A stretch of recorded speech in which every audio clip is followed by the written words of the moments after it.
Chapter 150, Demon Galloping, Legend of the Demon Ancestor. The 7-star spirit realm is so powerful, why do you need to invite me? Just wait until I beg you in the future. Wu Ju replied stiffly. Upon hearing this, Lord Wei of the Heavens shook his head and smiled, showing no sign of anger. In the following time, Guan watched as Lord Wei of the Heaven boasted about how powerful the 7-star spirit realm was. Unfortunately, no matter how eloquent he was, he couldn't convince Wu Ju. Wu Ju's attitude made Guan feel amused. If Wu Ju knew that Lord Wei of the Heaven was actually at the mystic heart realm, how would he react? Suddenly, a figure appeared behind Lord Wei of the Heaven. Guan looked up and saw Wu Ju's current master, Zhou Yu. Zhou Yu, Unification Realm 9th Layer 864/2000/3100, to become a member of the Venerable Pavilion. Besides having a high cultivation level, his talent must also be top-notch, not a bit inferior to LV Badian. Zhou Yu looked at Lord Wei of the Heaven and said, "Senior Lord Wei, Wu Ju is my disciple. Can we talk somewhere else?" Lord Wei of the Heaven turned his head to look at him and pondered. "You are called Zhou Yu, right?" "That's right. 500 years ago, I cultivated under your knee for several years." Zhou Yu's tone was slightly respectful. Wu Ju stood up and saluted his master. Lord Wei of the Heavens suddenly realized and laughed, "I see. In that case, let's talk someplace else." All the disciples around who were drinking and making merry were watching them. Continuing to discuss here was indeed inappropriate. Without waiting for Wu Ju to greet Guan, Zhou Yu grabbed his shoulder and disappeared on the spot. Lord Wei of the Heaven, however, smiled and nodded at Guan, who then raised his hand to salute in return. After Lord Wei of the Heaven disappeared, a smile appeared on Guan's lips. He picked up the wine jug, poured the wine cups for himself and Wu Ju to the brim, then raised his cup towards Wu Ju's cup and whispered, "Hope your future is bright and you soon become famous throughout the world." After saying that, he drank alone, finishing it in one gulp. After drinking, Guan got up and went downstairs, settled the bill, and left the inn.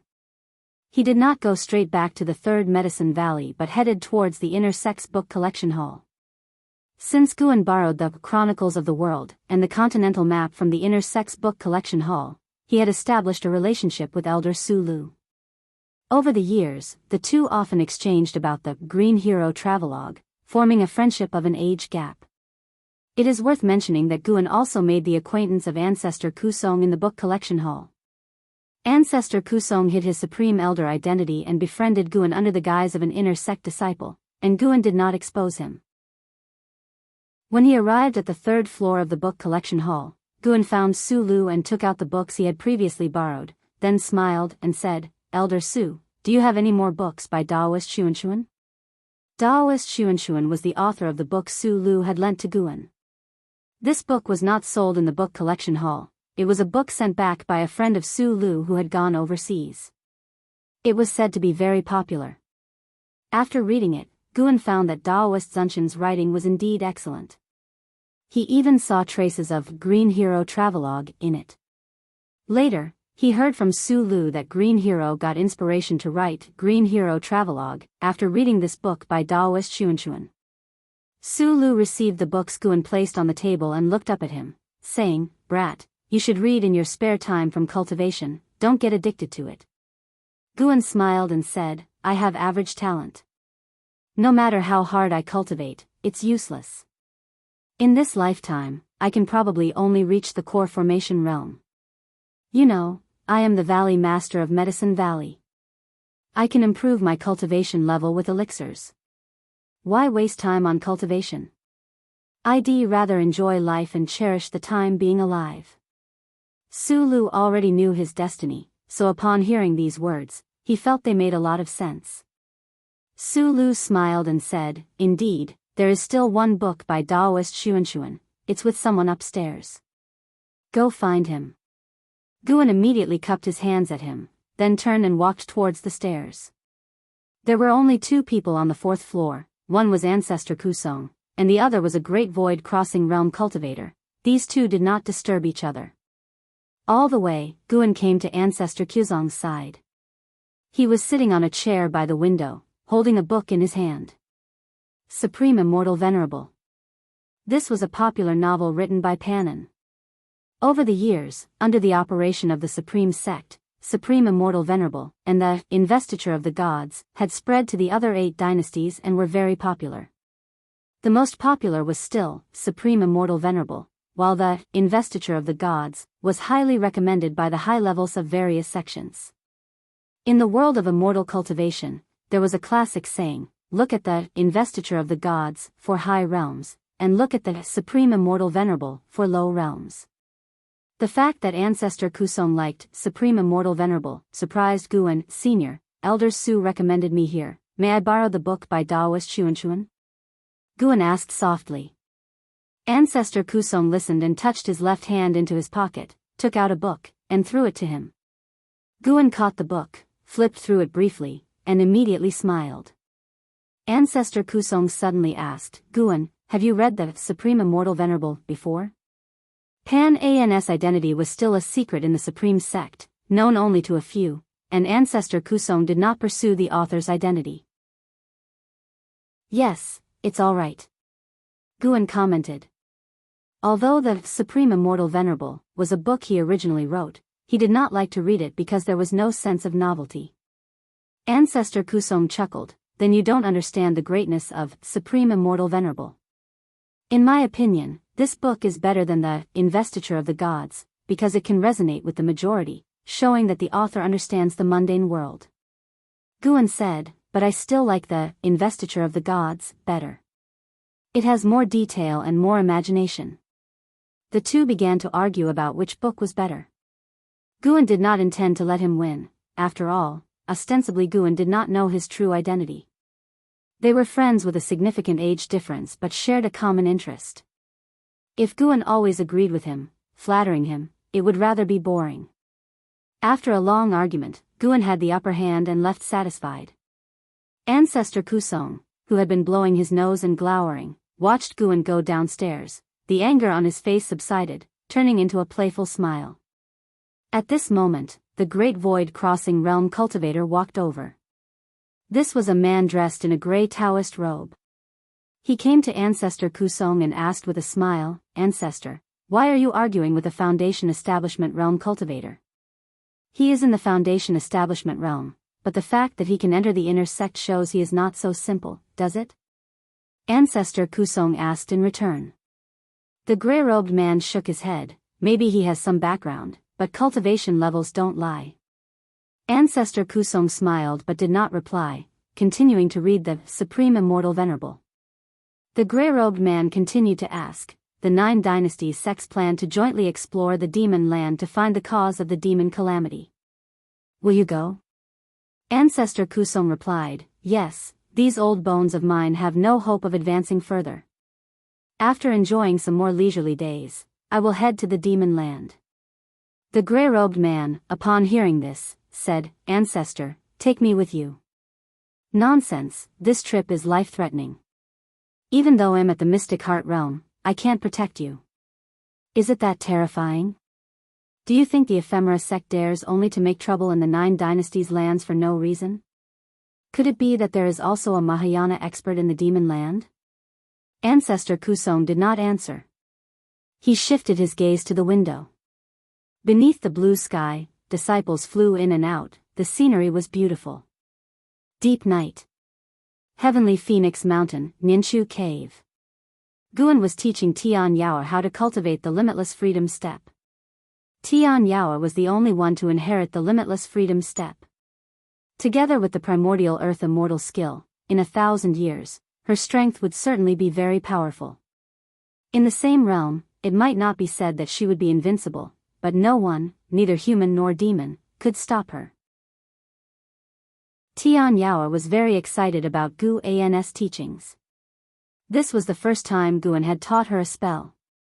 The step technique of the Limitless Freedom Step was very complex, and Tian Yao practiced it with great effort. Guan was not in a hurry, since this step technique required years of cultivation to show its effects. If Tian Yao could master it after just practicing it once, he would be devastated. 5 years passed. Guan pondered when to help Tian Yao form a core. Tian Yao used to be like a medicine pot. When they first met, she had already reached the 9th layer of the Foundation Establishment realm, only one step away from the Core Formation realm. She previously lacked a cultivation technique, but now, with the primordial earth immortal skill, breaking through was no longer a difficult matter. Guan, watching Tian Yao's graceful figure, suddenly sensed something and released his divine sense. His divine sense ascended into the sky, overlooking the entire heavenly Phoenix Mountain. He saw a magnificent scene. Countless demons were rushing towards the north like a tidal wave, covering the land and mountains. In the night, demon fog rolled incessantly, unable to conceal the figures of the demons. With one sweep of his divine sense, Guan saw demons, monsters, and ghosts. Their march caused the land and mountains to tremble, and the commotion intensified. After a while, Ninshu Cave also began to tremble slightly, startling Tian Yao into stopping. She nervously came to Gu An's side, grabbing his arm with both hands, her eyes full of fear. She whispered, "It's happening again." Guan looked down at her and asked, "Why do you say that?" Tian Yao answered, "When I was very young, the same thing happened. Many demons went north, even the demon mother went. It was said they were going to meet the demon ancestor." "The demon ancestor? Tell me about it." Guan became interested, pulling Tian Yao to sit at the stone table.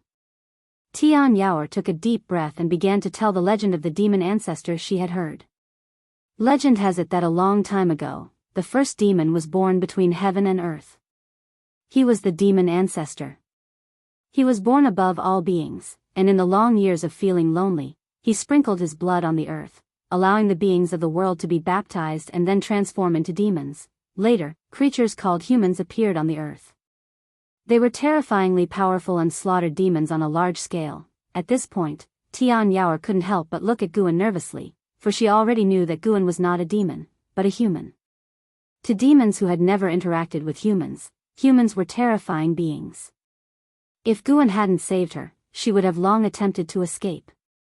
Guan wore a mask, and seeing no reaction from him, Tian Yao mustered the courage to continue. That group of foreign cultivators of the human race was extremely powerful. They slaughtered demons, seizing demon cores and treasures, and ultimately enraged the demon ancestor. The demon ancestor personally took action and repelled the terrifying cultivators of the human race. However, the true calamity had just begun. Many years later, cultivators of the human race attacked again, and this time, their numbers were even greater. To protect the demon clan, the demon ancestor eventually fell, perishing completely. After that, humans took root on the earth, and the demon clan faced a period of oppression. During these long years of oppression, the demon clan always sought to revive the demon ancestor and exterminate the human race.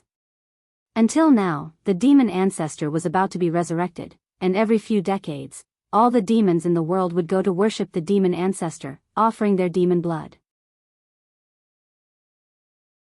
Chapter 151, Ridge of 10,000 Demons. Person of heavenly destiny. Listening to the legend of the demon ancestor, Guan felt an odd sensation within.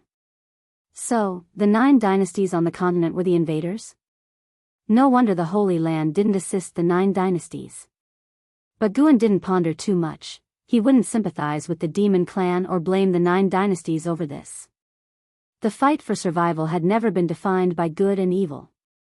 Besides, there might have been other races on this continent before the demon clan emerged. The evolution of heaven and earth had always been about survival of the fittest, the old being replaced by the new. As a human, Guan naturally had to consider things from the perspective of the human race. If one had a sense of righteousness, one wouldn't annihilate the demon clan completely. In fact, the human race and demon clan could coexist. In the immortal cultivation world, the presence of demons was common. Demon pets had become an indispensable element for most cultivators. In some sects, powerful demon creatures could even become guardian deities, worshipped by cultivators. After Tian Yao finished speaking, she looked nervously at Guan and suddenly grabbed his left hand. "Master, can't humans and demons really coexist? Why must it always be a fight to the death?" Although she feared humans, she didn't dislike them because she had never encountered humans since childhood. On the contrary, those who persecuted her were from the demon clan. Guan withdrew his hand, saying, "It's not just about races in this world. To become stronger, one inevitably walks the path of struggle. Rather than worrying and feeling sorrowful, it's better to focus on cultivation because your enemies won't sympathize with you. If you wish to sympathize with others, you must become powerful enough."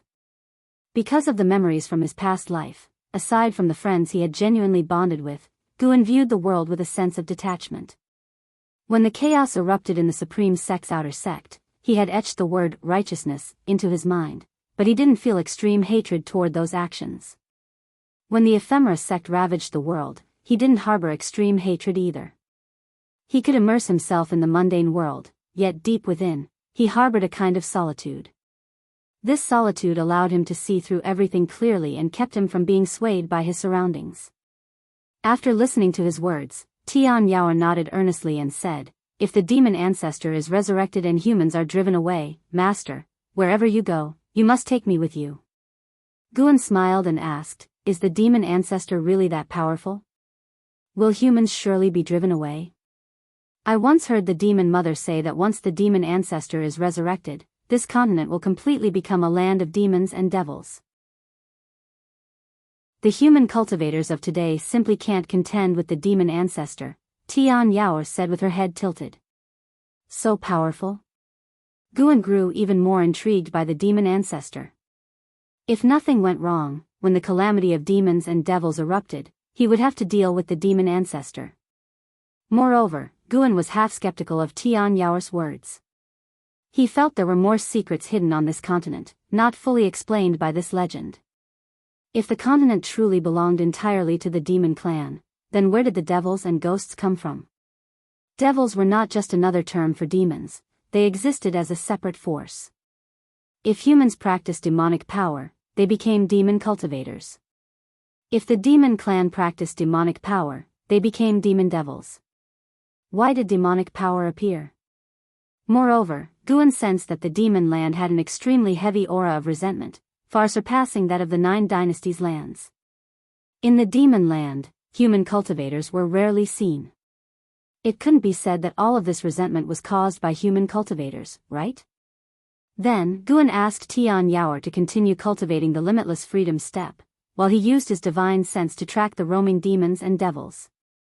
Under the night sky, various demons galloped through the mountains and wilderness, and numerous demon birds flew over the hilltops. On closer look, amidst the demons were also shadows of devils and ghosts.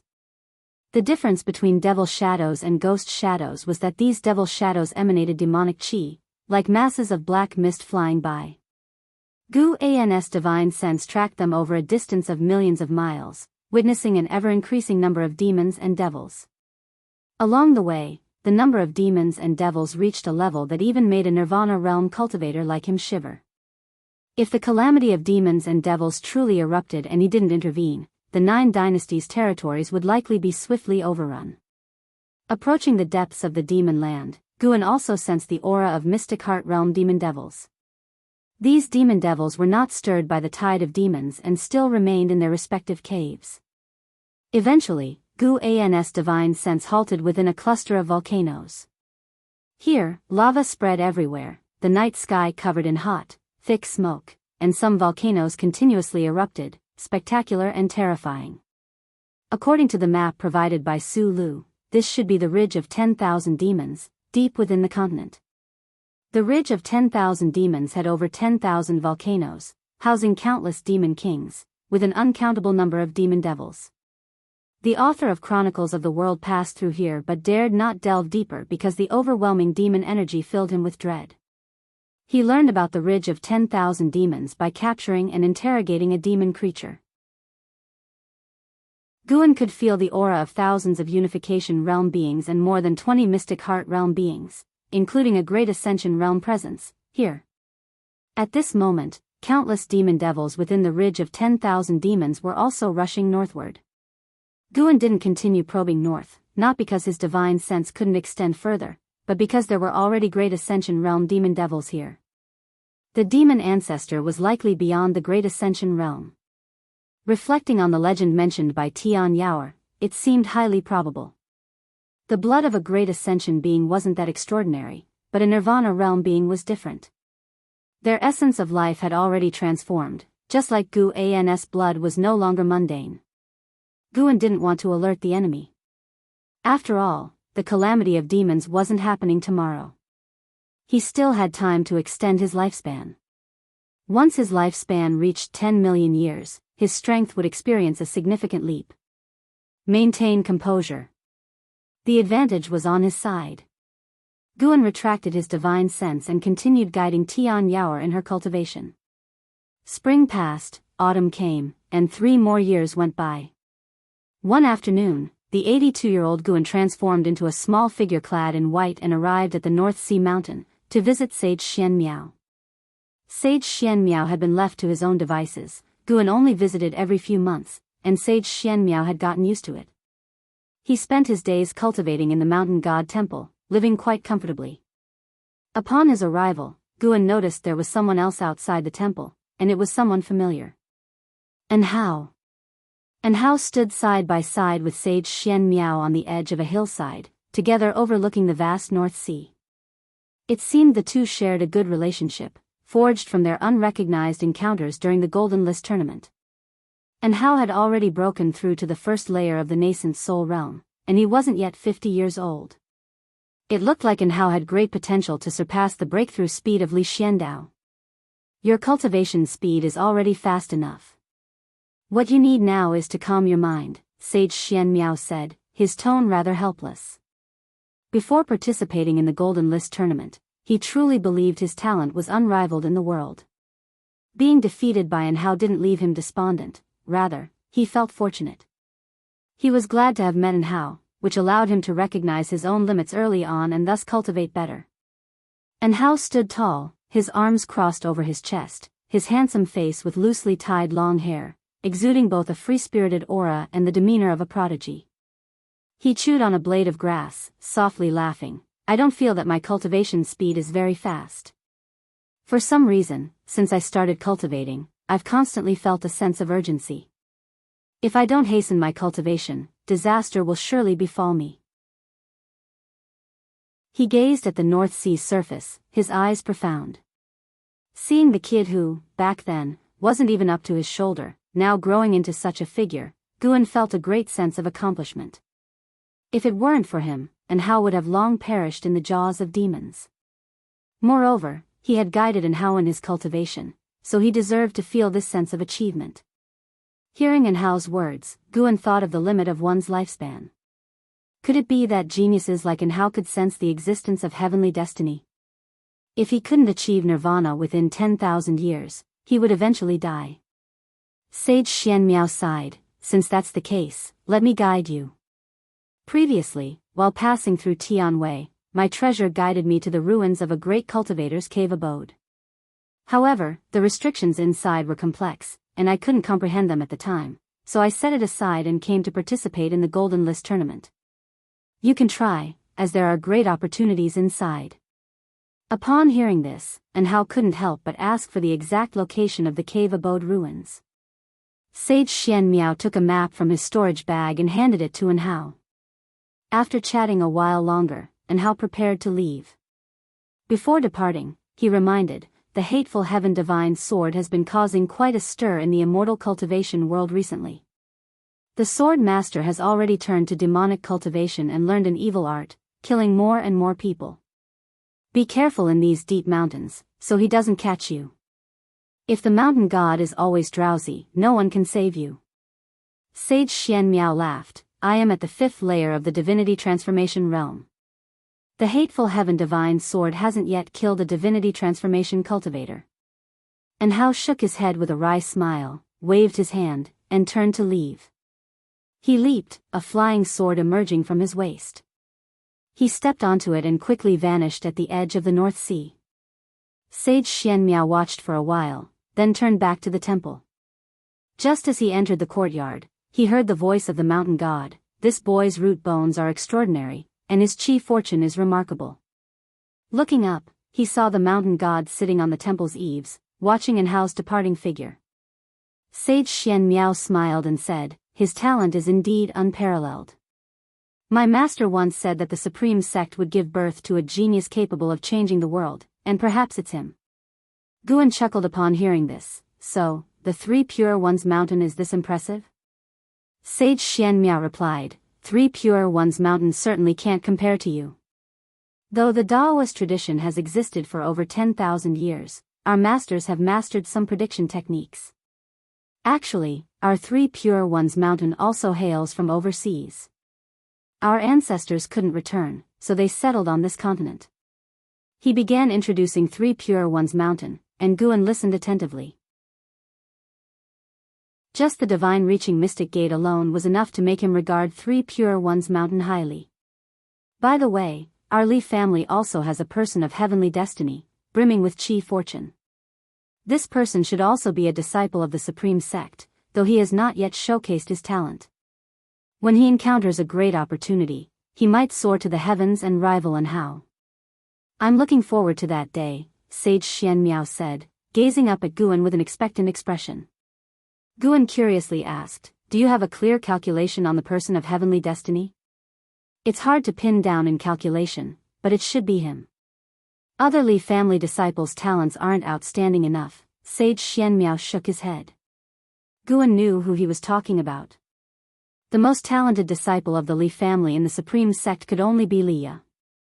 But in truth, Li Zuando's talent was even more terrifying. Perhaps Li Xiandao was the true person of heavenly destiny in the Li family. From the current trend, Li Xiandao indeed had the talent to rival Enhao. Chapter 152 Master, Save Me. After chatting with Sage Xian Miao for a while, Guan asked him to take him to the medicine garden for a look. Sage Xian Miao had planted a medicine garden at the foot of the mountain, quite large in scale, managed by a few minor demons. Guan began to pick the ripe medicinal herbs and lectured Sage Xian Miao with a bunch of grand principles. Sage Xian Miao listened very attentively to the principles of the mountain god, feeling that every word contained the true meaning of Tao.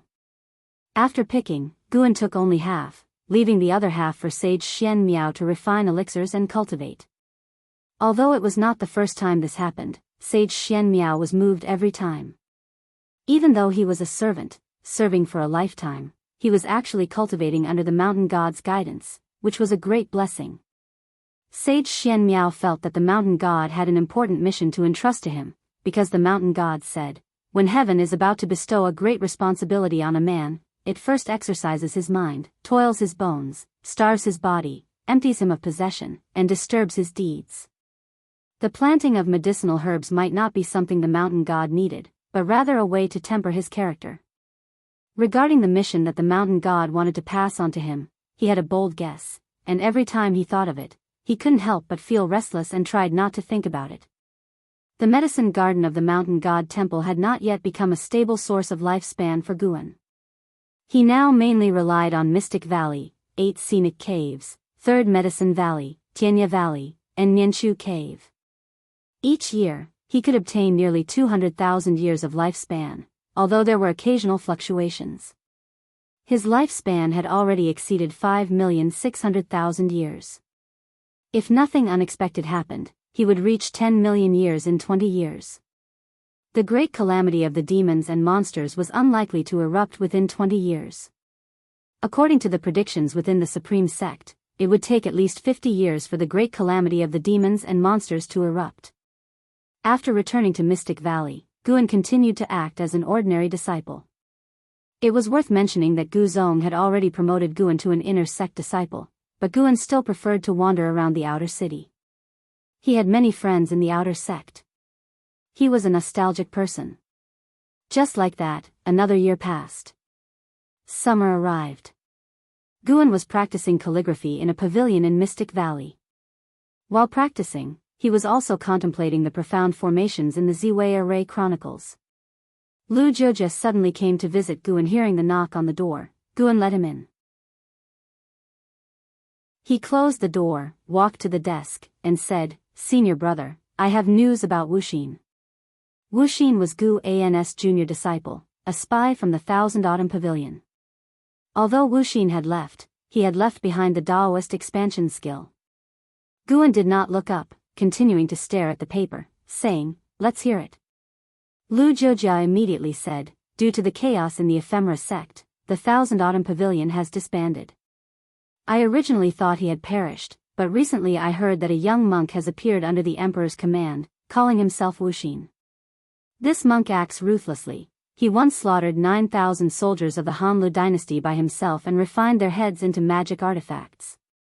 This matter has caused a huge sensation in the immortal cultivation world. The Emperor, in his quest to unify the world, employs people without regard for morality. Now he has quite a few demon cultivators and ghost cultivators under his command." After hearing this, Guan sighed at Wuxin's transformation. As for Wuxin's actions, he could not comment. It was worth noting that the immortal cultivation world in the 9 dynasties had tacitly approved of Li Zuando's actions, allowing the dynasties to go to war. But there was one rule: no matter how they fought, the sects were not to be involved. At least, the grudges of the dynasties could not escalate to the sections. Of course, although the rule was like this, the supreme sect would secretly support Li Xiandao, and the immortal cultivation sects of the Hanlu dynasty would also send aid. Cultivators from the 9 dynasties all hoped that the dynasty which unified the world would be their own dynasty. Lu Jiujia exclaimed, "Wuxin's current strength is probably comparable to the core formation realm. Given his talent, he couldn't be this powerful. He must have practiced some kind of demon skill. Senior brother, you must be careful if you encounter him in the future." He had once strayed onto the demon path and deeply understood the feeling of falling into the demon path, where one would stop at nothing to become stronger. In that state, only oneself was important in their heart. Guan nodded, saying, "Don't worry, I normally won't leave the Supreme Sect's territory." He certainly won't dare to come. The Supreme Sect was flourishing. The influence of the Golden List Conference and the works of Pan brought in more and more disciples to the Supreme Sect. Many powerful loose cultivators also joined the Supreme Sect. Each passing year saw a significant increase in the Supreme Sect's strength on paper. The most noticeable point was that Guan rarely saw demon cultivators infiltrate the Supreme Sect anymore. After speaking about this matter, Lu Jiujia no longer disturbed Guan. Guan continued practicing calligraphy, thinking that he could showcase his penmanship in the next book. Such beautiful calligraphy should not be hidden for personal admiration. Perhaps I am not a genius in immortal cultivation, but I am definitely a genius in calligraphy. Guan praised himself in his heart, feeling increasingly joyful. At that moment, he suddenly felt someone calling him. He thought it was Sage Xian Miao, but sweeping his divine sense, he realized Sage Xian Miao was meditating. He carefully sensed it and discovered that the call was not from the mountain god. It was, "Master, save me." Under the blue sky and white clouds, hundreds of cultivators floated among the mountains, facing a mountain wall and continuously casting spells. No matter how their spiritual power attacked, they could not shake the mountain wall. Each time it was attacked, the mountain wall would reveal a layer of blue light, blocking all attacks. An elder flew to the side of a purple-robed man who had not taken action, saying in a deep voice, "Your Highness, the restriction here is too strong. Even I, a void-crossing realm cultivator, cannot break it." The purple-robed man was a prince of the Tianwei dynasty, named Xizong, with cultivation in the first layer of the divinity transformation realm. Xizong's expression was indifferent as he spoke, "Continue attacking. Even if we cannot break it, we must frighten that kid. My master will arrive soon. Also, have a group spread out to prevent that kid from escaping. He is the Golden List champion of the Supreme Sect. If he escapes this time, it will be difficult to capture him again. Once he grows stronger, he will be a great trouble for Tianwei." "Yes." The elder accepted the order and left immediately. Meanwhile, inside the mountain wall, through a winding tunnel, in a spacious cave chamber, Anhao was meditating to heal his injuries. Beside him stood a young woman in yellow clothing, richly dressed, with a beautiful face. "Hey, my second brother's master is at the Mystic Heart Realm. He is the Supreme Elder of Candle Sky Peak, the #1 sect of Tianwei. He will get what he wants. I advise you to open the mountain gate, let him in, and apologize. I can plead for mercy on your behalf to my second brother. The young woman in yellow clothing spoke. She was named Si Yenner, a princess of Tianwei. At this moment, she was standing still, speaking only with her mouth, her body stiff. A talisman paper was stuck to her shoulder. And Hao kept his eyes closed, ignoring her. His face was pale. He realized that the situation was critical. He had almost no hope of escaping alive. While healing, he thought of his master. His biggest wish was to see his master. Even knowing that his master was Sword Venerable Fudao, he still did not know his master's true identity. No one in the Supreme Sect knew who Sword Venerable Fudao really was, not even his second master LV Badian. Because of this, and Hao worked even harder in cultivation. His true master was stronger than the entire Supreme Sect. If he did not cultivate diligently, how could he satisfy his master?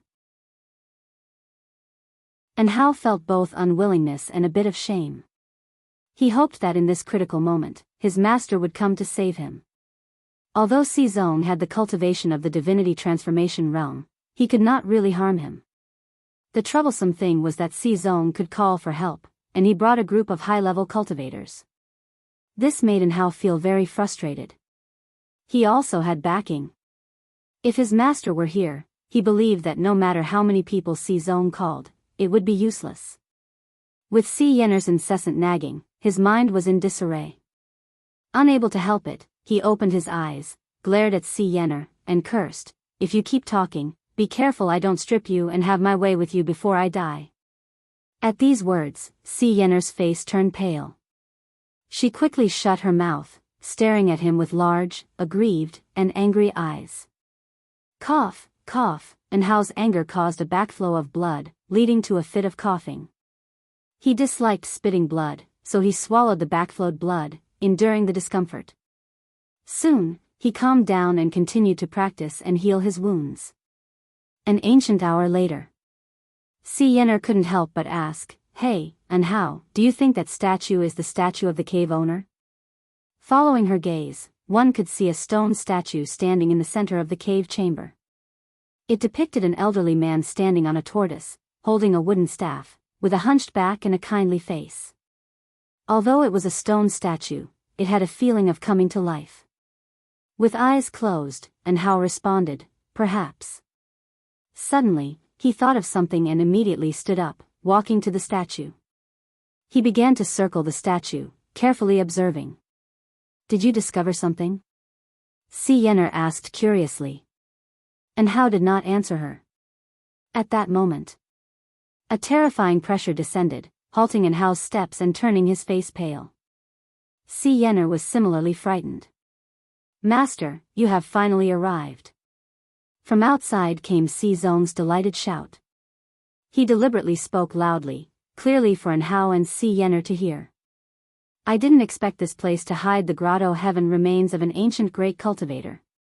All of you, move aside." A cold voice rang out, and Hao's expression turned grim upon hearing it. Si Yenner gloated, "Hey, are you afraid now? Quickly unseal me.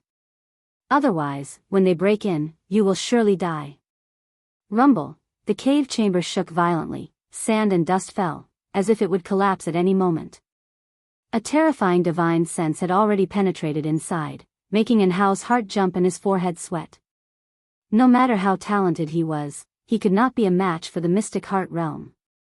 Not to mention Mystic Heart Realm, even a Void Crossing Realm could crush him. At this moment, Hao could not remain calm. He clenched his fists, inexplicably thinking of his master's figure. "Damn it, master, save me," Hao gritted his teeth, muttering under his breath. Si Yenner laughed gleefully upon hearing this. "Isn't your master the sect leader of the Supreme Sect? It said he is only at the Unification Realm. He's not a match for my brother's master. Besides, he's far away in the Supreme Sect. He couldn't possibly come to save you." Hao glared at her, shouting angrily, "The master I speak of is not LV Badian." Si Yenner pouted and asked, Do you have a mystic heart realm master then? And Hao could not answer because he had promised his master not to reveal his master's existence. At that moment, a hand pressed on Hao's shoulder, startling him. Then he heard a voice that made his eyes redden. Silly disciple, it's only been how many years, and you're already calling for me to save you? Chapter 153, Get Lost. The hand pressed against Hao's shoulder belonged to Guan. Hao turned his head cautiously, and upon seeing Guan, the joy in his heart erupted completely. Master! Hao couldn't help but turn around and embrace Guan. Although Guan was still wearing a mask and his attire was different from before, Hao recognized him at a glance as his master. Guan suddenly disappeared, causing Hao to stumble forward a step. He looked back to find Guan 7 steps away, which made him sigh in relief. For a moment when his master disappeared, he thought he had fallen into an illusion. Tell me, what happened? Guan asked. The mountain was still trembling, but with Guan's arrival, Hao didn't feel any panic. Instead, he was very excited and began narrating the whole feud. Guan listened carefully. Not far away, Yener stared at Guan with eyes full of curiosity. This person is Hao's master? How did he get in here? During his narration, Hao couldn't resist using his divine sense to probe Guan's true face, but the power within the mask rebounded his divine sense, making him feel a thrill of fear. Guan remained silent, which made Hao feel ashamed. He dared not offend his master any further and concentrated fully on recounting his grudge with Prince Xizong of the Tianwei dynasty. 2 months ago, he found this cave ruin site based on the map given by Sage Xian Miao. However, he couldn't enter it. After struggling for a month, he went out for further training and then met Xizong and Yener. Xizong had participated in the Golden List competition back in the day and even made it to the top 10. The two had been rivals. Upon meeting again, they hit it off, making Hao think he had made a close friend like Sage Xian Miao. So, the three shared pleasant times traveling and sightseeing. Later, Hao shared the opportunity with Xizong and his sister. Unexpectedly, Xizong had always held a grudge for losing to Hao. Learning that Hao came for the opportunity, he planned to capture Hao. After a fierce battle, both were seriously injured, and Hao abducted Yener. Hao brought Yener back here. During their argument, they accidentally triggered a mechanism, revealing the cave entrance in the mountain wall. Just as they were about to enter, they didn't expect Xizong to catch up so quickly, with even a void-crossing realm cultivator accompanying him. Hao was severely injured by an ambush while bringing Yener into the cave. Fortunately, the cave entrance closed in time, saving him from further danger. After Hao finished speaking, he was very angry and cursed, "That dog Xizong. I trusted him so much, I must have been blind." Yener pursed her lips but didn't speak up for Xizong, as she also disapproved of his actions. Boom! An explosion echoed from the cave passage, followed by a gust of wind that ruffled the robes of the three. Guan then looked at the statue in the center of the cave chamber, deep in thought. Footsteps sounded, and Hao didn't panic. He moved next to Yener, preparing to use her as a hostage. Let her go. There's no need to use a woman as a threat, it's meaningless. Guan's voice rang out. Yener immediately beamed, quickly saying, "Thank you, Senior, you are indeed wise." Hao glared at her but obediently removed the talisman paper from her body. As soon as the talisman paper was removed, Yener regained control of her body and sighed in relief. She didn't run toward the cave passage but stood beside Hao. Just then, a group of cultivators came through the cave entrance, led by Xizong. Behind him was a man in a black robe with golden patterns, an imposing presence, half-white hair, a handsome face, and cold eyes exuding an indescribable pressure. Xizong's gaze fell on Guan, his brows furrowing. He raised his hand in greeting and asked, "May I ask who you are, Daoist friend, and why are you here?" Yener spoke up, "Second brother, he's Hao's master. Let's end this matter here." "Master?" Xizong's frown deepened, and he asked, "Are you sect master LV?" Guan glanced at the black-robed man behind Xizong and performed lifespan detection. Ancestor Xingyan, Mystic Heart Realm 2nd Layer 1904/4400/4600, the Tianwei dynasty truly hid dragons and crouching tigers. It's unclear if this person had been cultivating in Tianwei all along or if he returned from overseas due to the ephemera sect. Guan spoke, I am not LV Badian. This cave was found by my disciple first, I advise you all to leave it at that. The cultivators behind Xizong were taken aback, surprised by this person's firm attitude. And Hao grew excited and looked at Xizong provocatively. Ancestor Xingyan stepped forward, standing in front of Xizong. He scrutinized Guan, asking, May I know your name, Taoist friend? Why not show your true face? His divine sense couldn't penetrate Guan's mask, making him wary of Guan. But only a little, after all, he was a Mystic Heart Realm cultivator. He had fought other Mystic Heart Realm experts during his battles with the ephemera sect, with mixed results.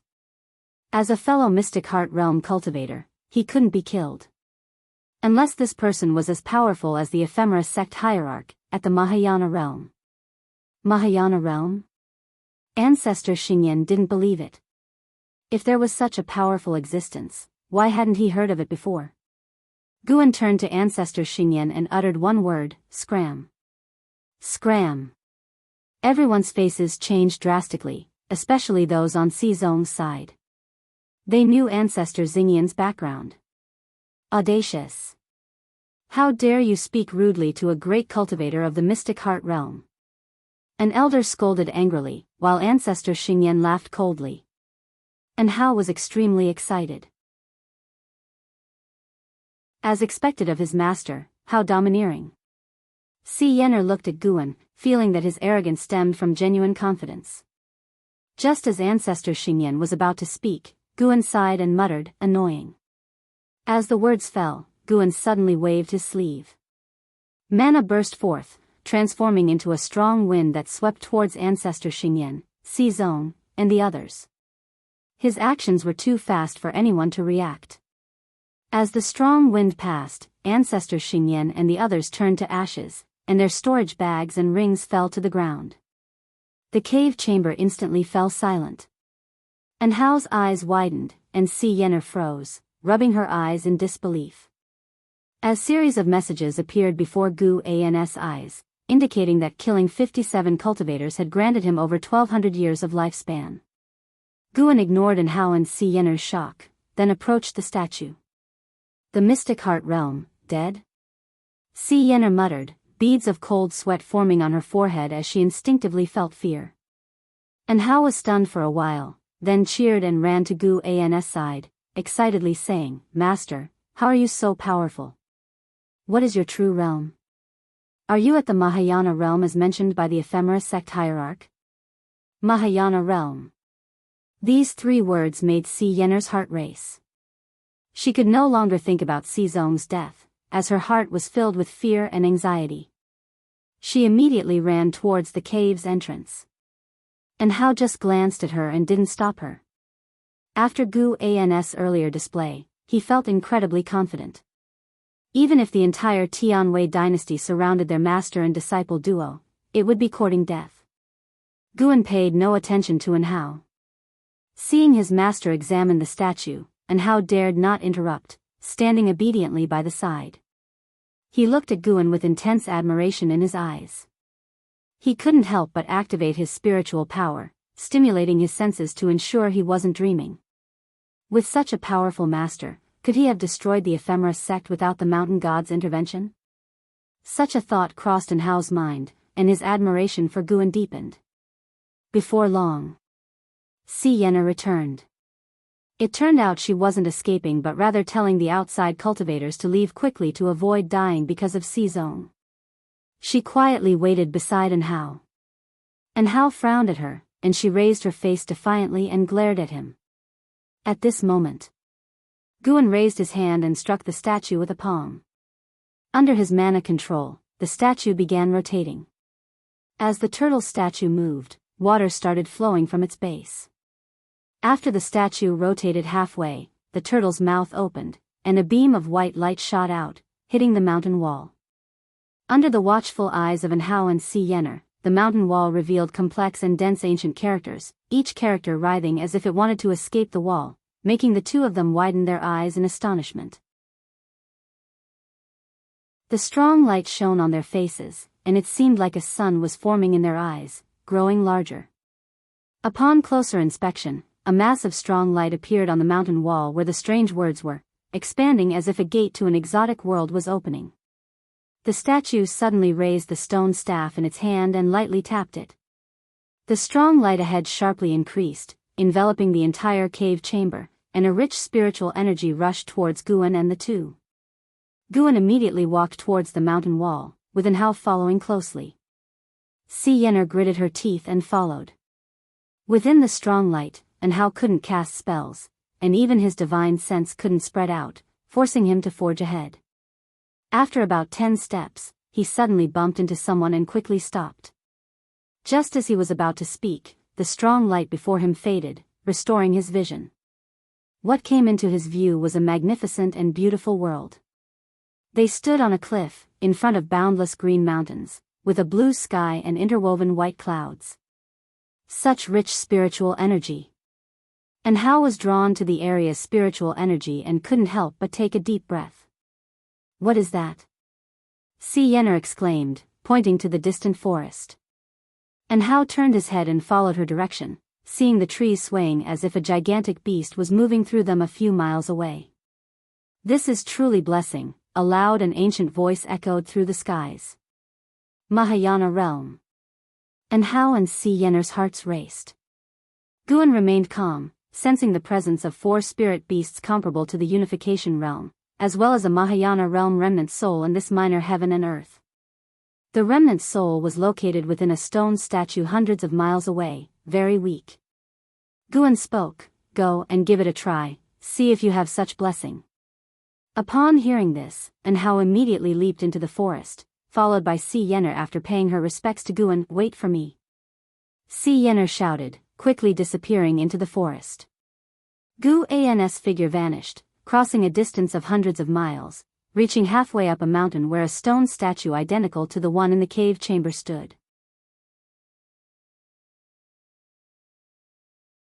Chapter 154. Gathering ascenders on the hillside, a gentle breeze blew, rustling Guan's robe as he stared at the stone statue in front of him.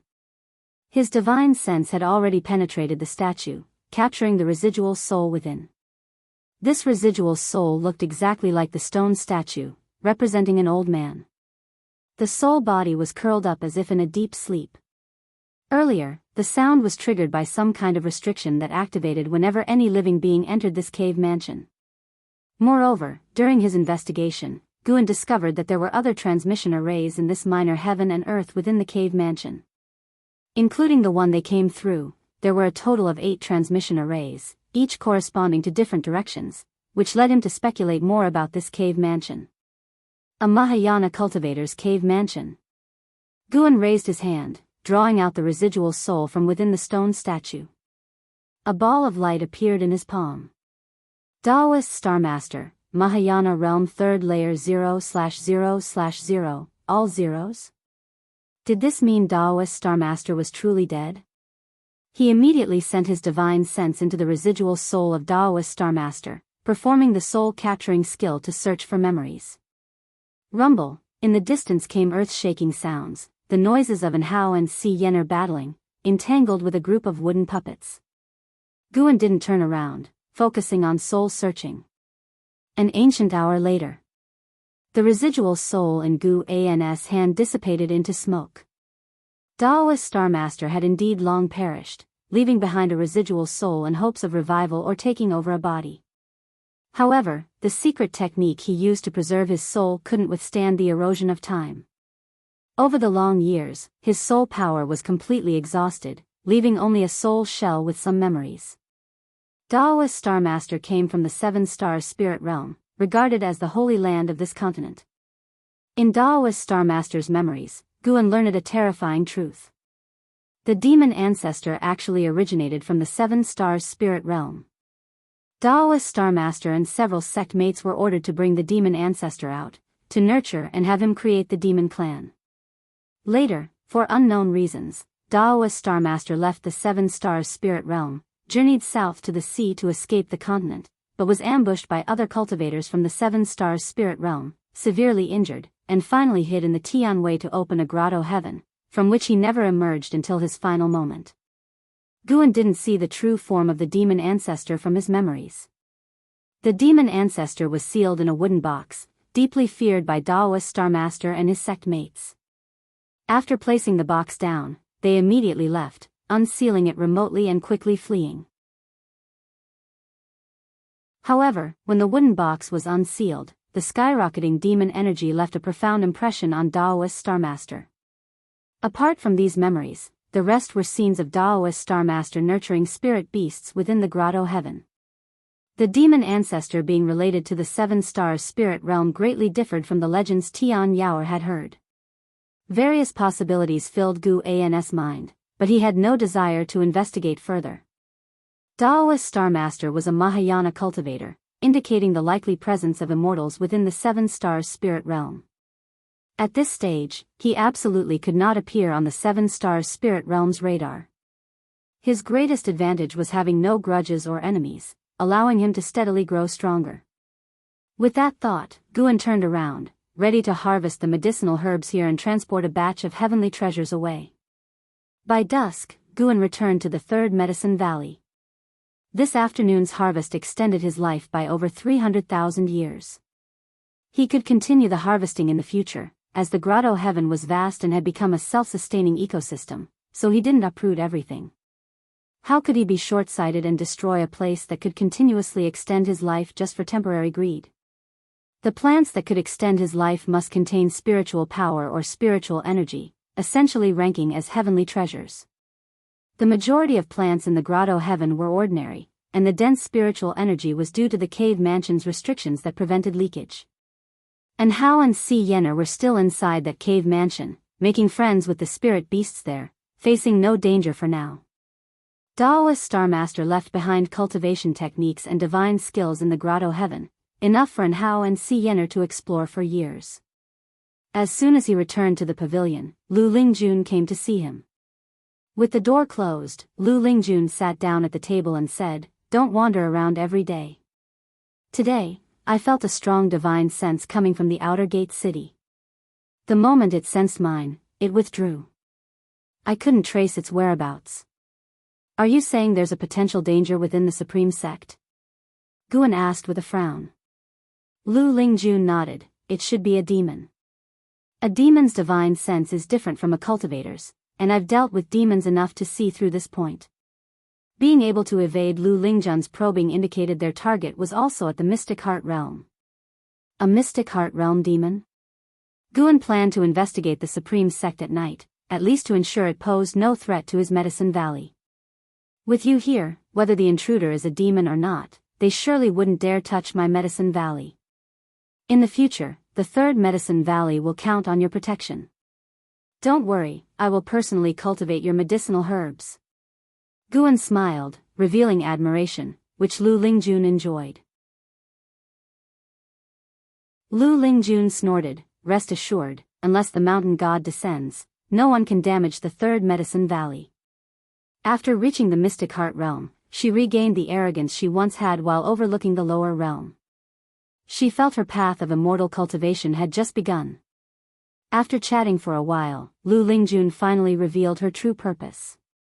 She used the reminder of the great demon in the sect as a pretext. Her real intention was to have Guan write a book with her as the protagonist, similar to the book about the Supreme Immortal Venerable. "You are a Mystic Heart Realm cultivator. If you desire, you could easily gain fame. Why would you need me to write?" Guan hesitated. He didn't expect Lu Lingjun to have this hobby. Raising her eyebrows, Lu Lingjun said, "Name your price." "You're at it again. What kind of talk is that? When I returned from the Taichun dynasty earlier, I sensed an 8th-rank spirit tree hidden within a certain sect. If you help me write the book, they'll steal that tree afterward. If you dare to steal, I don't dare to take it. I can use a secret technique to seal the tree. Once the turmoil subsides, you can find a place to plant it." "I don't have a place to plant it, don't pretend." You must be hiding something.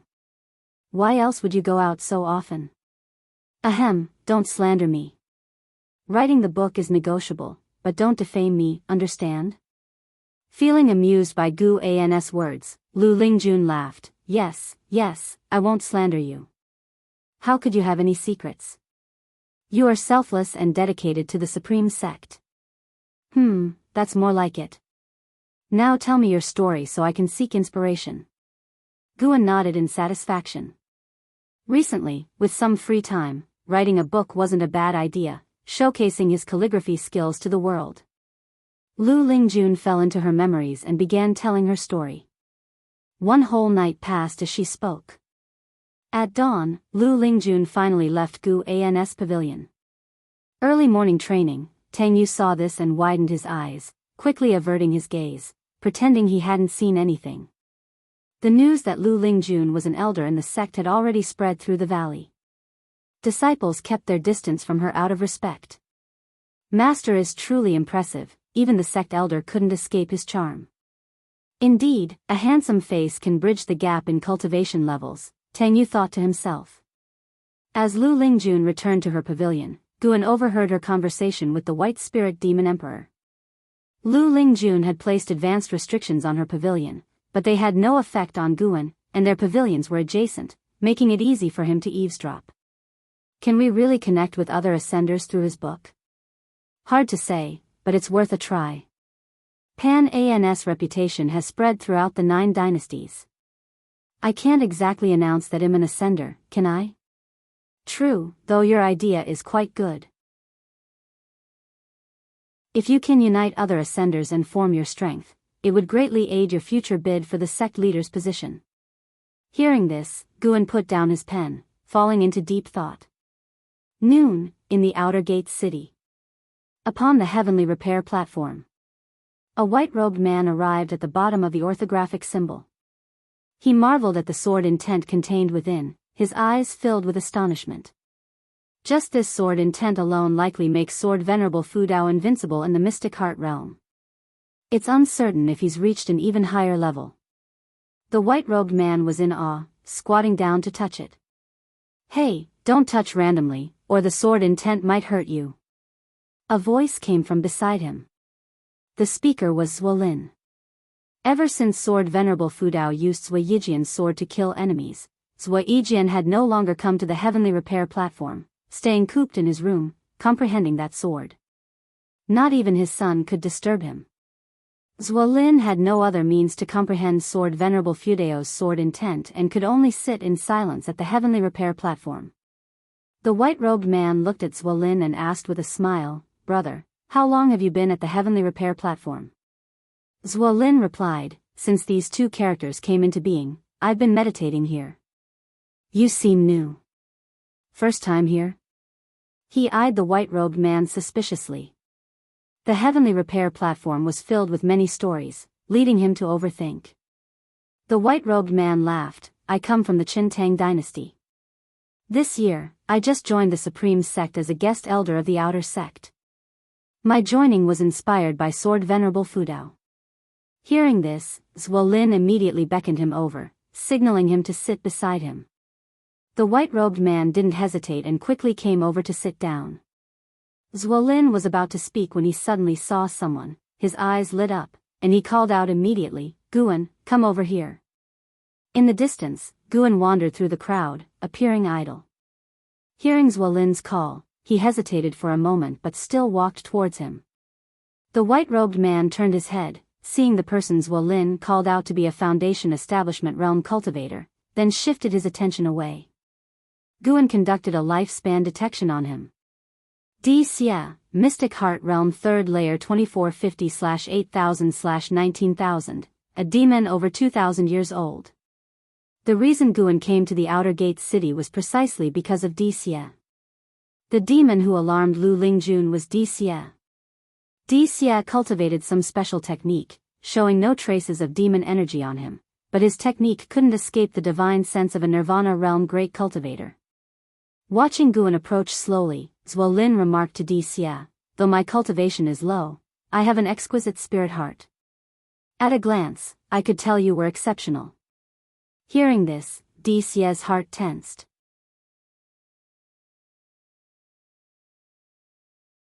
Chapter 155 Shattering Void. Engagements. Lin's words made DC's expression suddenly unnatural, but what Lin said next left him not knowing whether to laugh or cry. You must be a genius.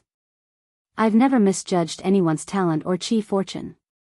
Lin looked smug, lifting his chin and gesturing for DCA to look at Guan, saying, don't be fooled by this kid's mere foundation establishment realm cultivation level. He's not simple either. In fact, my judgment has proved correct. He's now a golden list genius. Guan walked over, resignedly saying, what sort of genius am I? Making it onto the golden list was just good luck. Lin pulled Guan to sit down and then had Xia and Guan introduce themselves to each other. Xia was very composed and treated Guan quite well, showing none of the airs of a guest elder. Lin was very interested in Xia, and upon hearing that Xia wanted to learn about Sword Venerable Fudao, he didn't hide anything and began telling stories of Sword Venerable Fudao's exploits. Xia listened attentively. Before he came, he had heard that the number one cultivator of the 9 dynasties was either the Taoist of Immortality from 3 Pure Ones Mountain or the Sword Venerable Fudao from Supreme Sect. Among them, Sword Venerable Fudao was the most mysterious. Though he had repeatedly aided the Supreme Sect, no one knew his true identity. Guan found it amusing to listen to Lin boast about his other identity. At the same time, he was also observing Xia. In the following half an hour, Guan didn't sense any malice from Xia and could only hold back his suspicions for the time being. A great demon calamity was imminent, and a mystic heart realm great demon had infiltrated the Supreme Sect, the purpose of which was unknown. Guan feared Xia might suspect him, so he took the chance to slip away. There was plenty of time to come, and he could slowly observe Xia since Xia was planning to comprehend sword intent at the Heavenly Repair platform. In the days to come, Guan would use his divine sense every day to observe Xia. The more he watched, the more he felt Xia might truly harbor no ill will. He just seemed to earnestly want to learn swordsmanship. Before, when Xia had swept the surroundings with his divine sense, he was probably just looking for Sword Venerable Fudao.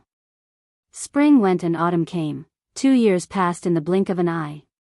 In these 2 years, Guan's lifespan had increased rapidly.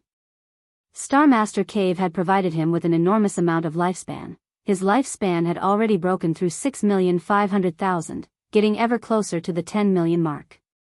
One day, Guan visited the book collection hall in the Outer Gate City and, under the name Panin, published a new book titled Shattering Void. Lu Chang, the elder who had once taken care of Panin, had passed away, and he was received by Feng Shang, the great elder of the book collection hall. Feng Shang was thrilled to receive Panin for the first time, bombarding Guan with compliments and guaranteeing that he would handle the book's follow-up matters well.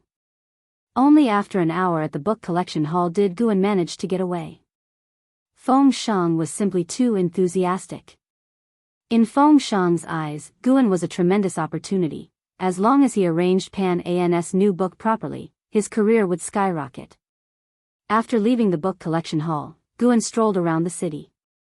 As the Supreme Sect grew stronger each year, the Outer Gate City became very bustling. Every street was crowded, and even stalls appeared, selling all kinds of odd and remarkable items. In the last year, Guan had taken to wandering the city streets whenever he was free. As he walked, Guan spotted a familiar face. Du Yi. Guan approached to greet him. Both being house servants of the Ji family and having been accepted into the Supreme Sect together, their relationship was not close, but they would chat if they bumped into each other in the outer sect.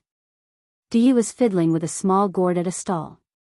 Hearing Guan's voice, he reluctantly set the gourd down, stood up, and looked at Guan.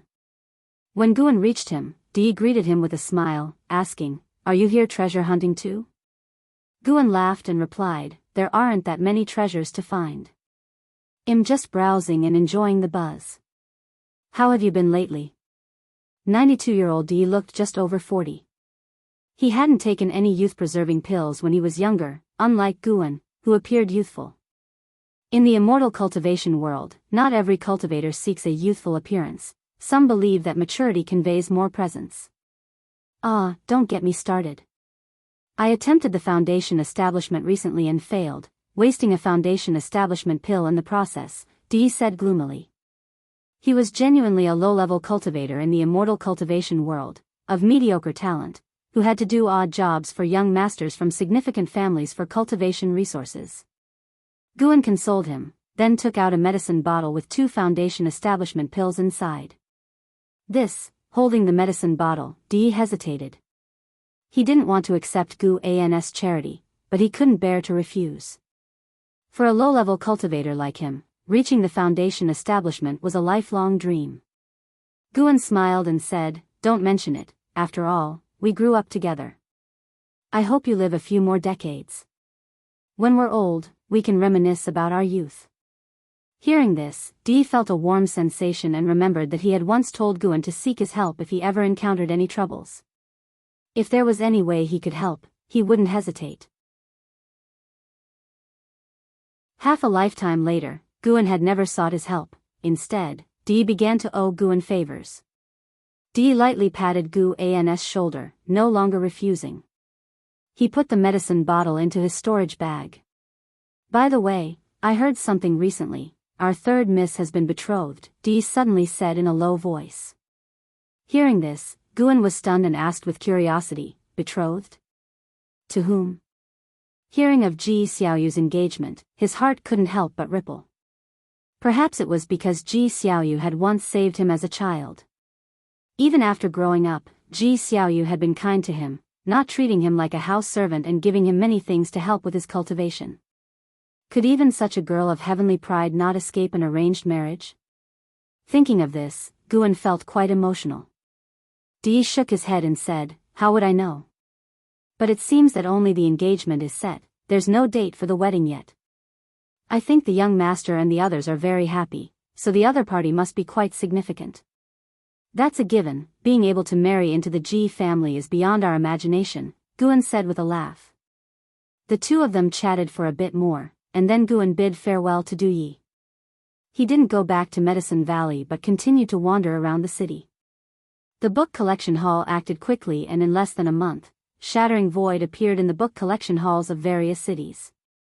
Riding on the reputation accumulated from investiture of the gods and Supreme Immortal Venerable, Pan's new book caused a sensation as soon as it hit the shelves, sweeping through the Supreme Sect.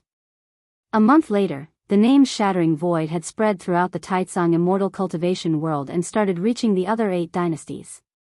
Lu Lingjun also bought the book, and as soon as she finished reading, she went straight to Guan. "It's written quite well.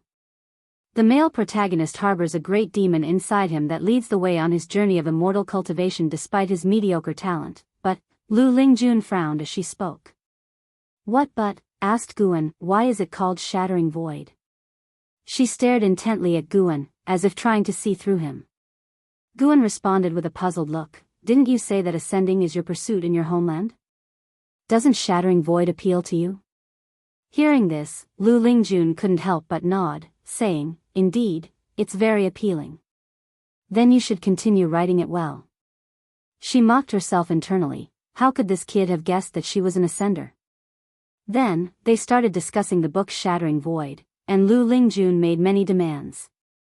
Guan wasn't agreeable at first, but when she brought out a pile of heavenly materials and earthly treasures, he changed his tune, saying he would consider it. Lu Lingjun was amused by his greed. After Lu Lingjun left, he took out Daoist Xuanshuan and started to read. Shattering Void was only written because someone asked for it, but the classics that are truly worth appreciating are in Daoist Xuanshuan. With the release of Pan's book, the servant disciples of Mystic Valley and the Third Medicine Valley also began discussing it, and Pan's name proved to be more influential than Guan had imagined. Half a month later, when Guan returned to the Third Medicine Valley, he sensed LV Baitian's presence. Counting the days, it had been more than 10 years since he last saw him. Guan went to the attic to meet with the long-waiting LV Baitian. He closed the door of the room and then approached LV Baitian, raising his hand in salute. LV Baitian looked the same as he had many years ago. He gestured for Guan to sit down. After Guan took his seat, LV Baitian finally asked, "What made you think of publishing a book recently?" It was a spur-of-the-moment thing. Did you read it too? Replied Guan. I did. It's not as good as investiture. That's true, Guan said sincerely. He believed that himself. LV Badian changed the subject abruptly. Is Su Han your disciple? Upon hearing this, Guan feigned nervousness and asked, he used to be. What about him? LV Badian stared at Guan and said, he has also cultivated the defying fate divine skill. What? Guan was visibly shocked. He hastened to explain, I didn't teach it to him. Over these years, I haven't even seen him. Since LV Badian had passed the defying fate divine skill to Guan, he had barely practiced it because he couldn't abandon his cultivation to start over. LV Badian snorted and said, of course, I know you didn't pass it on. As a matter of fact, I didn't create the defying fate divine skill either. I also received it from someone else. I can tell you directly that defying fate divine skill comes from the Ephemera sect. Now that Su Han has also learned it, it indicates that the remnants of the Ephemera sect have not been completely eradicated. Gu An's eyes widened, displaying a look of disbelief. He thought of the 9 Nether 13 evil and the ghost mother of Ephemera. Could it be that they had approached Su Han? Sect leader, you, Guan looked at LV Badian, unsure of what to say, a mix of emotions crossing his face. He really wanted to say, I also have an identity concerning the Ephemera sect. I am the sect hierarch of the Ephemera sect. LV Badian chuckled, don't worry. I just have karma with the Ephemera sect. I don't actually come from there. In my youth, I made a Taoist friend who was from the Ephemera sect. Before she died, she passed the defying fate divine skill on to me. It is because of this skill that I could achieve what I have. Don't talk about this past to anyone. If you do, I surely won't be able to hold on to my position as sect leader. Ever since the Supreme Elders returned, my position has become increasingly unstable. He concluded with a self-deprecating laugh. Guan immediately responded, of course, I won't speak of it, as long as you don't harm the interests of the Supreme Sect. LV Badian glared at him, feigning annoyance, but he was inwardly very pleased. He's truly worthy of being the sect leader I picked. Following that, LV Badian said, Su Han has learned the hateful heaven divine sword and inherited the defying fate divine skill. His progress will be rapid from now on. How close are you with him? If you're close, be cautious. It's clear that Su Han has a mastermind behind him. I'm afraid that person will come after you to make Su Han hate this world even more.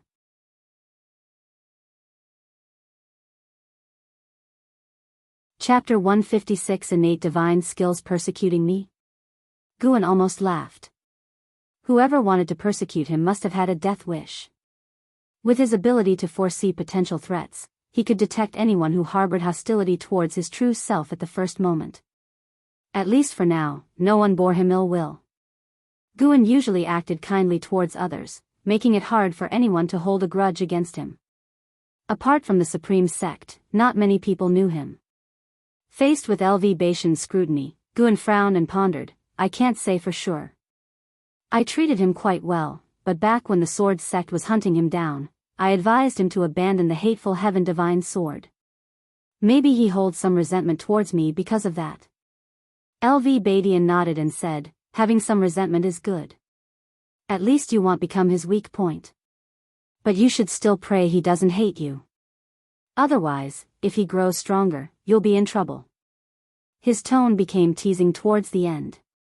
Guan shrugged and said, I believe the Supreme Sect will protect me. If I encounter danger here, then there must be a serious issue with the Supreme Sect.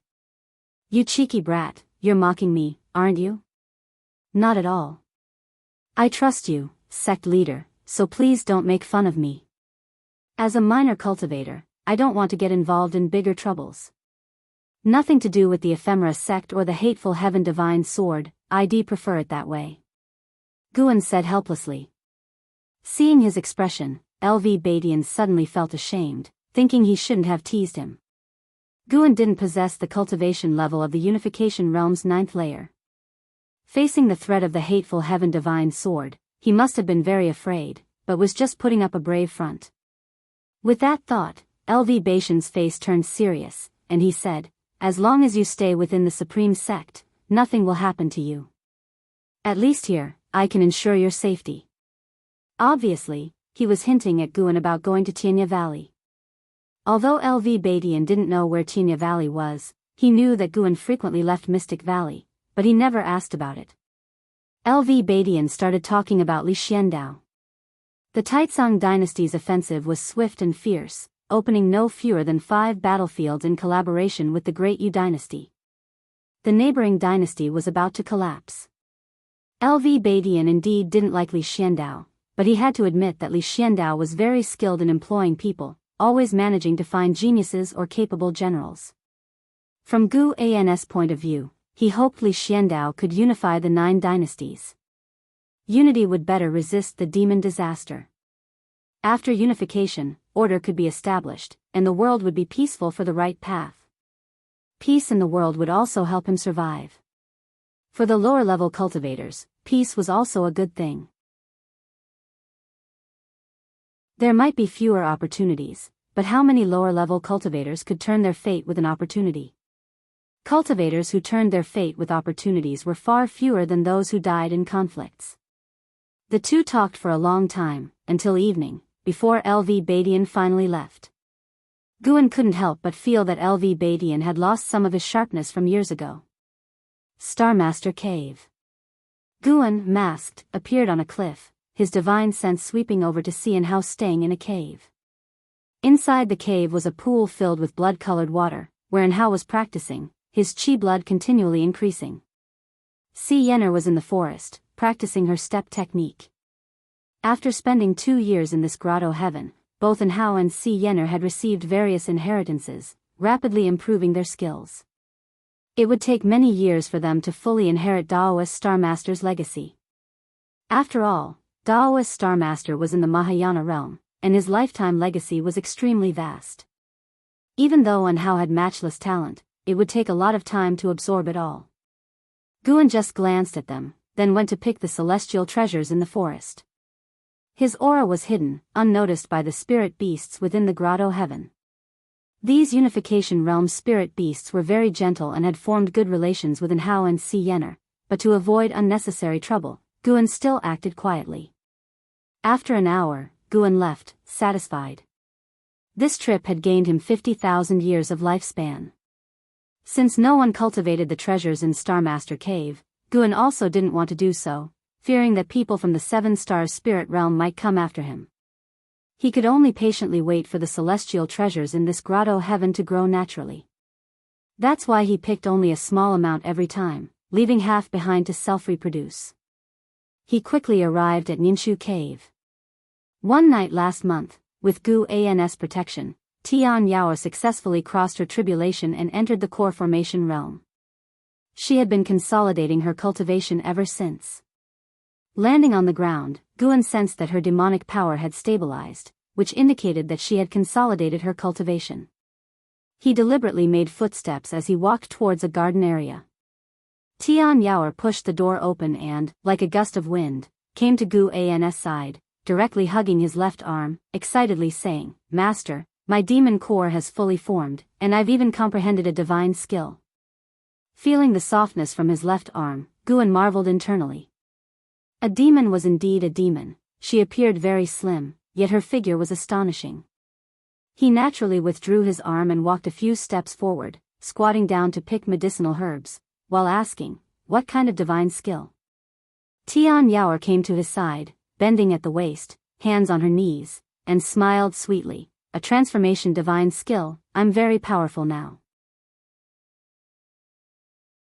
As soon as she finished speaking, a wave of demon energy spread from her body, covering her figure. Guan turned his head to look. As the demon energy dissipated, Tian Yao had transformed into his exact image, her aura indistinguishable from his, with no trace of demon energy. This surprised him. This divine skill was not bad. Guan placed the harvested medicinal herbs into his storage bag, stood up, and curiously asked, "Can you teach me this divine skill?" Tian Yao shook her head and said, "I wish I could, but there's no mental method or incantation for it. This divine skill seems to come naturally to me, like speaking. It's very easy for me to use, but I don't know how to teach it. She transformed back into her previous appearance, demon energy swirling, and clutched Guan's mask. Guan took a step back, and Tian Yaoer, in red, placed her hands on her hips and laughed proudly. Master, how was it? Isn't my divine skill amazing? Her bright eyes turned into two crescent moons with joy, making Guan unable to resist reaching out to pat her head, ruffling her hair. After praising Tian Yaoer a few times, Guan had her return to her cultivation. Guan rarely visited, so Tian Yaoer didn't want to cultivate and instead stayed by his side, chattering incessantly about trivial matters, like a crooked flower or bumping into a tree while practicing the limitless freedom step.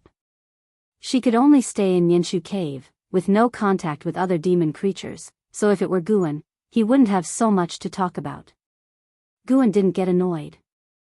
On the contrary, he listened attentively, occasionally responding, which made Tian Yaoer even happier. For a long while, Tian Yaoer followed Guan to a stone table, where he took out bottles of elixirs for her cultivation, instructing her on how to take them. Once you master the limitless freedom step, I can take you out for a walk. Guan looked at Tian Yaoer and said seriously. Having stayed in Ninshu Cave for so many years, Tian Yaoer never requested to go out. Her attitude towards the medicinal herbs was very serious too, at least Guan couldn't find any fault in her. Guan had already accepted Tian Yaoer, no longer seeing her as a mere demon slave. Tian Yaoer wasn't too excited. Instead, she pouted and said, the limitless freedom step is too hard. Who knows how many years I'll need to master it? Even the Heaven Phoenix demon mother didn't achieve her power in just a few decades. The strong beings in this world have all endured long lonely years before they could act as they pleased. Guan said earnestly. Tian Yaoer nodded and said, I understand, I'll definitely work hard in my cultivation. Guan noticed that she no longer kept talking about revenge. He wondered if she kept it in her heart or had given up on the idea. He didn't leave immediately but sat down and started explaining the primordial earth immortal skill to Tian Yaoer. The core formation was just the beginning. Tian Yaoer still had a long way to go. If he could nurture a peerless great demon, Guan would certainly feel a sense of accomplishment. Tian Yaoer's ultimate lifespan was 18,000 years, meaning she would be with Guan for the longest time. Perhaps to avoid loneliness in the future, Guan's teachings to Tian Yaoer were no less than his instructions to Enhao. Dark clouds covered the sky, the mountainous terrain undulated unevenly, and as far as the eye could see, the hills and valleys were sparse with vegetation. Most of the trees were withered, stripped of their leaves. Desolate, silent. Two figures walked through the mountains, one of them being Guan's disciple Su Han. After decades, Su Han had undergone a complete transformation. He wore black, carried a bone sword, and had a red string tied around his forehead and knotted at the back, casually binding his black hair. His eyebrows exuded malevolence, with a cold, indifferent gaze. Ahead of Su Han walked a frail old man, turning back repeatedly with obsequious smiles. Sir, up ahead is the habitat of the holy beast Sky Dragon. Although this Sky Dragon is under 100 years old, it has a peculiar temper, so you must be careful. The frail old man warned. Su Han looked forward, where amidst the darkness, a massive mountain faintly appeared, intermittently echoing with shrill cries, making the place daunting and terrifying. He ordered, you go attract it first, it'll follow soon. The frail old man's face turned pale upon hearing this, quickly waving his hands. With my cultivation level, I'm afraid. Su Han's eyes turned cold, making the old man shiver, and he hastily agreed, flying ahead and quickly disappearing into the darkness. Not long after, a dragon roar erupted from ahead, shaking the heavens and earth. Su Han then took down the bone sword from his back, with terrifying black energy seeping from his orifices, making him appear as if possessed by a demon. Who dares trespass the forbidden grounds of the ancient Sky Sect? A furious, elderly shout came, and a grey-robed burly man suddenly flew over the mountain peak, attacking Su Han. Su Han, with his back to him, did not turn around. He continued walking forward with his sword. At that moment, a ghostly figure appeared behind him, swinging its palm to gather terrifying ghost energy into a massive black wing. The grey-robed burly man's face changed drastically, using his spiritual power to resist, but he was still sent flying by the attack. I advise you to pretend you saw nothing, or it would be a pity if you were to die. An icy female voice came from the mysterious ghostly figure. If Guan were here, he would definitely recognize the voice. Ghost Mother of Ephemera.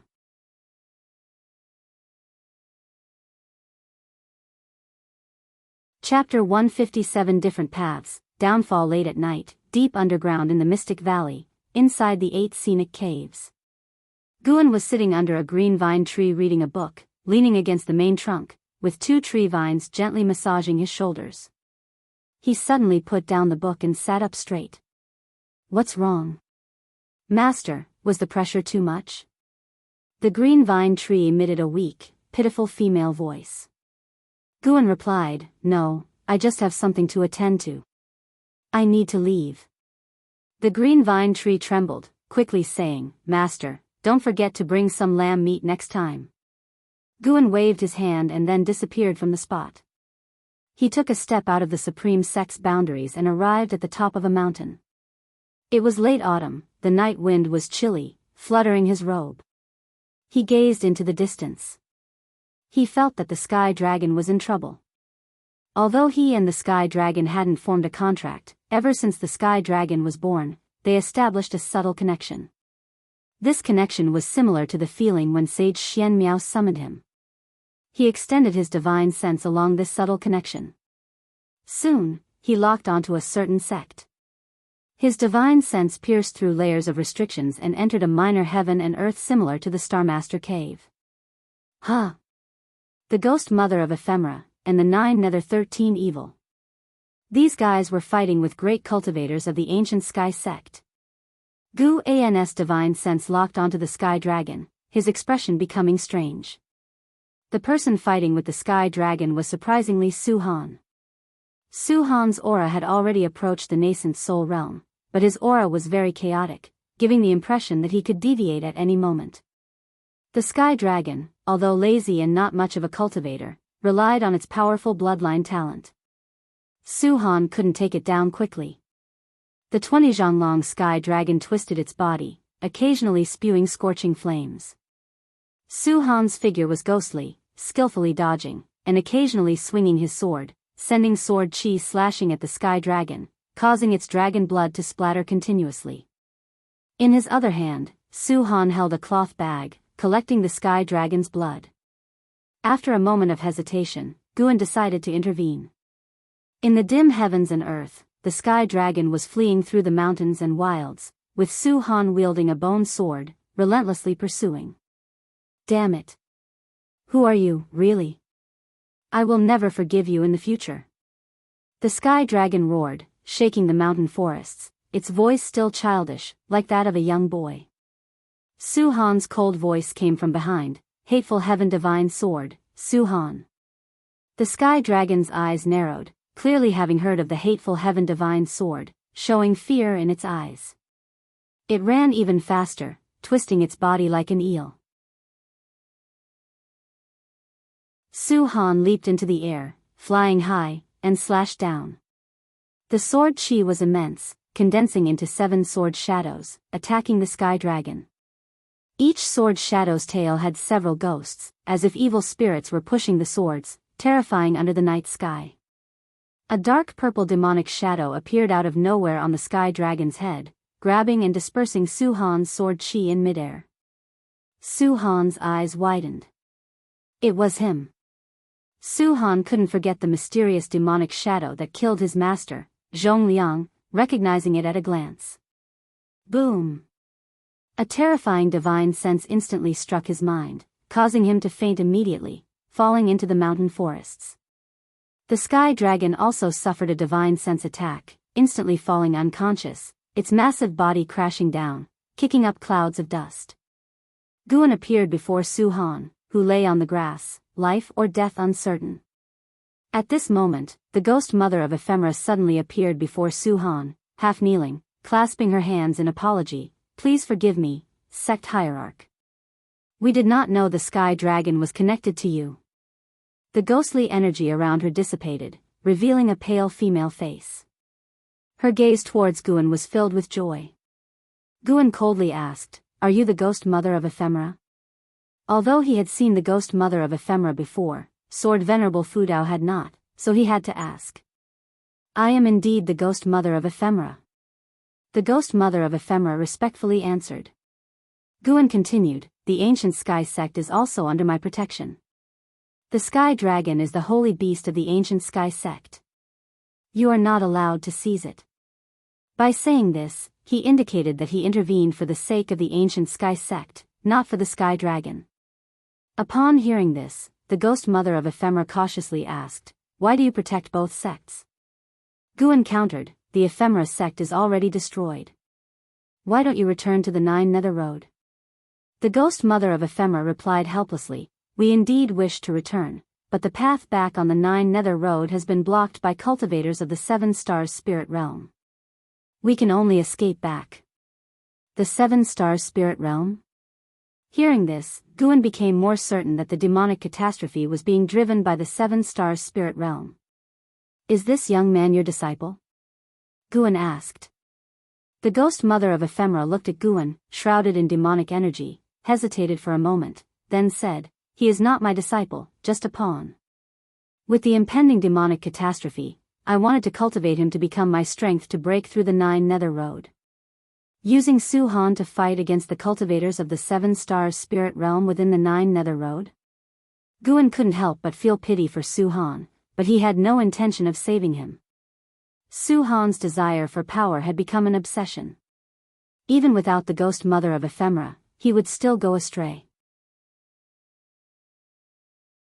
In Su Han's eyes, he wasn't committing evil, but merely striving to become stronger.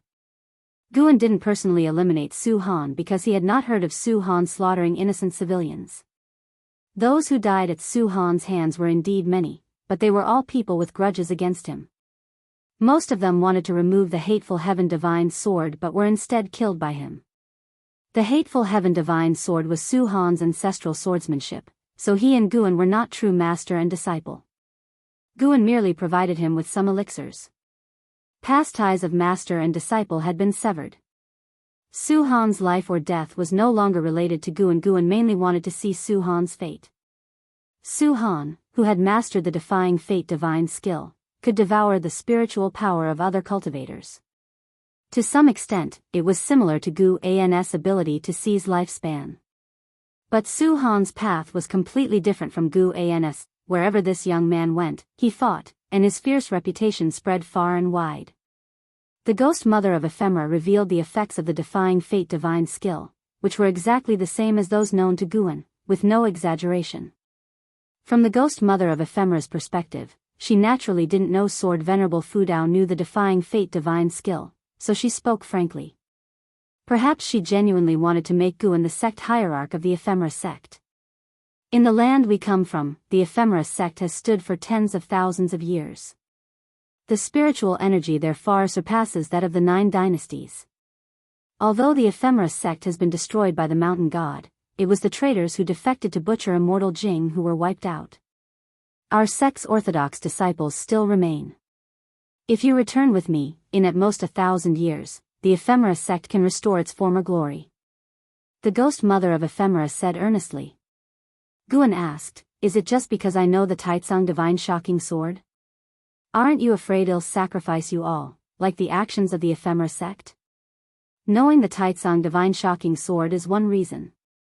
I have stayed in the supreme sect for many years and learned about your deeds. Your ability to inscribe the words righteous path on the heavenly repair platform speaks to your character.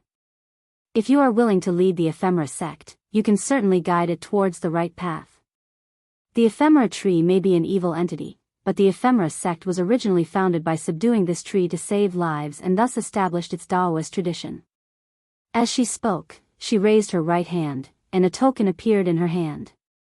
This is the token of the sect hierarch of the ephemera sect. The deceased hierarch had always been searching for this token, not knowing it was in my possession. This token can find all members of the ephemera sect and locate the hidden inheritance of true disciples. Guan extended his hand, his divine sense entering the token. He sensed a powerful restriction, which could not be broken by anyone below the Mahayana realm. Of course, this restriction was formidable to others, but it was as if non-existent before him.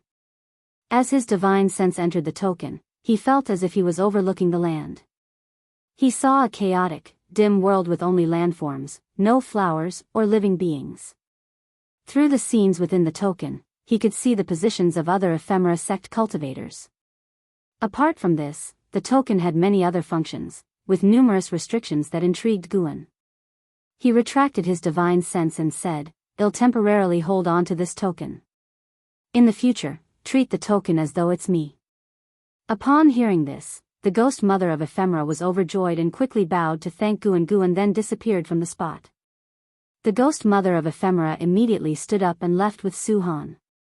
As for the distant sky dragon, she dared not touch it again. Late autumn in the Mystic Valley. Guan watched his disciples sweep away the fallen leaves in various gardens while his divine sense was focused on the distance, observing the decisive battle between the Taizong dynasty and the Hanlu dynasty. LV Xian and Wu Ju were also participating, showcasing their prowess. They were already close to reaching the Hanlu dynasty's imperial city. Gu An's focus was mainly on Yi Yan. Yi Yan was also from the Mystic Valley and had been guided in spear techniques and body tempering methods by Luo Han and Zhou Tongyu. After building his foundation, he joined the army. Decades had passed. Yi Yan was now a general of the Taizong dynasty with illustrious military achievements. Although not yet in the core formation realm, his strength on the battlefield was formidable. After all, most soldiers were below the core formation realm. Those who reached it typically transcended the dynasty's constraints, seeking their own immortal path. Watching the battlefield, Guan felt like he was witnessing the investiture of the gods. Both sides had sex cultivators charging into battle, casting spells. The losing side would be overwhelmed by the army, retreating step by step. Just as he was engrossed, Zhen Qin flew over on her sword and landed beside Guan. She whispered, "Master, senior brother Su Han has been wanted by the ancient sky sect." Guan nonchalantly said, "I've told you, he's not your senior brother." Zhen Qin pouted, "He might not be my senior brother to outsiders, but we grew up together. How can I completely sever ties with him? Telling me want help. What can I do?" "Master. I'm just feeling anxious and wanted to talk to you." Zhen Qin glared at him. Guan glanced at her, smiling, "Don't worry about him. He survived many years of being hunted. Instead of worrying about him, you should worry about yourself. You seem to encounter more danger than him." He referred to the time Zhen Qin was saved by Sage Xian Miao from the law enforcement hall disciples. Although she didn't mention the existence of the mountain god, Yilan knew about her perilous experience and had informed Guan. Just as Zhen Qin was about to retort, she suddenly sensed something and took out her disciple token from her storage bag. Guan did the same, taking out his Valley Master token, and inserted his divine sense. Immediately, he heard the voice of Gu Zong. Supreme Elder Kusong investigated the demon land and unfortunately perished. In 3 days, all disciples must gather in the affiliated city to pay respect to the ancestor.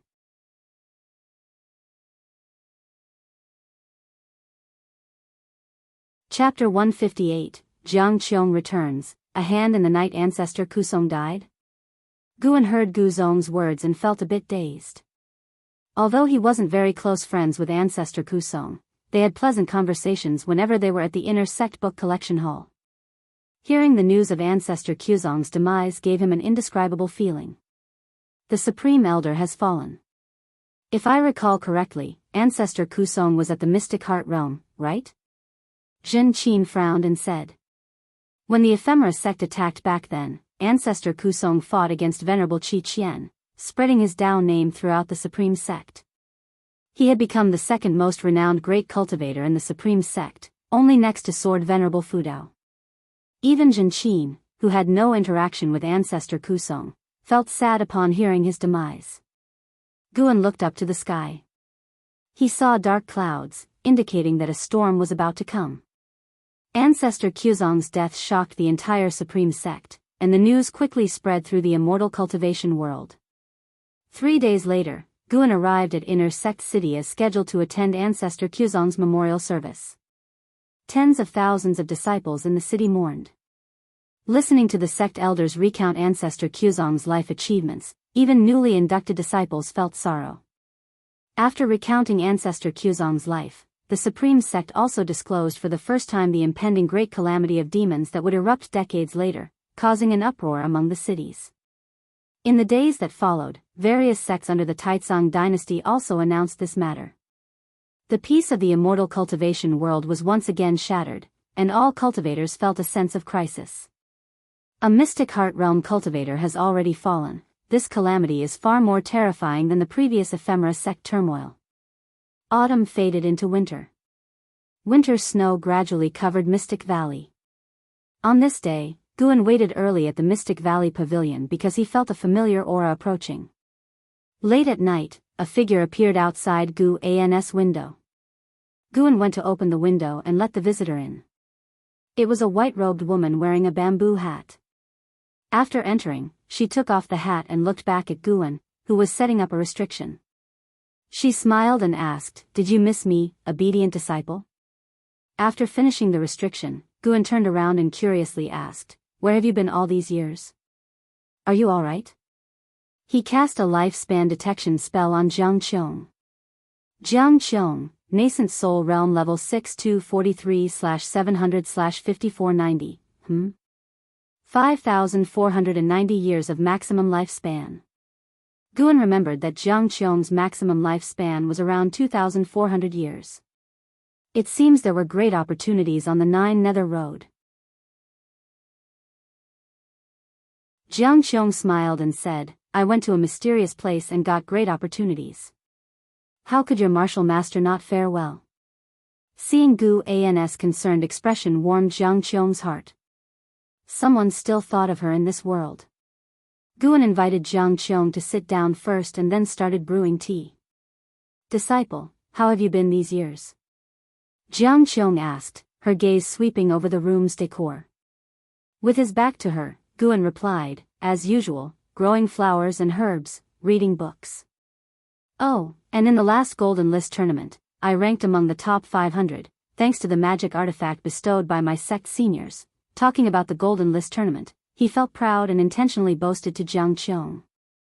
In the past, Jiang Qiong might have been surprised, but after experiencing the ephemera sect turmoil and traveling the Nine Nether Road, her perspective had changed drastically.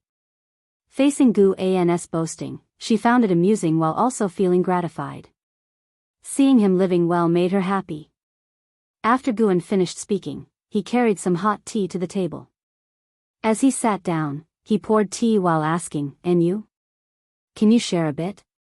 Jiang Qiong smiled and said, "I offended a significant figure and have to hide in the 8 scenic caves for a while." "Are you sure you want to know?" Upon hearing this, Guan immediately shook his head and said, "Then forget it. If you need to hide, just hide. I certainly won't betray you." In the past, Jiang Qiong had taught him many things, and the 8 scenic caves belonged to her, so sheltering her was only natural. More importantly, Guan already knew who was hunting Jiang Qiong. Before going to the Ancient Sky Sect, Guan detected Jiang Qiong's presence during a divine sense probe. He accepted the sect hierarch token from the ephemera sect to give it to Jiang Qiong later. Just in time, Jiang Qiong had ambitions. 2 great cultivators in the Void Crossing realm were chasing Jiang Qiong, but they had lost her trail and were now wandering in the Great Yu dynasty. Hearing Guan's words, Jiang Qiong smiled, raised her hand, and produced a white jade bottle. She said, "The spirit juice inside is good stuff. Drink a mouthful each month, no more, to avoid chi blood disruption. This juice can enhance your root bone quality." "How can I take this?" "You should keep it for yourself. I've already consumed a lot. This is the leftover, and it no longer benefits me. You keep it, no refusals." With a stern face, Jiang Qiong said this. Hearing her words, Guan had no option but to accept. After chatting for an hour, they moved to the 8 scenic caves. Guan revealed that the green vine tree had developed spiritual wisdom, but Zhang Qiong was nonchalant, stating that the green vine tree in the Thousand Autumn Pavilion also had spiritual intelligence. Earlier, while in the pavilion, Guan had already messaged the green vine tree, instructing it on what could be said and what should be kept secret. Back in the 8 scenic caves, Zhang Qiong sensed the spiritual energy was denser than before, making her very pleased with Guan. Disciple, the Thousand Autumn Pavilion has disbanded, and my kin have all perished. From now on, I will depend on you. You won't mind, will you? Zhang Qiong rested her hand on Guan's shoulder with a smile. Guan stepped to the side and said, why would I mind? I even want to learn formations from you. He then went to the green vine tree and dug out the divine power collection of the Ji family, handing it to Zhang Qiong. Zhang Qiong had robbed this item during a banquet at the Ji family. It recorded the Heaven and Earth Path Gang divine skills. Guan had already mastered the Heaven and Earth Path Gang and upgraded it to Taoist Gang primal energy. Now, even if caught off guard, it would be hard for enemies of the same rank to kill him instantly. The Taoist Gang primal energy could autonomously protect his body. Looking at the divine power collection in her hands, Zhang Qiong felt mixed emotions. For some reason, her mood was quite complicated. Seeing her expression, Guan felt uneasy. Don't tell me she's moved. He immediately found an excuse and left. Watching his departing figure, Zhang Qiong sighed and thought, this kid is really foolish. He didn't even research it thoroughly. She could sense that the restriction on the divine power collection was intact, so she assumed Guan hadn't touched it. Such foolishness would surely lead to trouble someday. She needed to teach him. Zhang Qiong's return didn't change Guan's life. Every 7 days, he would visit the 8 scenic caves, bringing along various medicinal herbs for her, asking her not to pick any, leaving that task to him. Zhang Qiong, aware of his habits, behaved accordingly upon returning to the 8 scenic caves. Since Guan had prepared the herbs, why should she bother? Due to ancestor Quzong's death, the atmosphere in the Supreme Sect was colder than in previous winters. At the year's end, a major event occurred. The Hanlu dynasty surrendered. Thus, the Taizong dynasty annexed the Hanlu dynasty, breaking the millennial 9 dynasty balance. Li Xuando's prestige soared, with even the outer sect of the Supreme Sect discussing him. If he truly united the world, his name would be engraved in history. Guan heard in the outer sect that Li Xiandao had begun deploying troops against the Wuzhen dynasty. This time, there were no public objections, but rather praises for Li Xiandao. Rumor had it that the Tianwei dynasty in the distant land also waged war, with the current emperor harboring ambitions no less than Li Xuando's. Significantly, ancestor Xingyan's death hadn't spread, and Tianwei made no inquiries with the Supreme Sect about Xizong's death, clearly determined to swallow this loss. These matters were irrelevant to Guan, he simply listened for entertainment. With the new year, Yilan and Zhenqin came to spend the festival with Guan. Guan divided the spirit juice given by Zhang Qiong into 3 portions, giving them to Yilan, Zhenqin, and Xiaochuan individually, asking them not to tell anyone. Right after the spring festival, the Supreme Sect began recruiting disciples to explore the demon land. Facing the inevitable calamity, the Supreme Sect didn't want to sit idle, so they offered generous rewards to attract disciples for reconnaissance. Some disciples nearing their lives' end or faced with cultivation obstacles eagerly applied, but Guan instructed Yilan and Zhenqin not to participate. Thankfully they listened. In the following years, news about demons frequently reached the Supreme Sect. Demons increased across the 9 dynasties, clearly a precursor to the demon calamity. Time flew like a white steed's shadow passing a crevice. 2 years later, during late autumn. In a mountain forest under the night sky, Di Xia walked. He stopped as black crows flew out from the darkness ahead. These crows swept past Di Xia, settled on a large tree behind him, and coalesced into a figure, dark and eerie, with no clear features. The Emperor is looking for you. Won't you return? The mysterious figure asked. What for? Isn't the southward movement inevitable? Di Xie's tone was full of sarcasm. Why do you resist the Emperor's plan? The mysterious figure asked in a deep voice. Di Xie mocked, this world isn't big enough? Even in the demon lands, there are countless hills beyond his control. Why push humanity to extinction? The mysterious figure snorted, demons and humans cannot coexist. Eradicating humans is the only way to ensure our safety. But humans exist overseas. When will the killing end? I think he's been influenced by the demon master. Don't speak ill of the demon master. Anyway, I want return. I'll train at the supreme sect. Don't seek me out again.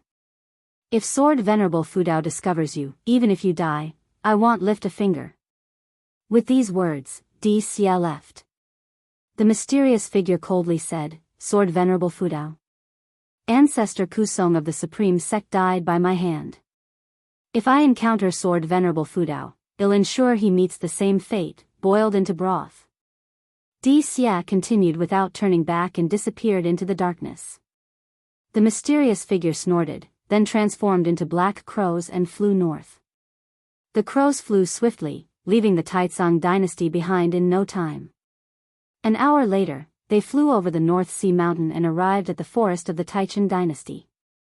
The crows landed by a small river, reformed into a figure.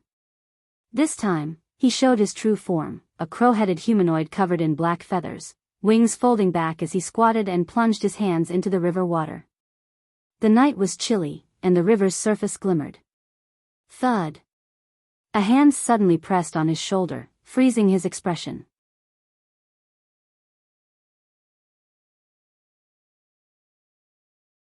Chapter 159 Demon Clan's Momentum. Daoist Lord. Since ancestor Kusong perished, with the demon calamity approaching, Guan used his divine sense every night to inspect the lands of the 9 dynasties, to prevent enemies from sneaking in. That night, he happened to see Di Xie leaving the Supreme Sect, so he used his divine sense to follow, and then saw Di Xie meeting a demon. When Guan heard the demon say it was he who killed ancestor Kusong, Guan was filled with killing intent. He must avenge ancestor Kusong. After all, ancestor Kusong counted as an ancient friend of Guan. He didn't make a move directly but waited until the demon left the Taizong dynasty before acting. The Black Crow demon envoy stopped by the riverside, intending to rest and infuse his demonic power into the river, marking this land through the water. Before his demonic power could probe into the river, a hand fell on his shoulder. He had never experienced such a thing. Even in the demon land, no demon could approach him silently. He instinctively wanted to evade, but an unimaginable pressure pinned him down, rendering him immobile. Terror showed on his crow-like face. He glanced sideways, barely seeing a shadowy figure. Guan originally wanted to mock him, but seeing he was already scared half to death, it felt pointless. He then used his divine sense to assault his soul. Soul-capturing skill. The night was silent, with only the faint sound of flowing river water echoing. The moon set, the sun rose, the brilliant sun climbed from behind the eastern mountains, its rays piercing the sky, shining on Guan and the Black Crow demon. Under the sunlight, Guan, exhibiting his 9 extremes yin-yang body, appeared ghostly, while the Black Crow demon in front of him had turned white-eyed, his body twitching slightly. After 2 full hours, Guan retracted his divine sense, then removed the storage bag and storage ring from the Black Crow demon, and used Taiching True Fire to burn his flesh body. A few heartbeats later, the Black Crow demon perished, his soul disintegrated, leaving only the demon core and mystic heart, which Guan collected into his storage bag. You successfully seized 380 years of lifespan from the Black Crow demon envoy, 8th layer of Mystic Heart Realm. Guan then disappeared from the scene. At noon, in the 3rd Medicine Valley. Guan walked down from the transmission array platform, heading towards the distant gardens. Along the way, the servant disciples he encountered greeted him warmly and saluted him. Now, the number of servant disciples in the 3rd Medicine Valley had reached 400. Guan did not overly covet natural treasures, and together with earnest planting, the production of medicinal herbs in the 3rd Medicine Valley was very impressive. Even compared to the Inner Sex Medicine Valley, the Third Medicine Valley's harvest handed over to the sect each year ranked in the top 3. Thanks to this achievement, the sect was increasingly satisfied with him, continuously assigning more servant disciples. Along the way, Guan spotted an Exian, who was sweeping the ground. He immediately waved his hand, beckoning her to come over. Upon seeing this, an Exian quickly walked over and saluted upon reaching him. Having stayed in the Third Medicine Valley for so many years, an Exian had successfully entered the Foundation Establishment realm, thanks to the elixirs secretly given by Guan. She was very grateful to Guan. Back then, both An Hao and an Exian apprenticed under Guan simultaneously for cultivation. Now, An Hao had reached the 3rd layer of the nascent soul realm, while an Exian was only at the 1st layer of the Foundation Establishment realm. Even Guan couldn't help but sigh at the unfairness of the heavens. "Accompany me for a walk," Guan said. An Exian naturally had no objections and followed him step by step.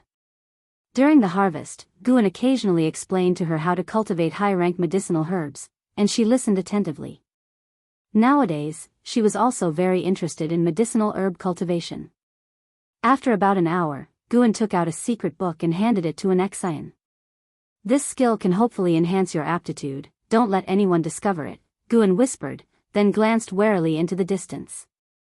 Receiving the secret book, an Exian immediately beamed and said, "Thank you, Master." After so many years, she had completely trusted Guan, referring to him as Master, just like other servant disciples, but differently compared to others. In her heart, Guan had become her true master, second only to the mysterious master who once saved her. Guan patted her head, gesturing for her to continue her work. An Exian immediately saluted and turned to leave. Watching her back, Guan wore a smile on his face. He hoped that the primordial reincarnation skill could help an Exian. Even if it didn't transform her, just letting her live a few more years would be a good thing. Life in the Third Medicine Valley was not dull. Guan had already built a book collection hall, a tavern, and even bought some equipment for the loft area for the disciples to enjoy. He also created chess, which became popular in the Third Medicine Valley. After that, Guan flew towards the inner sect city, having just avenged ancestor Kusong. He wanted to chat with Elder Su Lu of the inner sect's book collection hall. Of course, he wouldn't tell Su Lu what happened this morning. He simply wanted to talk with Su Lu. He saw the tragic end of ancestor Kusong in the memories of the Black Crow Demon Envoy, which made him feel depressed.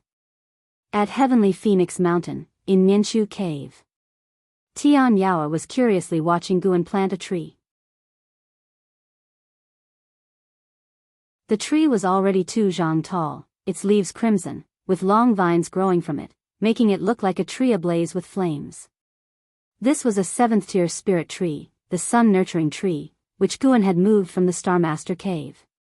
It was considered a sapling, for the sun-nurturing trees in the Starmaster Cave were 1,000 zhang tall, bearing sun-nurturing fruits that could enhance qi and blood, and even the perception of fire-attributed spiritual energy. After finishing the planting, Guan satisfactorily inspected the sun-nurturing tree. He turned and patted Tian Yao's forehead, snapping her out of her daze. "Come, I'll teach you a demon spell." Upon hearing Gu An's words, Tian Yao immediately became excited and hurriedly followed him. Guan had obtained many spells and cultivation techniques from the memories of the Black Crow Demon Envoy.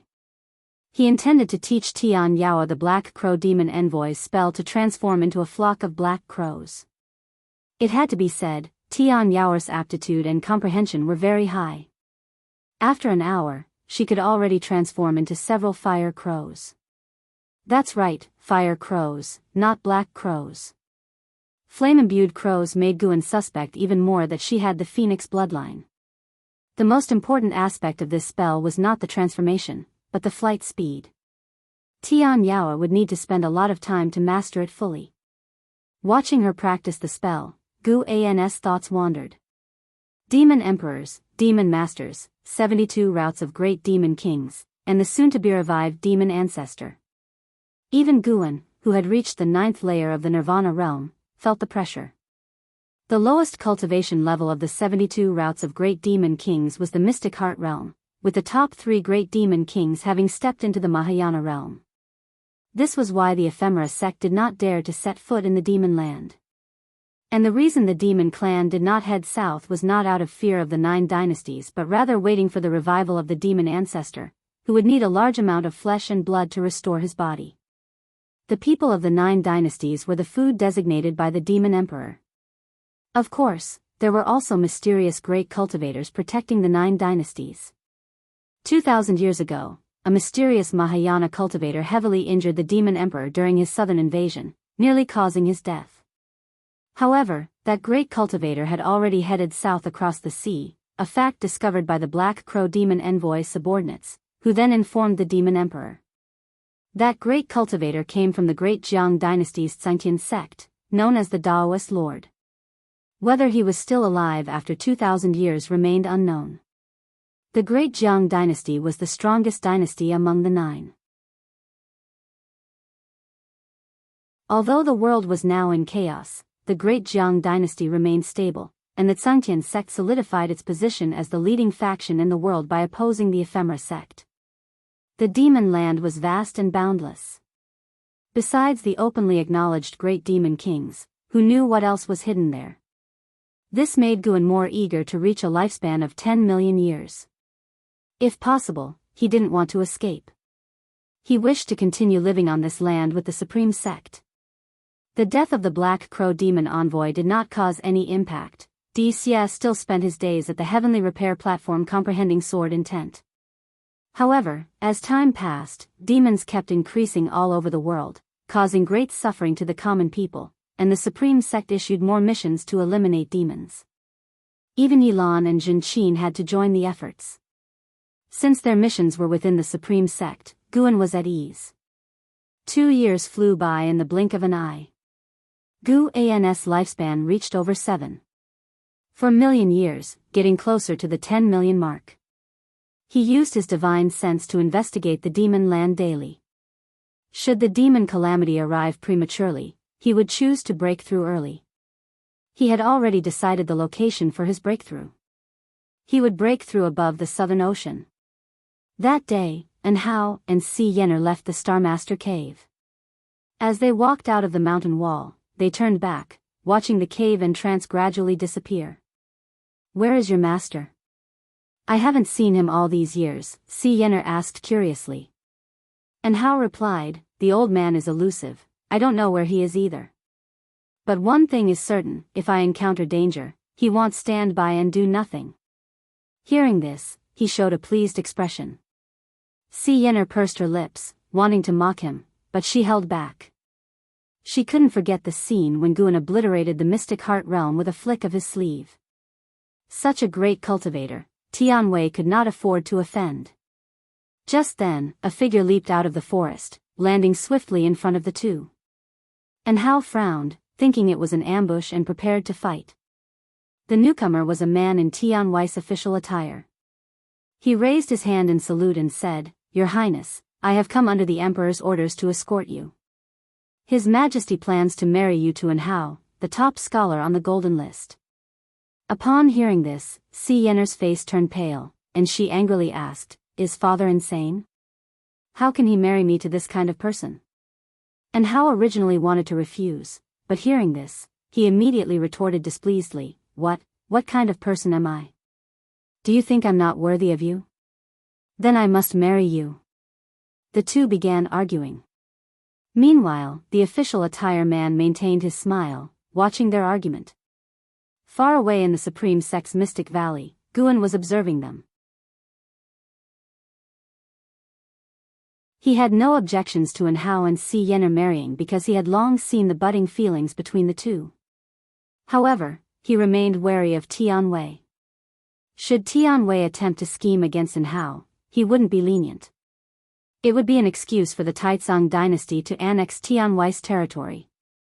After the trio set off, Guan closed the Daoist Xuanxuan. Someone was approaching Mystic Valley. He stood up, exited the house, and went downstairs. After an hour, Di flew his sword into Mystic Valley. From a distance, he saw Guan and waved in greeting. The valley disciples, seeing him acquainted with Guan, did not stop him. Di landed, stowing his flying sword into his storage bag, then dragged Guan to a secluded place. The family sent a message, they're planning to move out of the Supreme Sect. The third miss specifically asked to bring you and me, Dee whispered, his expression exuberant, feeling honored that the G family hadn't forgotten him.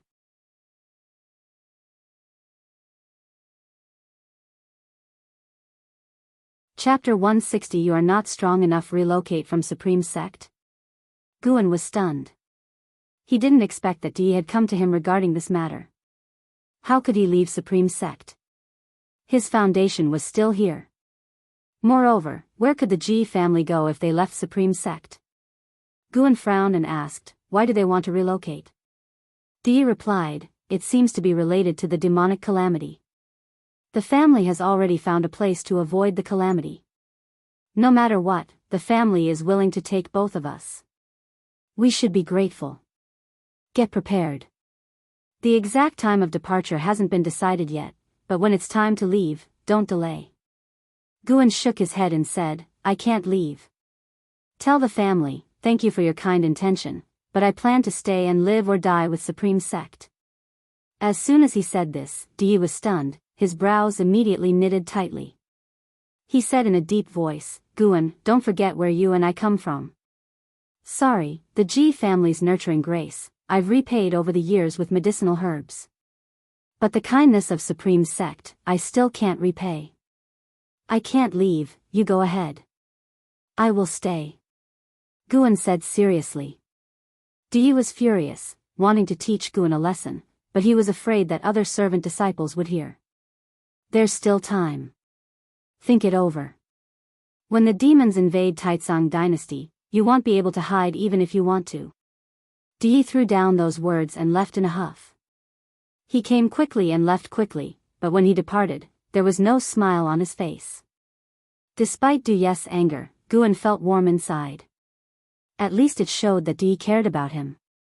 Otherwise, he wouldn't bother about his life or death. However, he really couldn't leave Supreme Sect. If Supreme Sect couldn't survive the demonic calamity, it wouldn't be too late for him to escape then.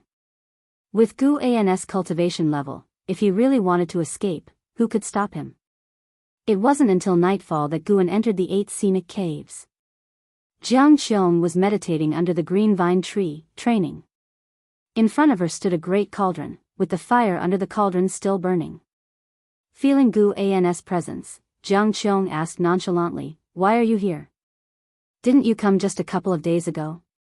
Guan approached the great cauldron, looking at the medicinal soup inside as he said, today, someone from the G family came to see me. They said they're preparing to withdraw from Supreme Sect and told me to get ready. Hearing this, Jiang Qiong opened her eyes, her beautiful brows furrowing. She asked, are you going to leave? If Guan were to leave, a new disciple from Supreme Sect would surely take over Mystic Valley, which wouldn't be good for her. There was also a trace of unexplainable annoyance in her heart. I'm not leaving. I refused. I'm just puzzled about where the G family can go to avoid the demonic calamity, Guan sighed. He had come to ask Jiang Qiong about this, thinking she might know. Jiang Qiong sneered, they must be hiding in the 7-star spirit realm. That 7-star spirit realm is a holy land, even demons dare not invade it. I heard that the Ji family plans to marry Ji Xiaoyu to a genius in the 7-star spirit realm. It seems to be true, the Ji family has indeed climbed high. So it was the 7-star spirit realm.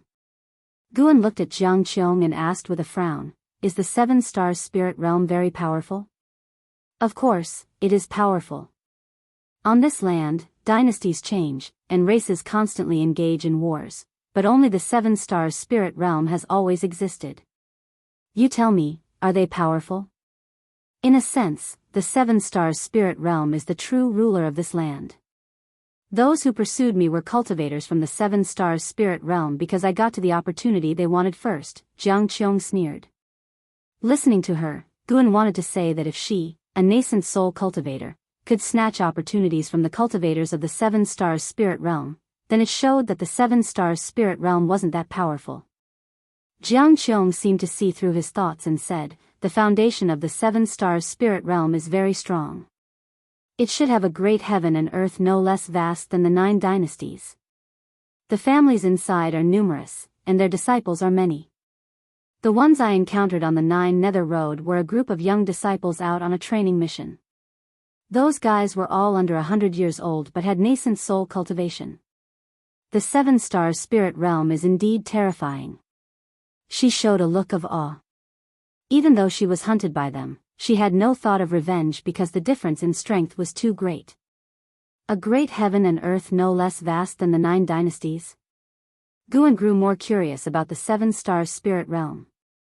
No wonder the Seven Stars spirit realm didn't intervene in the racial conflicts on the mainland. Even if the human race on the ground was wiped out, there would still be a continuation of human lineage. Later, Guan asked a few more questions. Jiang Qiong told him everything she knew. The more he learned, the more apprehensive he became of the Seven Stars spirit realm. His intuition told him that after the demonic calamity, the Seven Stars spirit realm might cause the next disaster. But Guan wasn't anxious. His strategy was to act only when he was absolutely sure. If he could fight, he would fight. If not, he'd retreat and live to fight another day. Your third miss is engaged to the Seven Stars spirit realm. Are you happy or unhappy? Jiang Qiong suddenly asked teasingly. Guan casually replied, third miss is a girl of heavenly pride. Naturally, she would marry a boy of heavenly pride. I'd certainly be happy for her. Really? Not a bit of regret in your heart? Jiang Qiong asked with a smile. Guan raised his eyebrows and shrugged, saying, indeed I have regrets. Actually, I admire the third Mississippi. But, alas, my talent is mediocre, and I don't qualify to pursue her. Since I cannot have her, I can only console myself by wishing her well. Jiang Qiong's smile faded. She snorted coldly and said, you do see it clearly. Correct, if status and talent don't match, affection will only harm you. Keep it up. Don't let your heart be easily moved again. Guan nodded and said, I don't need to be moved. There are plenty of female disciples in the valley. Oh. Is that why you don't like to cultivate? I mean, if I want to find a Taoist friend, it's not hard, but I don't want to. That sounds better. Martial Master has lived longer than you, and Taoist friends are unreliable. How many Taoist friends abandon each other in moments of life and death? How many schemed against their partners for personal gain? Martial Master hopes you won't have feelings for anyone lightly. Be more cautious. Martial Master is looking out for you. Did you ever have a Taoist friend? If I did, I would have died long ago. Jiang Qiong began to preach earnestly to Guan. Guan, in return, asked questions sarcastically. After more than an ancient hour, Guan finally left. Watching Guan's retreating back, Jiang Qiong thought to herself, this lad didn't even call me Martial Master. His mind is a bit wild. The tail end of summer eventually slipped away, and another autumn arrived. Guan came to Tianya Valley and noticed that there was one more person in the valley. Since Lv Xian and Yi Luyun left, the valley only had Luo Han and 3 monkey demons for company. Because of this, Guan brought lots of books for Luo Han, even a chess set. Actually, even without these, Luo Han wouldn't feel bored, since he was a cultivator. But because Guan brought them, it was easier for him to get distracted. He often cursed Guan for being sinister, but he couldn't refuse, as Daoist Zunshan's writings were indeed compelling. Guan walked down from the hillside, looking at the figure standing in front of the wooden fence from afar. Ji Ruolai, Nascent Soul Realm, 8th floor 96/700/3900, Ji Ruolai? Guan raised his eyebrows. He had heard of this name. He was Ji Xiaoyu's biological elder brother, taken to the main family for training when he was young. Guan had never met him, only heard about him from other house servants. He didn't expect that Li Xiandao had even roped in Ji Xiaoyu's brother. Luo Han descended from the sky, landing beside Guan. He introduced Ji Ruolai to Guan and asked, "You've heard of him, right? After all, you also come from the Ji family." Guan nodded. The two approached Ji Ruolai from behind. Ji Ruolai stared at the flowers and plants in the park, lost in thought. When Luo Han called out to him, he snapped out of it. He turned to look at Guan and Luo Han and said, "So this is the Valley Master, Guan?" Guan raised his hand in greeting and said, "Greetings, second young master." Ji Ruolai waved his hand and said, "Here, I must address you as Valley Master. His Majesty said him to assist you." The talents who came to Tianya Valley had to assist Guan, yet they could freely ask for any herbs in the valley, so Ji Ruolai was friendly to Guan. But Guan didn't need their assistance, he preferred to give them a small favor instead. "Second young master, feel free to focus on your cultivation. The trivial matters of the valley are handled by Sunda and the others," Guan said softly with a smile. Ji Ruolai nodded and then started a casual conversation with him. He noticed a strange cold aura in Ji Ruolai's body, which surrounded his golden core. After chatting for a while, Guan excused himself, as he needed to pick medicinal herbs. Ji Ruolai watched Gu An's departing figure, deep in thought. Luo Han caught up with Guan and whispered, "Did you find the supreme secret records I asked you to look for?" Guan reluctantly refrained from rolling his eyes and whispered back, "No, that book has already disappeared without a trace. Forget about it. Isn't Daoist Zunshan's works in Green Hero travel enough for you?" Luo Han could only sigh regretfully and then left. Guan shook his head, smiling. He wondered where Luo Han had heard about it, knowing even about the supreme secret records, and asked Guan to buy it. Guan feared it might lead Luo Han astray, affecting his training, so he didn't help him buy it. It was all Shenzhen's fault for corrupting the ethos of the immortal cultivation world. Late at night, in a dilapidated temple. Thud. A man in plain clothes fell to the ground, his right foot twitching a few times before he completely stopped breathing. Standing beside him was a man in black, Su Han. Su Han had just absorbed the spiritual power of the plainclothed man. He was cultivating energy with both hands, trying to harmonize it. From his tightly knit brows, it was evident that he was in discomfort. There were 4 other corpses beside him, both male and female, all dead. A gust of ghostly air entered through a hole in the roof, forming the figure of the ghost mother of Ephemera. Under the moonlight, the ghost mother of Ephemera's pale face looked eerily terrifying. She stood aside, watching Su Han. For a long time. Su Han opened his eyes, exhaling a breath of murky air. The ghost mother of Ephemera began, "I've already leaked your whereabouts. In no more than 7 days, many cultivators will come to hunt you down. I will have the 9 Nether 13 evil intercept the great cultivators. Seize this chance, and don't let anyone escape." Su Han nodded, then asked, "Ghost Mother, why are so many people seeking their own death when I have no grudge against them?" The ghost mother of Ephemera replied calmly, "Some want to kill you to make a name for themselves. Some want to kill you to claim the sword sex bounty. The fundamental reason they pursue you is that you're not strong enough. They think they can kill you."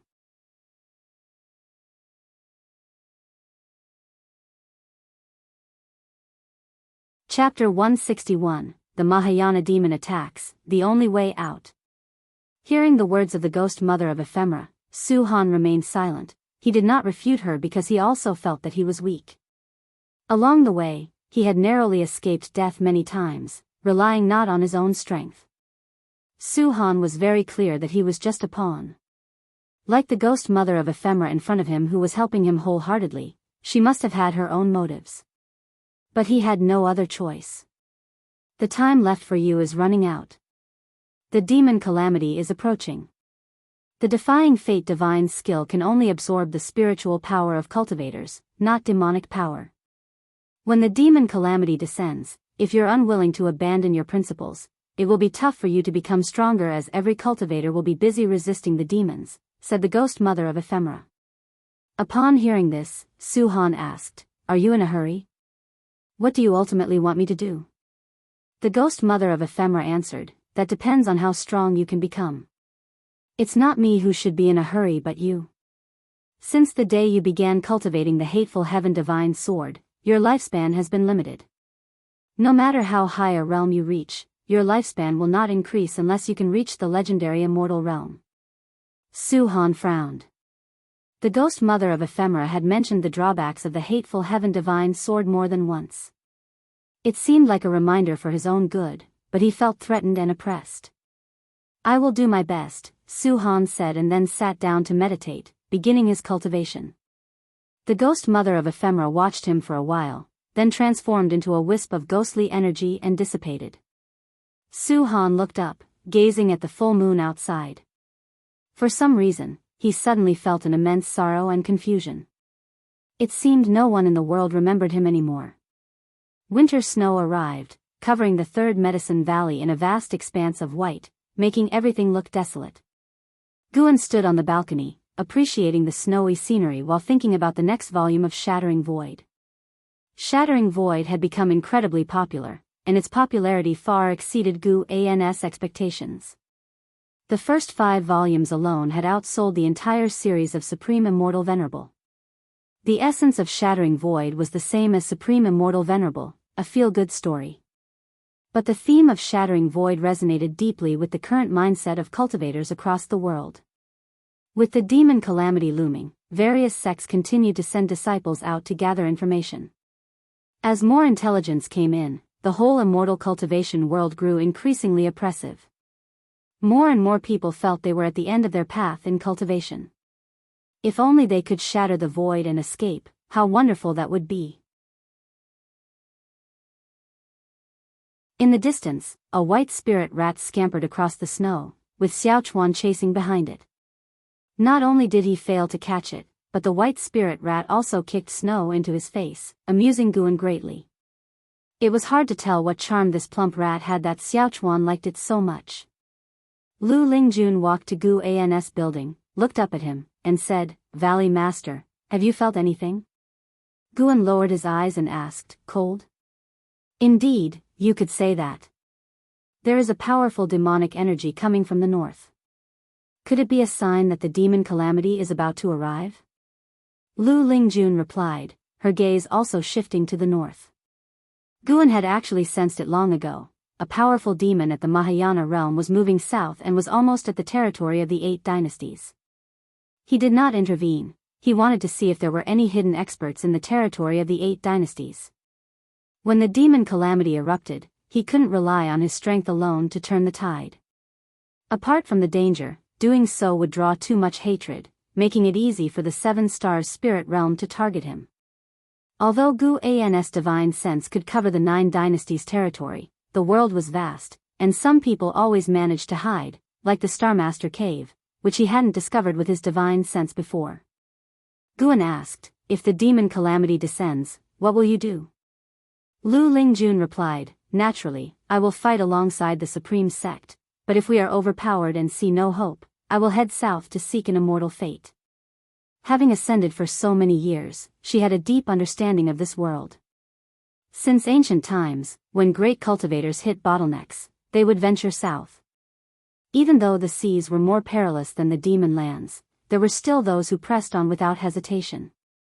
As an ascender, Lu Lingjun naturally would not perish with the Supreme Sect. Guan nodded slightly, not making any comment. Lu Lingjun looked at Guan and asked, "What about you, Valley Master?" Guan feigned hesitation and said, "I will diligently plant medicinal herbs and contribute my strength. If the Supreme Sect were to fall, then I would take my own life to avoid being devoured by demons." Hearing this, Lu Lingjun rolled her eyes at Guan, thinking he was hopeless. Guan chuckled and didn't continue the topic to prevent panic among the other servant disciples. However, how would the immortal cultivation world deal with the impending Mahayana realm demon? The snow kept falling incessantly as if it wanted to bury the world. Night fell. Guan arrived at Ninshu Cave in Heavenly Phoenix Mountain. As soon as he entered, he saw Tian Yao crouching by the medicine cauldron, warming herself by the fire, hugging her knees, shivering, even burying her head. Guan walked towards Tian Yao, deliberately making footstep sounds, causing Tian Yao to lift her head. Seeing Guan, she immediately beamed and rushed towards him, hugging him. "What's the matter with you?" Seeing that she was really frightened, Guan did not push her away but asked concernedly. Tian Yaoer buried her head in Gu An's chest and whispered, "I'm scared." It feels like something terrifying is approaching. She clung tightly to Gu An's waist, afraid he would leave. Guan patted her shoulder and comforted her, saying, "Don't be afraid. That creature isn't heading towards Heavenly Phoenix Mountain. It's far away from us." Upon hearing this, Tian Yaoer looked up and cautiously asked, "Really? Really? Besides, haven't I come to stay with you? But you can't even defeat the demon mother." "I feel that terrifying presence is even stronger than the demon mother." "Indeed, I can't defeat it, but I will take you along and flee if we have to." "Then don't lie to me. If you are going to leave here, you must take me with you." "I won't lie to you," Guan assured her. If not for his help, Tian Yaoer might have been devoured by demons. She could only rely on him. How could he abandon her? Nonetheless, Tian Yaoer's reaction surprised him somewhat. Being a demon herself, why would she be so scared? He led Tian Yaoer to sit down and asked her to explain why she was so frightened. Unfortunately, Tian Yaoer fumbled for a long time and couldn't articulate it clearly. Based on the Black Crow demon envoy's memories, Guan knew the origin of the powerful demon. Six-headed sea dragon, one of the 72 great demon kings, ruling 10,000 miles, with countless demon soldiers and demon generals under his command, known for his violent nature and infamous reputation. Even the Black Crow demon envoy, when meeting him, tread carefully, fearing being swallowed in one gulp. At this moment, the six-headed sea dragon was leading millions of demons southward, and along the way, more demons joined, including demon kings willing to follow him. His overwhelming demonic energy had alarmed the human race's immortal cultivation world. Guan could sense many cultivators heading towards the 8 Dynasties territory, with more than 20 Mystic Heart Realm cultivators among them.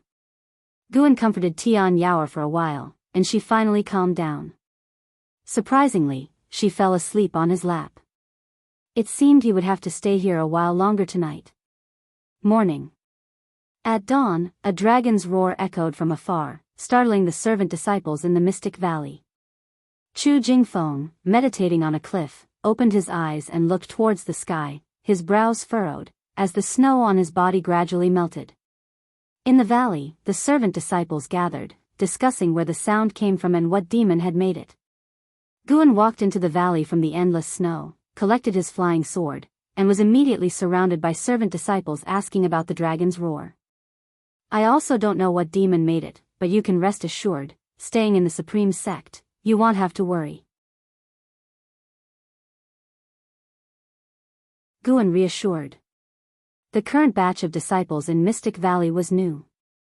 Besides Lu Jiojia and Chu Jingfeng, none had experienced various calamities Mystic Valley had faced, so the disciples easily believed Gu An's words.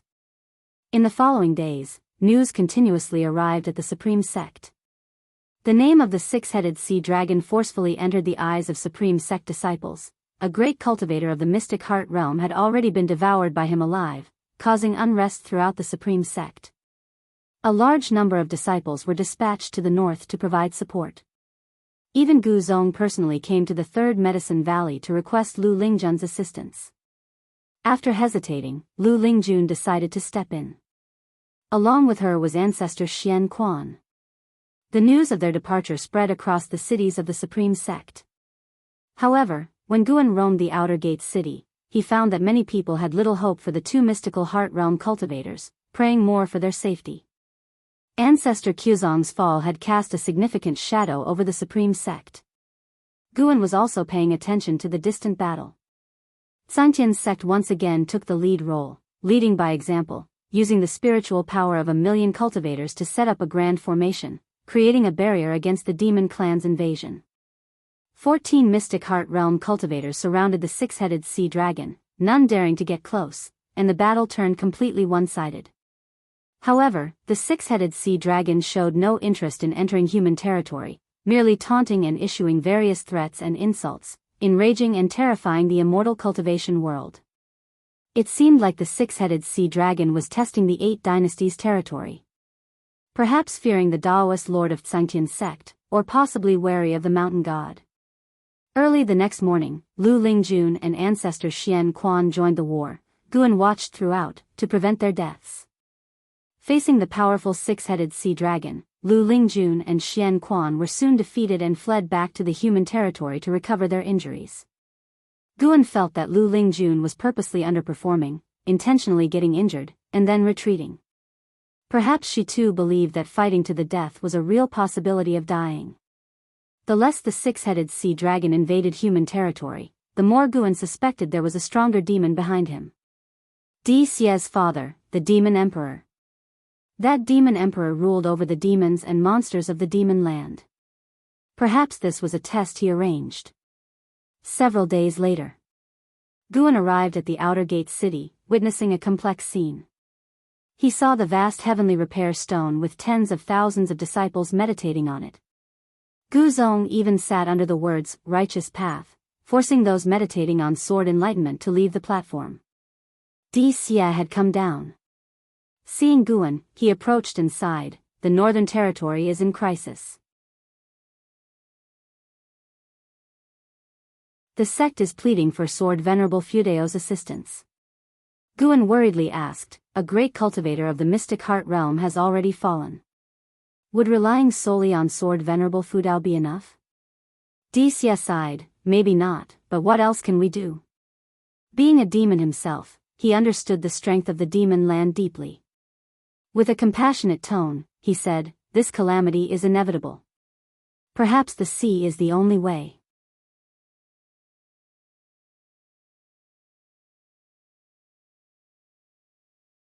Chapter 162 Please Sword Venerable Fudao take action.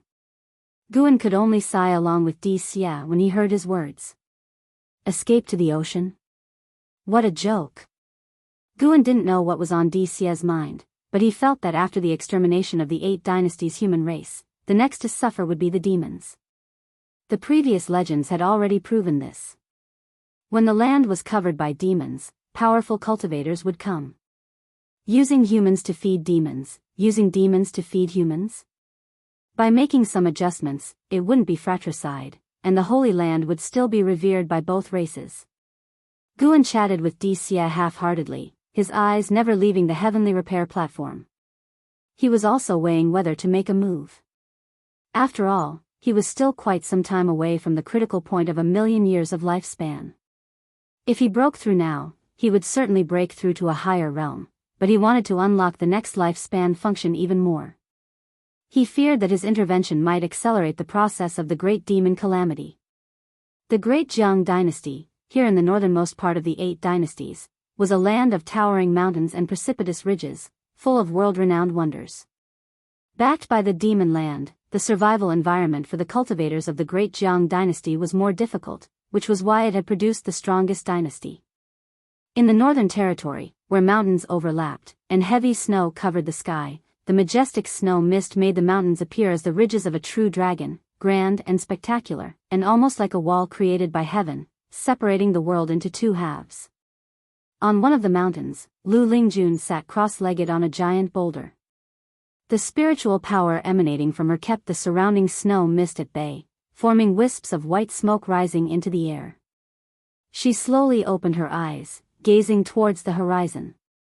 In the front, the mountains still undulated, and there was a faint firelight at the end of the world, which the flying snow could not completely obscure. Strong winds occasionally blew towards Lu Lingjun. The terrifying demon energy of the 6-headed sea dragon enveloped the entire world, making even Lu Lingjun and the white spirit demon emperor on her shoulder uneasy. What is he waiting for? The white spirit demon emperor asked in a low voice. Lu Lingjun remained calm and replied, it might have something to do with the mountain god. After all, a Mahayana cultivator died at the hands of the mountain god. Will the mountain god take action? There are many more demons in the north. This calamity is far beyond what the ephemera sect can compare to. No matter how you look at it, the human race is doomed, the white spirit demon emperor muttered. As a demon itself, it naturally would not side with the human race. It hoped Lu Lingjun would leave this troubled place. Lu Lingjun remained silent, looking into the distance, her thoughts unknown. The White Spirit Demon Emperor couldn't help but urge, Ling Jun, why not head south? Perhaps the ocean isn't as dangerous. Lu Lingjun wistfully said, do you remember when the Supreme Sex cultivators protected me during my breakthrough? Upon hearing this, the White Spirit Demon Emperor opened its mouth but finally said nothing. It understood Lu Lingjun too well. If Lu Lingjun wasn't so sentimental, would it have followed her? The White Spirit Demon Emperor's snake head lowered, and it said sullenly, then let's see how powerful the mountain god is. By the way, the Supreme Sect still has a sword Venerable Fudao, he should take action. Screech, a piercing dragon roar echoed through the sky, snow mixed with a fishy wind rushed forward, and the mountains beneath Lu Lingjun trembled. 10,000 miles away. War was raging, the land was charred, lava flowed among the scorched earth, firelight floated between heaven and earth, and mountains were flattened, leaving behind giant holes in the remaining peaks. Numerous cultivators hovered in the sky, with various grand formations spanning the heavens. The land was divided into two by an abyssal rift, with human race cultivators casting spells on one side and demons and ghosts crammed along the cliff edge on the other, their faces twisted in ferocity, their roars and howls turning the land into a hell's cape. A terrifying giant demon stood behind the endless hordes of demons, his towering body cloaked in black armor, with sharp fangs on his shoulder guards resembling mountain peaks, and heads hanging from his belt, all of them great demons' heads. His body was humanoid, soaring 1,000 feet high, with his neck reaching into the clouds, and 6 sea dragon heads looming amidst the cloud cover, with pairs of blood-red eyes seemingly peering from the abyss, instilling terror amongst those who saw them. He was the 6-headed sea dragon, a peerless great demon, fearsome across the demon land. On his shoulder was a small figure shrouded in pitch-black demon energy, revealing only a goat head with eyes red like blood beads. Great King, it appears the human race has no Mahayana cultivators, and that so-called mountain god doesn't dare cause trouble, the goat-headed demon said, its voice reaching the 6-headed sea dragon's ears. Upon hearing this, a terrifying pressure erupted, sending the demons in front fleeing in panic, making way for the 6-headed sea dragon. In the face of the mountain-sized 6-headed sea dragon, most demons were as insignificant as ants. As the 6-headed sea dragon stepped forward, ghostly energy surged, forming countless seductive female ghosts, whose laughter gathering together, caused disorientation among the distant human race cultivators. The 6-headed sea dragon is coming. A burly man in a gray robe roared in anger, his voice thunderous. The Tsangtian sect master, Liang Tsanghai, flew to the front of the formation, raising his long sword high and shouting angrily, disciples of the Tsangtian sect, follow orders, take your elixirs and fight to the death. As his voice fell, 1,000,000 Tsangtian sect disciples without hesitation took out their elixirs, which were dark brown. After consuming them, their spiritual power surged, blood energy emanated from their bodies, their faces turned blue with bulging veins, and their eyes were bloodshot. The leaders of other sects also gave similar orders, all prepared to fight to the death. The Supreme Sect was no exception. Ancestor Xian Quan flew over the battlefield to the edge of the cliff, holding a horsetail whisk in one hand. He drew talismans with the other hand, each one forming a symbol made of spiritual power which lined up in front. More and more mystic heart realm great cultivators flew to the skies above the cliff that divided the battlefield, facing the approaching 6-headed sea dragon together. Mad swordsman Han Ming was also in the Great Yu Dynasty's formation, ready to fight to the death. Lu Lingjun arrived, stepping on a 100-zhang-long white python, holding a sword in both hands, her presence dominant, with no fear in her eyes. It seems the human race has no Mahayana cultivators. If that's the case, they should become livestock for the demon clan. The icy voice of the 6-headed sea dragon echoed throughout heaven and earth. Following this, the 6 terrifying dragon heads roared simultaneously, shaking the world. The dragon roar converged and spread far, reaching the land of the 8 dynasties. The great battle reignited. This time, the 6-headed sea dragon's advance signified the official start of the demon calamity. The Supreme Sect, Outer Gate City. When the dragon roar came from afar, the flying snow seemed to pause, and the hundreds of thousands of disciples on the heavenly repair platform simultaneously opened their eyes. Guzong, sitting in the center, had a drastic change in his expression, his eyes full of worry. Disciples in the streets, manors, and courtyards were all disturbed. Even without seeing the situation in the Northern Territory, just hearing the sound made them tremble with fear. What kind of demonic monstrosity could produce such a terrifying roar? Even the Medicine Valley outside the outer gate was alarmed. Mystic Valley, mountaintop. Guan and Chu Jingfeng stood side by side, gazing northward, their robes billowing in the wind and snow. Chu Jingfeng frowned upon hearing the dragon roar of the six-headed sea dragon and asked, "Valley Master, do you think the Supreme Sect can survive this calamity this time?" Guan, observing the battle with his divine sense, said, "Of course, trust the Supreme Sect, trust our immortal cultivation world." When the six-headed sea dragon crossed that ravine, waves of mystic heart realm auras from the 8 dynasties began rushing towards the Northern Territory. Not just from the 8 dynasties. Even from the Southern Ocean, powerful auras emerged. At this moment, Guan felt the deep foundation of the 8 dynasties' human race, the accumulation of nearly 10,000 years. Some would seek fortune in the ocean, but many others, even in foreign lands, yearned for their homeland. Guan's left hand touched the double heart ring on his right hand. Even without this ring, he could sense Lu Lingjun's peril. Despite the remote assault, Lu Lingjun was severely wounded. The six-headed sea dragon was overwhelmingly strong, its attacks heaven-shattering, forcing the entire human race to retreat continuously. "It's a shame I'm a cripple now, otherwise I would join the fight, even if it meant dying on the battlefield," sighed Chu Jingfeng. Guan patted Chu Jingfeng's shoulder, saying, "How can you be a cripple? As long as one lives, there is hope. You can turn your current frustration into motivation. Maybe one day, the Supreme Sect will need you to save it. At that time, you will be its hero. I hope to see that day in my lifetime." Chu Jingfeng couldn't help but turn to him and asked, "Do you really think I can do that?"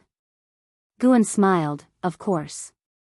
Brother Chu, in my eyes, you are a chosen one. What I can't achieve, you certainly can." "A chosen one?" Chu Jingfeng, in a daze, looked at Guan's smile, feeling a surge of strength within him. For years, Guan had been encouraging him. If there was even a hint of insincerity, it wouldn't have lasted until today. This meant that Guan genuinely had high hopes for him. "Call for Sword Venerable Fudao to take action." A voice from afar shouted with all its might, followed by a gust of wind and snow rushing towards both of them. Before Chu Jingfeng could speak, another shout rang out from the distance, the voice of tens of thousands of cultivators, in unison, resonating, which even the sound of wind and snow couldn't drown out. "Call for Sword Venerable Fudao to take action. Call for Sword Venerable Fudao to take action." The voices grew louder as more people joined in. Chu Jingfeng sighed, "I may not know if I can become a hero in the future, but now, Sword Venerable Fudao is the hero of the Supreme Sect." In the distance. Within the outer gate city. On the heavenly repair platform, hundreds of thousands of disciples sat, shouting with all their might. Even the disciples on the streets joined in, pleading for Sword Venerable Fudao to take action.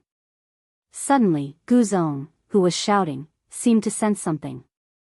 He looked down and saw his treasure sword trembling, as if wanting to be unsheathed. He took off his sword, and so did other disciples. Some even retrieved their swords from their storage bags. On the streets, disciples paused, looking in amazement at the swords at their waists or in their hands. All the swords were trembling, and they felt a mighty sword intent enveloping them. Could it be? The Supreme Sect cultivators' hearts filled with a daring speculation.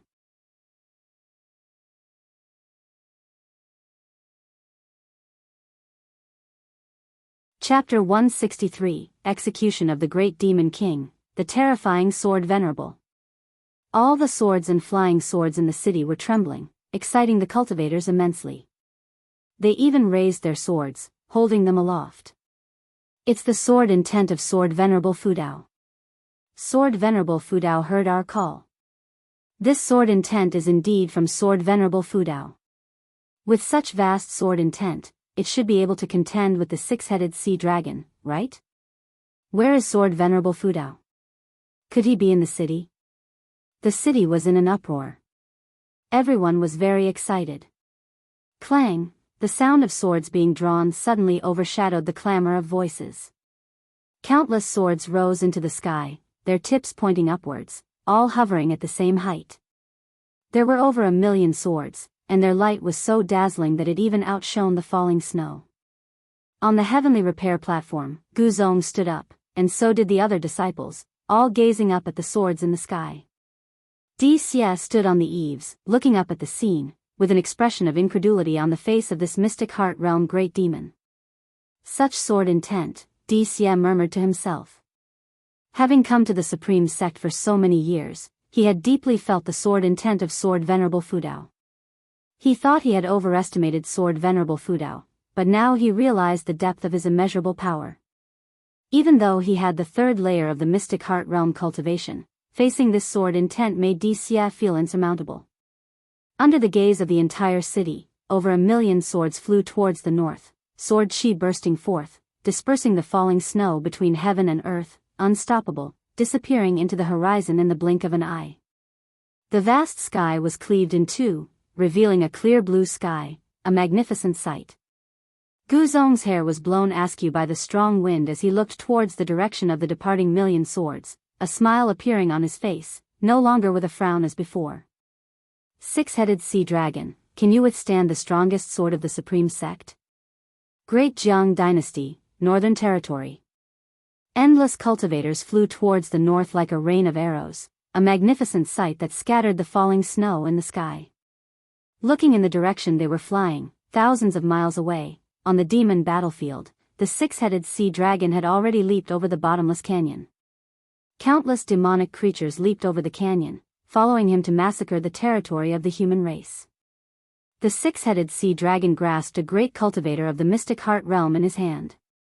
No matter how the cultivator struggled, he couldn't break free from his grasp. Thousands of feet away, numerous great cultivators of the mystic heart realm kept casting spells, but unfortunately, their spells and divine skills did not cause any harm to the six-headed sea dragon, not even breaking through his armor. Rocks fell like a meteor shower, striking the demonic army, yet the six-headed sea dragon had no intention of protecting his subordinates. As he advanced, he threw the great cultivator of the mystic heart realm in his hand into his mouth, chewing as his six heads twisted around, scanning in all directions. Occasionally, he would grab almost dead demons from the distance, swallow them in one bite, and blood rained down. Each of his mouths was stained with blood, a horrific sight. His posture was lazy yet dominating. The cultivators of the mystic heart realm felt utterly hopeless.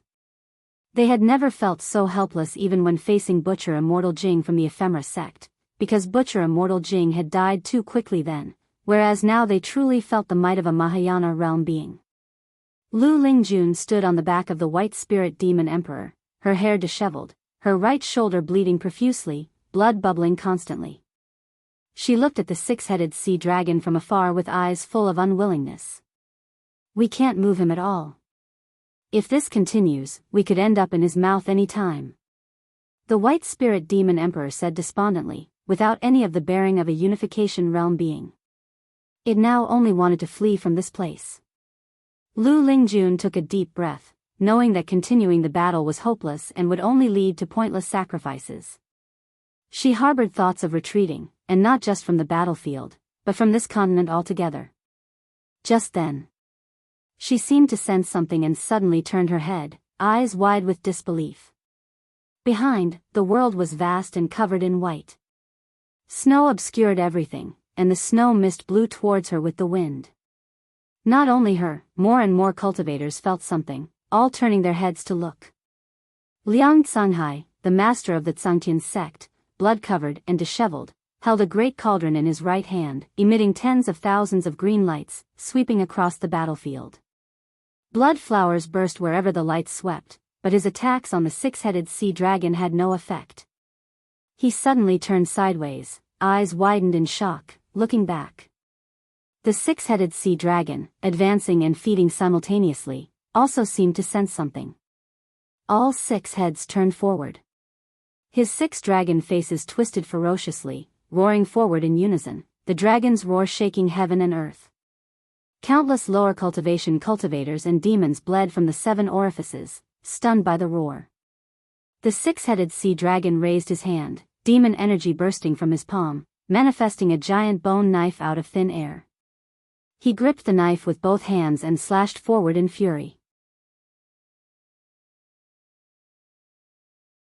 As the knife slashed out, demon energy surged like waves, transforming into black dragons that vied to reach the end of the world, sweeping heaven and earth. Any cultivator in the path was turned to ash on impact. Boom! A shocking thunderous sound came from the horizon. Sword light illuminated heaven and earth, and a terrifying sword chi, at a speed far surpassing the black dragon's demon energy, came killing from the horizon. Countless cultivators were overtaken by the sword chi along the way. These cultivators only felt heaven and earth brighten suddenly.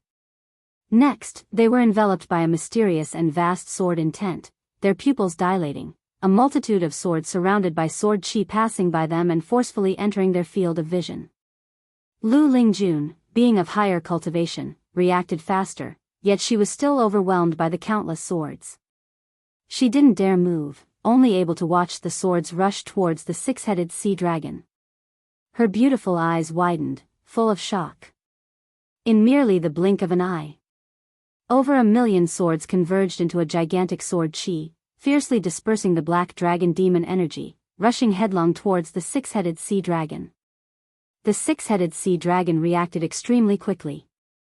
After the slash, all 6 heads opened their mouths, spewing torrents of flames like a burning river sweeping the sky. Boom! The flames were shredded, and the massive demon body of the 6-headed sea dragon was hit, forced to retreat repeatedly, flesh flying as if in a torrential downpour. After retreating 7 steps, the 6-headed sea dragon stopped. The million sword group had already pierced through his demon body, tracing an upward arc in the sky before halting. Countless cultivators and demonic creatures stared, trembling, as the demon energy dissipated and the dragon heads fell to the ground, raising clouds of dust. The terrifying demon body of the 6-headed sea dragon was full of bloody holes, densely packed, horrifying. Its life force was completely extinguished. The sword intent of the Taitsang divine shocking sword forcefully eradicated its primordial spirit. A Mahayana demon core hovered among the 1,000,000 swords, the demon core of the 6-headed sea dragon. Silence reigned over the world. Whether cultivators of the human race or demonic creatures, all gaped at the scene in shock. The nearly invincible 6-headed sea dragon died just like that. Whoosh! Whoosh! Whoosh! The 1,000,000 sword group began flying towards the Taitsang dynasty, the sound of swords breaking through the air incessantly, shattering the silence. Sword Venerable Fudao. It's our supreme sect's sword Venerable Fudao. A great cultivator shouted in ecstasy. It wasn't just him, those cultivators who had experienced the sword intent at the heavenly repair platform were all excited, chanting the name of sword Venerable Fudao. Lu Lingjun looked up at the 1,000,000 sword group resembling a meteor shower, eyes full of complex emotions. The white spirit demon emperor beneath her feet was equally stunned, speechless. Kill, Liang Tsunghai shouted loudly, equally excited. At his command, the cultivators of the Tsangtian sect led the charge against the demonic army. Witnessing the death of the 6-headed sea dragon, the demonic army immediately fell into disarray, fleeing in a panic. The demonic kings leaped up, fleeing back to the demon land at full speed. The vast sword group swept over mountains and lakes, watched by cultivators, commoners, and demons alike along the way. Great Jiang Dynasty, Taichun Dynasty, North Sea Mountains. Sage Xian Miao stood on a hillside, watching the sword group flying towards the horizon, confusion in his eyes. Moments before, he had seen the 1,000,000 sword group flying north, and now they had returned so quickly. He watched the 1,000,000 sword group disappear into the horizon, then stood in place, pondering. During the flight, Guan appeared out of nowhere in the sword group, seized the 6-headed sea dragon's demon core, then vanished. He returned to the Mystic Valley Pavilion, unnoticed, having been gone for 2 breaths' time. He used his divine sense to guide the Million Sword group back to the outer city. Drawing on his Nirvana realm memory and insight, he returned each sword to its owner, causing excitement throughout the city. Killing the six-headed sea dragon granted Guan 800 years of lifespan, far less than what an 8th-rank spirit tree provided. Guan picked up the Daoist Xuan and calmed his thoughts. This intervention could potentially advance the demonic catastrophe. If the demonic catastrophe arrived sooner, he would have no choice but to embark on a mass slaughter to reach a lifespan of 10 million years early. He did not want to slaughter the masses and fall into demonic ways, but for survival, he had to lower his principles. In gaining lifespans, Guan constantly worried about excessive killing, forming inner demons or sins. Such occurrences were not uncommon in the immortal cultivation world. Hence, he preferred to extend life through plants whenever possible. Of course, he also feared that too much killing would attract unbeatable enemies. He tried to avoid thinking about these things, wondering instead what abilities would be unlocked with a 10 million year lifespan. In the outer city, Di Xia watched the ecstatic cultivators on the heavenly repair platform, lost in thought. With his perceptive power, he could sense that the demonic energy of the six-headed sea dragon had dissipated. How long had it been?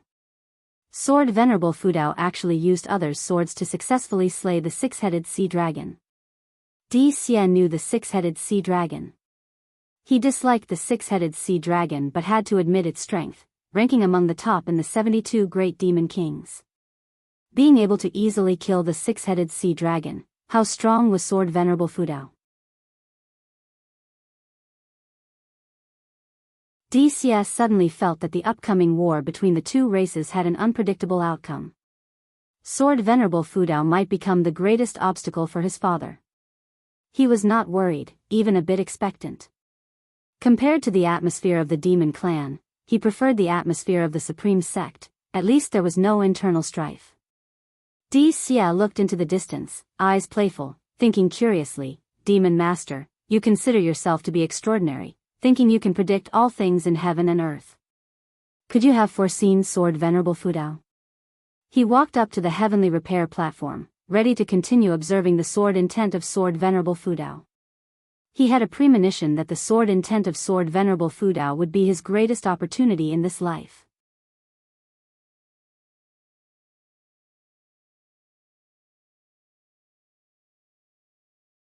Chapter 164, Demon Invasion, Hunting Down the Mountain. At the end of the year, Guan arrived at Outer Gates City and noticed that the streets were full of disciples discussing Sword Venerable Fudao's feat of slaying the six-headed sea dragon. Some stalls were even selling six-headed sea dragon dolls, and there were various depictions of the creature, including illustrations of its death. As he looked at those pictures, he inexplicably thought of Shenzhen. Shenzhen was still in seclusion. If she weren't, she might have been inspired by this event as well. Not having seen her for many years, Guan found himself somewhat missing her. He wasn't missing her as a person, but rather her creative skills. He didn't want Shenzhen to stop writing, as long as she didn't write about him in her next book. Guan started wandering around the city, listening to the disciples praise Sword Venerable Fudao, feeling secretly pleased, and the anxiety he had been unable to shake off gradually diminished. The demons in the Northern Territory had been swept away, and no great demon king on par with the six-headed sea dragon had appeared. It seemed like everything was moving in a positive direction. However, Guan knew that the great demonic calamity was still approaching. Not only in the Northern Territory of the Great Jiang Dynasty, but demons were also continuously invading human territories from east to west, near the demon land borders, although on a small scale that various sects could not completely stop. Thankfully, the number of demons infiltrating was not yet large enough to shake the foundations of the 8 dynasties, so Guan could still endure. After wandering for a long time, Guan finally headed towards the book collection hall to submit his book. What happened next made Guan laugh and cry. Great Elder Feng Shang hoped Guan could write Sword Venerable Fudao into Shattering Void and enhance his image. This was the sect's intention. Guan pretended to be in a difficult situation, but then Feng Shang said the sect had prepared 106 medicinal herb seeds for him, so he reluctantly agreed. When the new year arrived, Yilan and Jinqin did not return, making Guan spend the festival with the disciples, feeling that something was missing compared to previous years. This suddenly made him feel a bit uneasy. Years later, if all his old friends had passed away, would New Year's become a sad occasion for him instead of a joyful one? As midnight approached and he arrived at Ninshu Cave, these feelings began to fade. No matter what, Tian Yaoer could at least accompany him for 18,000 years, and if she could undergo nirvana within that time, she'd accompany him even longer. However, he also had to learn to manage his own feelings and understand the nature of the world to achieve enlightenment. Next to the stone table, Guan and Tian Yaoer began roasting lamb legs, chatting and laughing.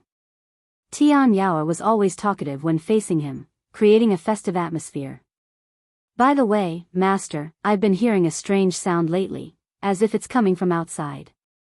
Could it be that a demon has discovered this cave? Tian Yaoer suddenly asked, her mouth greasy, face smeared with sauce, her frowned look making Guan want to laugh. Guan replied, "Don't worry, no demon will intrude here. I've seen the one making that sound, it's only temporarily residing in Heavenly Phoenix Mountain."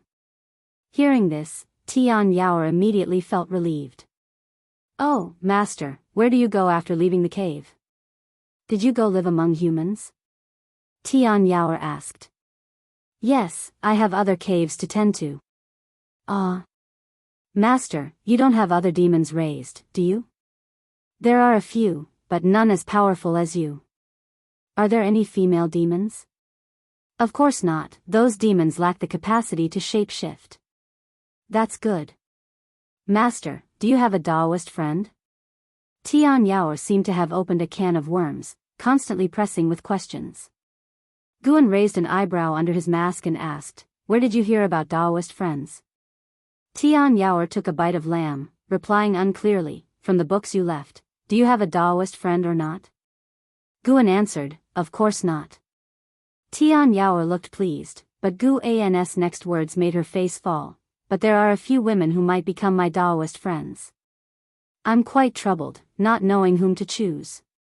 Tian Yaoer put down the lamb leg, wiped the grime off her face, and asked seriously, "Master, do you think I'm suitable?" Guan glanced at her and said irritably, "What? You want to climb ranks?" "It's not that. I just thought I could meet the standards of the Taoist friend in the books. Besides, it'll never betray you like those in the books, it'll definitely live and die with you in the future."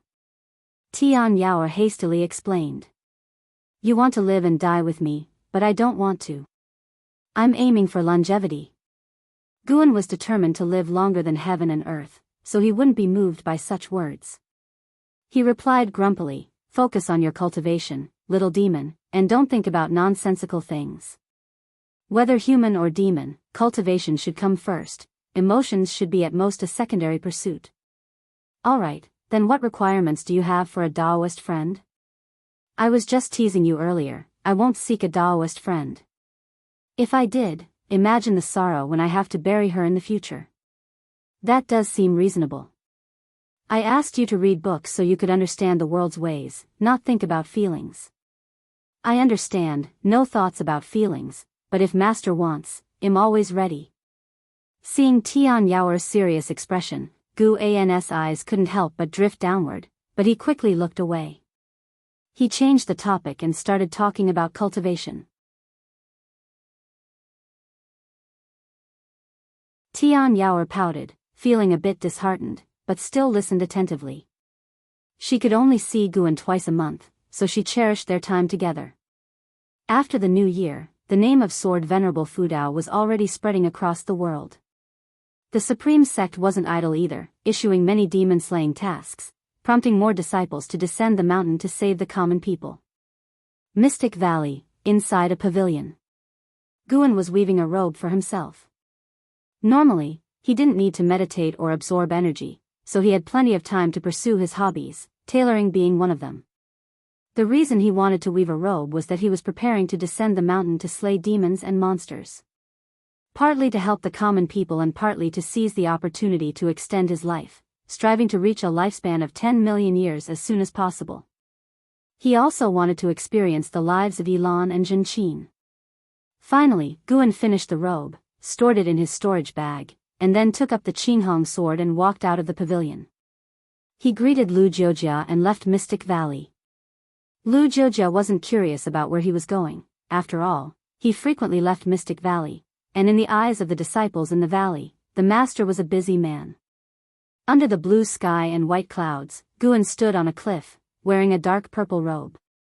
A belt cinched his waist, and an embroidered dark red phoenix adorned his robe, with the Qinghong sword sheathed at his waist. He took out an opera mask, put it on, and then placed a bamboo hat on his head. After adjusting himself, he used his divine sense to inspect his appearance. The figure looked good, exuding a compelling aura. Like a wandering hero in martial arts legends. Guan leapt into the forest below, quickly disappearing from sight. Hundreds of miles away, a battle was taking place in the wilds. Several escort vehicles were halted, and over a dozen armed escorts were fighting against attacking demon beasts from all directions. Behind the escort vehicles, there was a carriage with spooked horses neighing incessantly, inside which a mother and son clung to each other tightly. These armed escorts weren't cultivators, they were merely martial artists, no match for the demon beasts. Just as the escorts were about to despair, a strong wind swept through.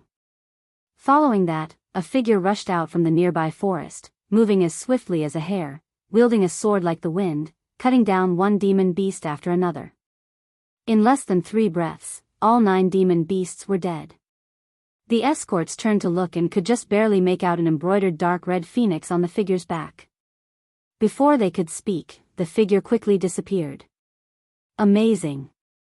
That person must be a cultivator, right? Of course, how could a martial artist have such skills? Incredible, I couldn't even see how he made his moves. Me neither. I wonder which sect that cultivator is from. I tried to apprentice at the Ancient Sky sect when I was young, but got rejected due to a lack of spirit root. On the other side, in the forest, hearing their discussion, Guan's lips curled up slightly under his mask. Saving people like this felt quite good, perhaps even matching the sense of accomplishment from slaying the 6-headed sea dragon. With that, Guan began his journey of hunting demons and monsters.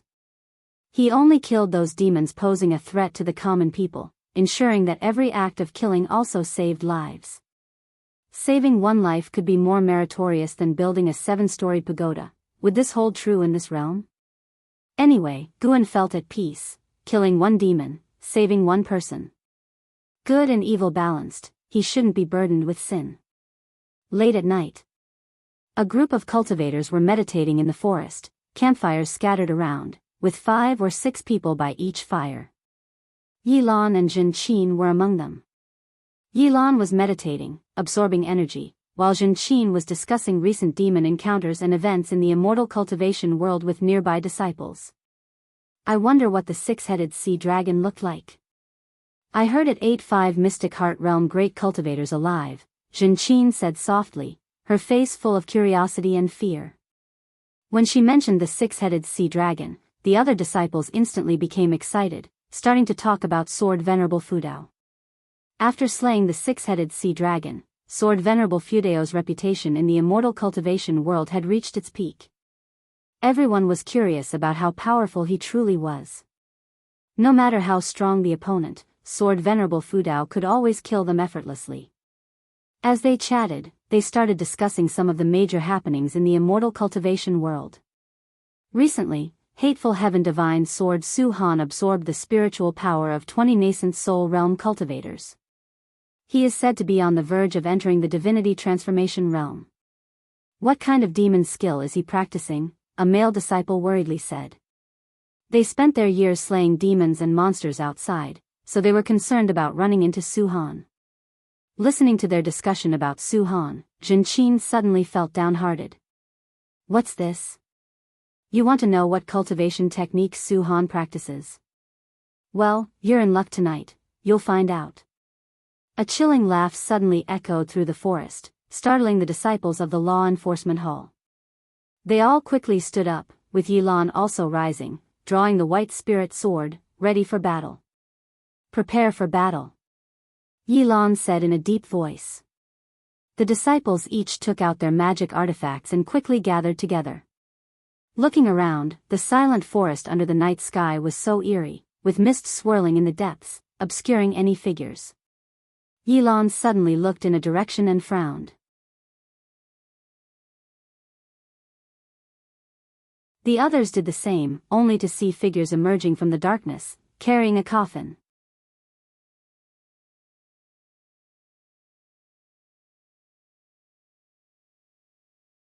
Chapter 165, 8 million years of lifespan. Looking at the group of black silhouettes carrying a coffin, Yilan furrowed her brows tightly. The other disciples were the same. They couldn't discern the aura of the other party, which made their hearts sink. The newcomers were indeed the 9 Nether 13 evil. Underneath the night sky, they were like 13 ghostly shadows, so terrifying. We are disciples of the law enforcement hall of the Supreme Sect. What do you intend to do? A male disciple shouted in a deep voice.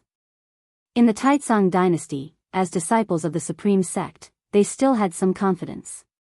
Upon hearing this, the 9 Nether 13 evil were unmoved. Seeing them continually approaching, the disciples of the law enforcement hall had to retreat. All right, don't scare them. Let them leave quickly. A weak voice came from inside the coffin. Zhen Qin widened her eyes and couldn't help but shout, "Senior Brother Su." Su-han. The disciples of the law enforcement hall were greatly shocked, speeding up their retreat, and Yilan's face also became serious. Su-han's name in the world of immortal cultivation was like thunder, but his reputation was of fiendish ferocity.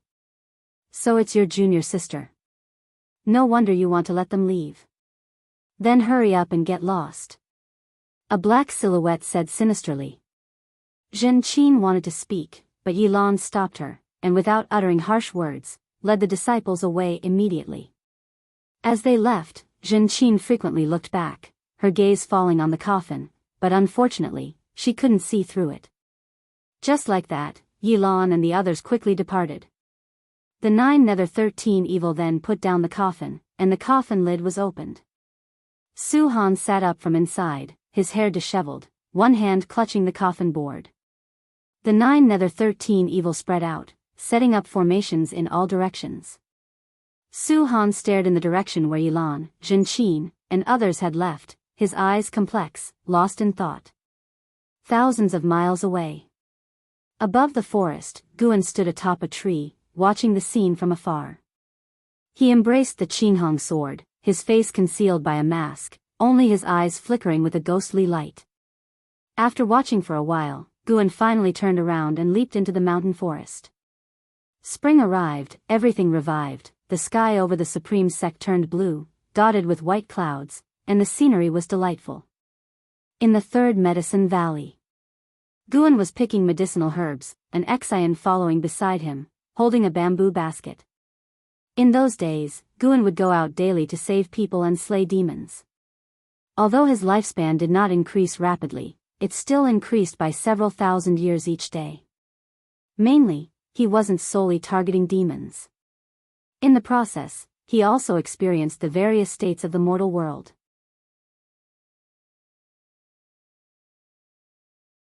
Valley Master, have you any news of my brother?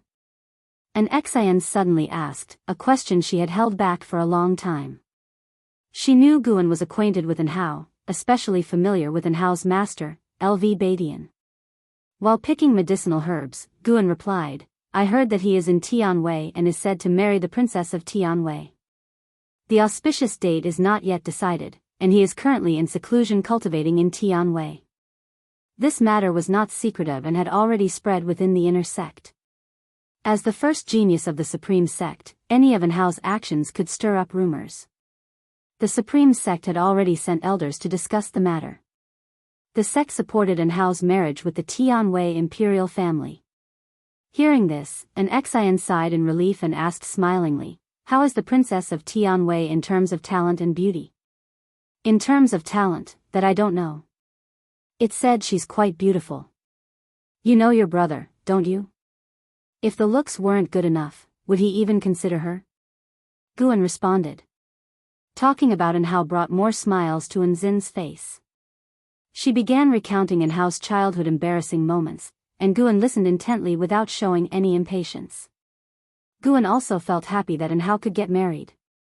Despite not having married himself, just thinking about the disciple he raised getting married uplifted Guan's mood. After finishing picking the medicinal herbs, the two headed towards the pavilion complex. Guan had an Exine bring the herbs to the storage building, while he went upstairs alone to relax and read. By dusk, Guan left the third medicine valley and continued with his roaming plan. Months passed swiftly, and Guan's 90th birthday arrived.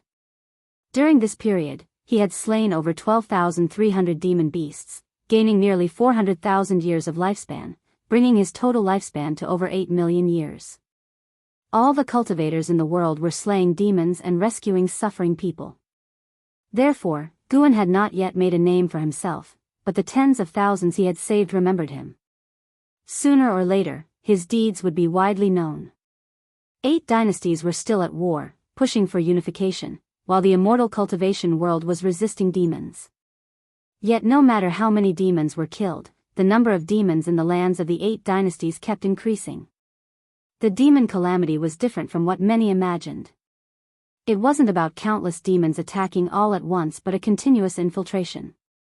Perhaps when the demon ancestor resurrected, the situation would be entirely different. A sweltering summer day. Disguised, Guan walked along a mountain path. Along the way, there were many refugees, with sallow faces, dirty and disheveled, staggering along like walking skeletons. Even as they brushed past Guan, they didn't turn their heads, as if nothing mattered to them. Such situations were not new to Guan. These refugees' homes were likely destroyed by demons, forcing them to head to other cities. However, demons weren't the only troubles in these times. There were also evil people preying on the vulnerable. Looting was common. Guan had even killed several evil men who were assaulting women. Guan also did not look at the refugees. He was pondering a question. If he didn't have the ability to steal lifespans, how would he survive in this world? From the Holy Land nurturing demons to harm the living to the common folk suffering from demons and evil men. Even though Guan wanted to cultivate in peace, if he could do something within his power without endangering himself, he would still like to help. As he walked and pondered, he suddenly sensed an aura coming from the south. He ceased his thoughts and extended his divine sense.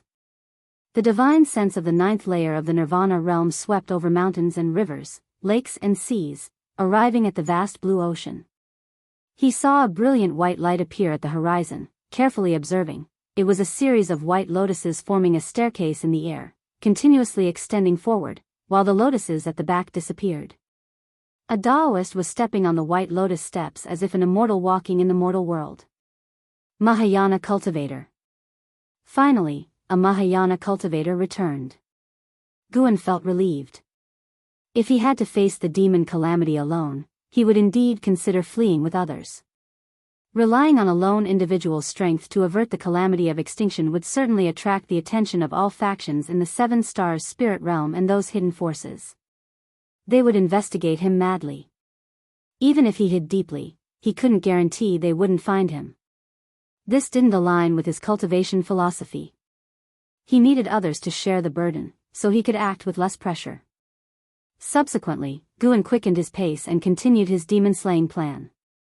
He didn't kill every demon he encountered, he only targeted those attacking villages and people. If he could earn hundreds of thousands of years of lifespan each year, it wouldn't take more than 3 years for him to break through to the next realm. Guan had high expectations for the second realm of the immortal path. The return of the Taoist lord of Enchanting sect. This news was like a bombshell, shaking the entire world of immortal cultivation. The news reached the supreme sect, and the disciples were thrilled. Legends about the Taoist lord started spreading wildly in various cities. When Guan went to the book collection hall at the outer sect to return books, he heard many disciples discussing the Taoist lord. Although information about the Taoist lord was scarce, one thing was clear, that Enchanting sect regarded him as a Mahayana cultivator. After years of calamities, Mahayana realm was no longer a secret in the world of immortal cultivation. It symbolized the pinnacle that mortal spirits could reach, representing the highest realm in immortal cultivation. With the return of the Daoist Lord, various sects were actively contacting their long-out supreme elders, hoping for the emergence of a Mahayana cultivator. It's worth mentioning that this month, the Wuzhen dynasty surrendered to the Taizong dynasty, which expanded its territory yet again, and Tianwei annexed the great Zhao dynasty. Thus, the land of the once 9 dynasties turned into 6 dynasties. In terms of vastness, the Taizong dynasty was the largest. Even in the world of immortal cultivation, the name Li Xiandao was often mentioned. After leaving the book collection hall, Guan walked on the streets, listening to the surrounding disciples' discussions about the various events in the immortal cultivation world. He enjoyed it greatly. The immortal cultivation world was consolidating its strength, so he couldn't afford to fall behind. He aimed to break through to the second realm of the immortal path quietly before the world was unified. An hour later, Guan left the outer gate city and headed towards the North Sea Mountain to the medicine garden of sage Xian Miao to pick herbs. By midnight, Guan moved again. This time, he came to a valley, just under 200 miles from the nearest town. The valley was filled with dense demon energy, and there were dozens of captives and over 200 demons, the strongest of whom had reached the nascent soul realm. That demon was severely injured and had ordered his subordinates to capture people. Guan stood on a cliff, overlooking the flickering firelight in the valley, suddenly capturing an aura, his eyes narrowing beneath the mask. He didn't hesitate and jumped down. Facing the demons in the mortal world, Guan never used spells or divine skills, he relied solely on swordsmanship to slay demons. After half an hour. In the valley, dozens of raggedly dressed commoners knelt on the grass, kowtowing to Guan. On the cliff face before Guan hung a huge cat demon, covered in blood, its demon body embedded in the cliff, with stones continually falling off. Besides that, surrounding Guan were the bodies of demons, a chilling sight. Guan said, "Hurry and leave." Upon hearing this, the commoners quickly got up and ran towards the valley entrance. Guan's gaze then fell on a shape-shifting demon beneath the cat demon's corpse, writhing on the ground. A woman suddenly turned around and said, "Benefactor, that demon was good to us, even trying to save us. Please don't kill him." As she spoke, the other commoners who were running away also stopped. Seeing the demon, they all spoke up, pleading for mercy. Guan waved his hand, and the commoners had to leave. The woman bit her lip and eventually left as well. Soon, the valley fell silent. The shape-shifting demon beneath the cat demon staggered to his feet, looking more like a human than a demon.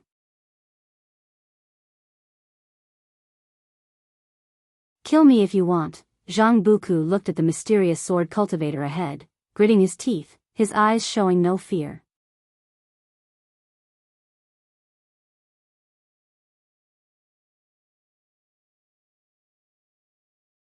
Chapter 166, The Appearance of the Green Hero. 9 masters under heaven looking at the shape-shifting demon in front of him, with a stubborn expression, Guan's memories were stirred. He recalled scenes of his time with his eldest senior brother, Zhang Chuanxiu. In his memory, Zhang Chuanxiu aged from youth to old age, representing the life of Zhang Chuanxiu. This shape-shifting demon was Zhang Chunqia's son, Zhang Buku. When they first met, Zhang Buku was just a boy, but now he had grown up. Seeing Zhang Buku in such a miserable state now, his eldest senior brother would surely feel heartbroken, wouldn't he? Guan thought so, and his thoughts began to drift. Zhang Buku's injuries were not inflicted by him. Before he intervened, Zhang Buku was being bullied by demons. When he killed the demons earlier, Zhang Buku pounced on him, but he kicked him to the ground. Zhang Buku could barely stand up until all the demons were dead. According to the words of those commoners, Zhang Buku had indeed not committed any evil deeds. But why did this kid have an attitude of seeking death? Guan raised the Qinghong sword in his hand, pointing at him, and asked, "Do you really want to die?" Zhang Buku did not hesitate, his face twisted in rage, and he lunged directly at Guan. Guan held the sword in a reverse grip, pressing the hilt against Zhang Buku's chest. His upper body leaned back, making Zhang Buku unable to reach him. Before Zhang Buku could change his move, Guan took off his mask and placed it on Zhang Buku's face. Zhang Buku instinctively retreated, then took off the mask, glaring furiously at Guan. As he was about to throw the mask at Guan, his eyes widened and he looked astonished. "Gu? Martial uncle?" Zhang Buku cautiously asked.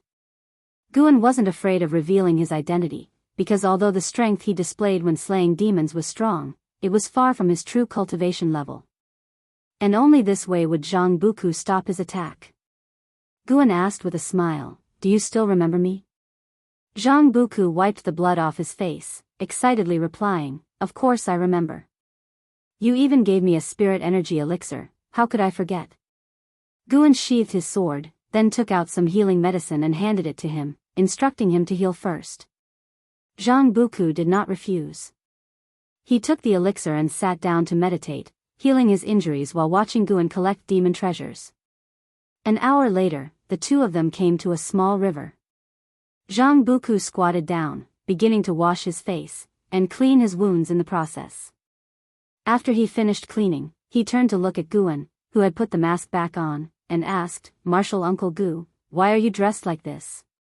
He was no longer the ignorant boy of the past. After wandering the immortal cultivation world for so long, he was well aware of the supreme sect status.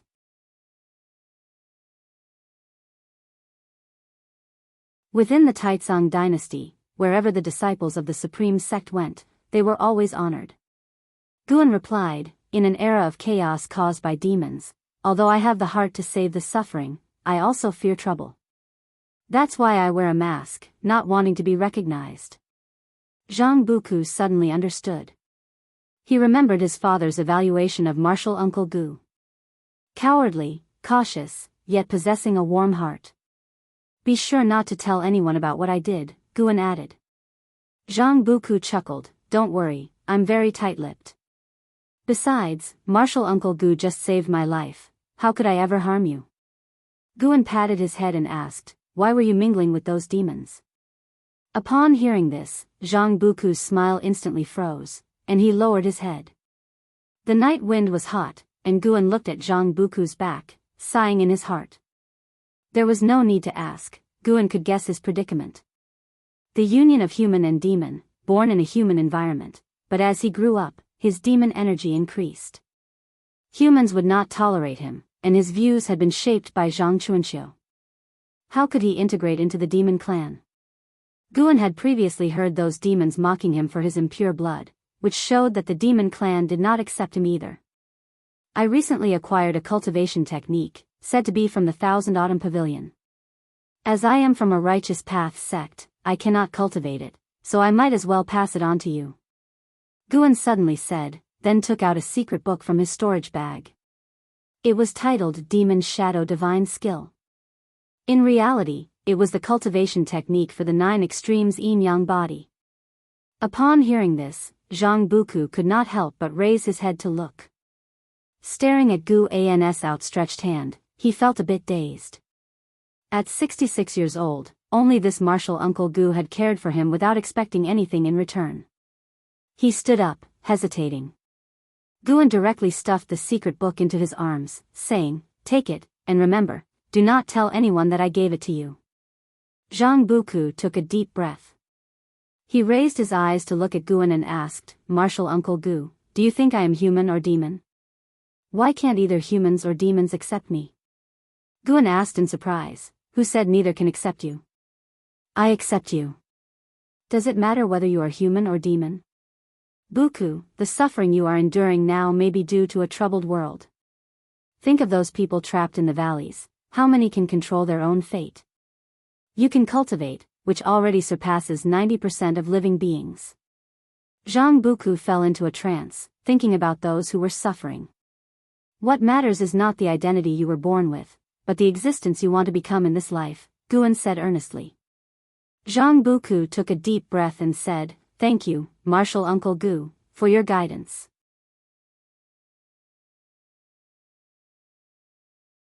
Guan feared that Zhang Buku might seek death, so he continued, "When your father was young, he always said how wonderful it would be if his spirit root qualification weren't poor. He also wanted to explore the world, to travel across Great Jiang north and south, to reach the highest point and ask the heavens if there really were immortals.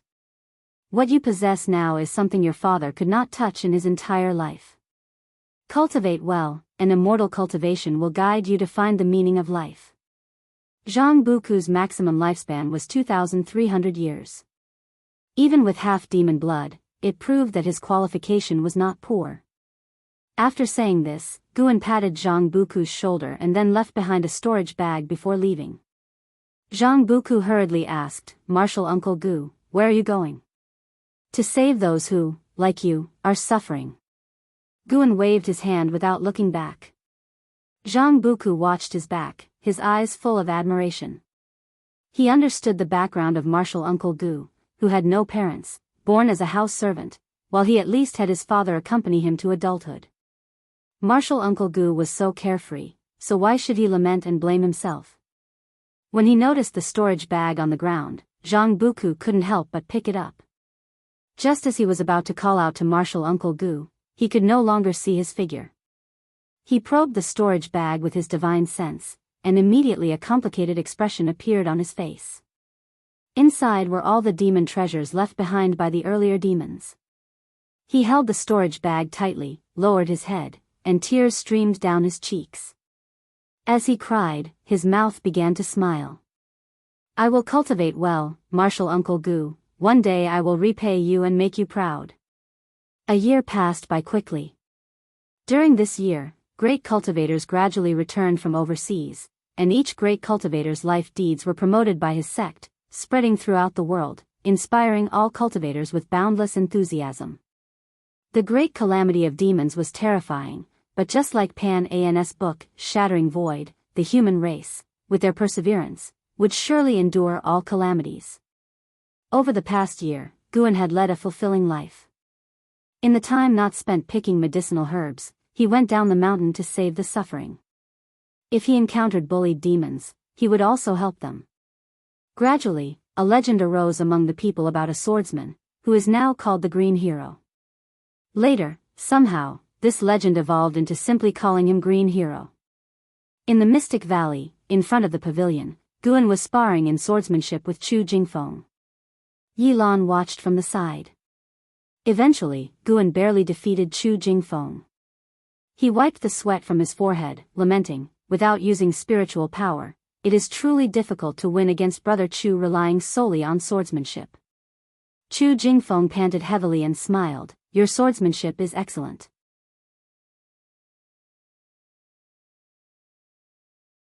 I don't mind losing." Though he lost, he wasn't discouraged because Guan's victory wasn't easy. Afterward, he took his leave, not wanting to disturb Guan and Yilan. Guan took Yilan upstairs.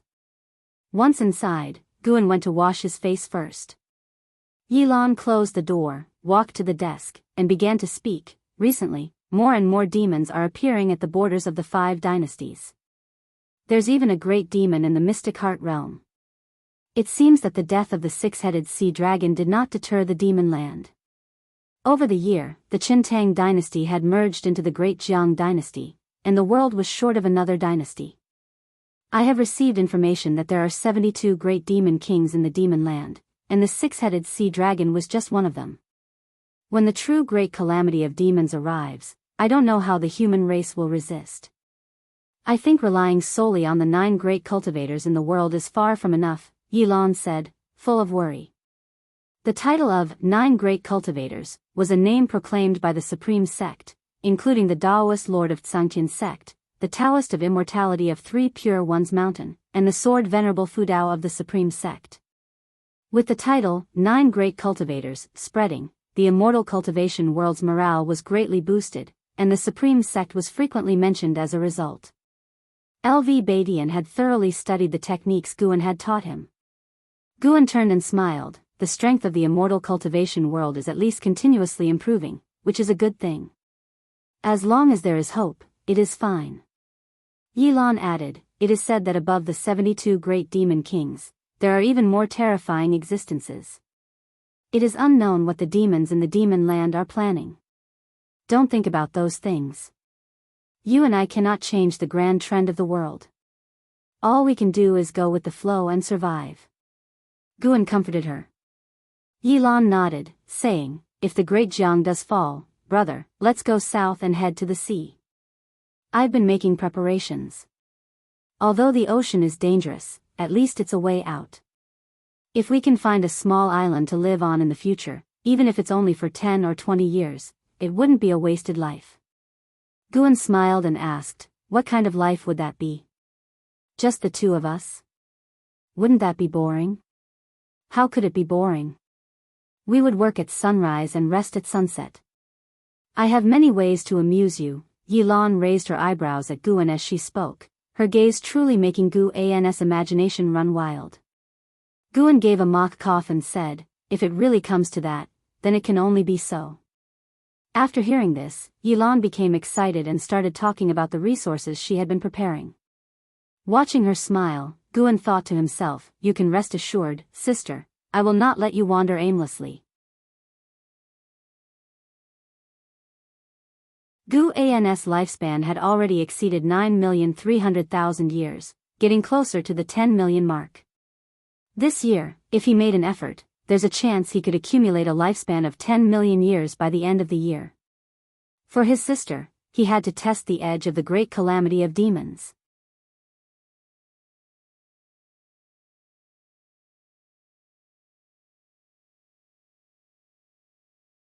Chapter 167 Breakthrough of 10 Million Years Lifespan. The clouds churned ominously, the sky was darkened, the ground below crisscrossed with rivers of lava.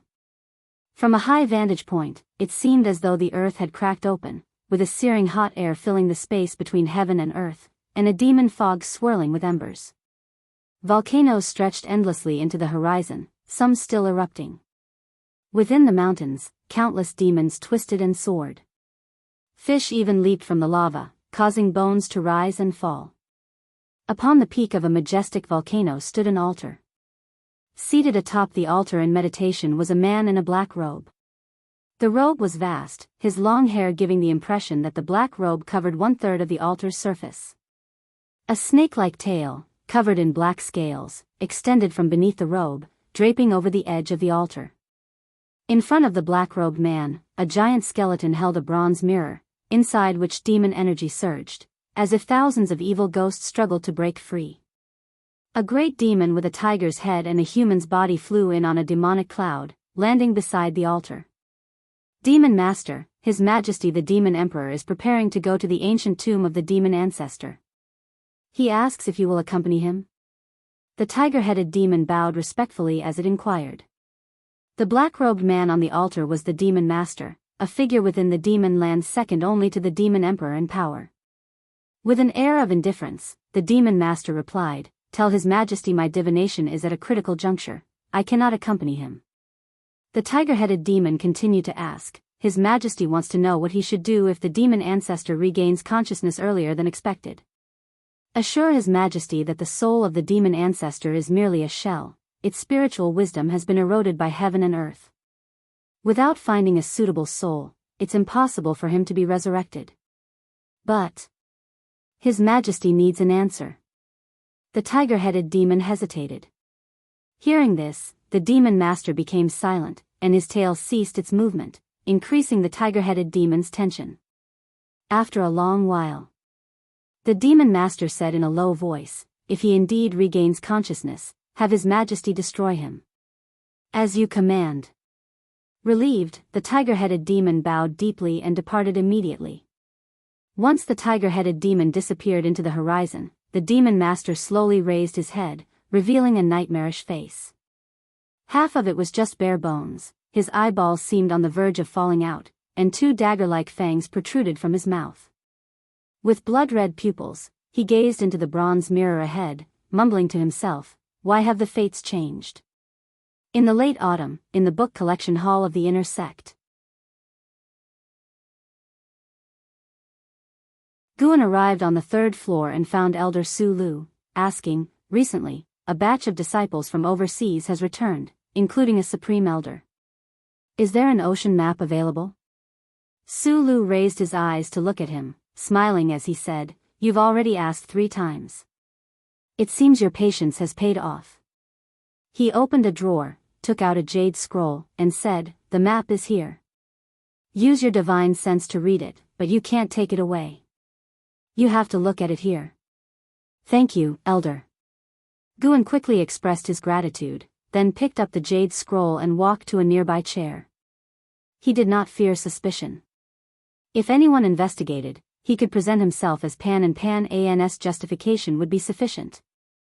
Guan's lifespan was already 9,995,000 years, just 5,000 years short of the 10 million year mark. In his current situation, 5,000 years of lifespan was no problem at all. If he waited a month, he would achieve it slowly, or he could expedite it by harvesting heavenly treasures from the Starmaster Cave. Sitting down, Guan focused his divine sense into the jade scroll. Soon, he saw the vast ocean from a high perspective, seeing the edge of the Taizong dynasty, leading down into the ocean. The edges of the map were shrouded in dense fog, signifying the unknown. From a macro view, the ocean seemed devoid of landmasses larger than this continent, with only islands of various sizes, some as large as the Taizong dynasty. When he focused his divine sense on a particular point, the view zoomed in, allowing him to see detailed scenes of that part of the ocean, including mighty waves and the silhouettes of sea demons. The cultivator who created this jade scroll likely had a very high cultivation level, perhaps even a supreme elder. An hour later, Guan withdrew his divine sense, stood up, and returned the jade scroll to Su Lu, sighing, "The ocean is truly vast." Su Lu placed the jade scroll back in the drawer, smiling as he asked, "You're studying ocean maps. You're not planning to escape, are you?" Guan responded righteously, "How could that be? I believe the Supreme Sect can overcome the great demon calamity. Why would I flee? I am merely curious about this world." "Really? Quite a few people have asked me for ocean maps lately, even true disciples. I thought the Supreme Sect was about to disband." Su Lu chuckled. Guan asked, "And what about you? If the Supreme Sect needed all disciples to fight to the death, what would you choose?" Su Lu smiled, "This old bag of bones is ready to be buried within the Supreme Sect. I've even prepared my tombstone." Guan couldn't help but show a look of admiration. After chatting for a while, Guan bowed and took his leave. After descending the stairs, a figure emerged from the staircase leading upstairs. It was a masked woman, dressed in simple robes, her hair wound into a bun by a wooden hairpin. She approached Su Lu. Su Lu raised his hand in greeting, smiling as he asked, "Senior, what do you need?" The masked woman drew several jade scrolls from her sleeve and said, "If that disciple comes looking for maps again, you can give him these." Accepting the jade scrolls, Su Lu couldn't help but ask, "Do you know him?" "In a way, yes. Someone wants to take him as a disciple, and he has another identity worth cultivating." Leaving these words, the masked woman vanished into thin air. Looking at the jade scrolls on the table, Su Lu muttered to himself, "Another identity? He's just a Foundation Establishment realm cultivator, always reading idle books. What identity could he have? Could it be Panin? Impossible. How could Panin enjoy reading Daoist Zunshan's books? Is he the author of the Supreme Secret Records, writing under his real name?" Winter set in, bringing late snowfall this year. After nightfall, Guan first went to the Mystic Heaven Cave mansion to harvest a batch of medicinal herbs and then replant them. Leaving the Mystic Heaven Cave mansion, after a few steps, he arrived at the Nianshu Cave on Heavenly Phoenix Mountain. Tian Yao was practicing the Limitless Freedom step, her figure moving deftly.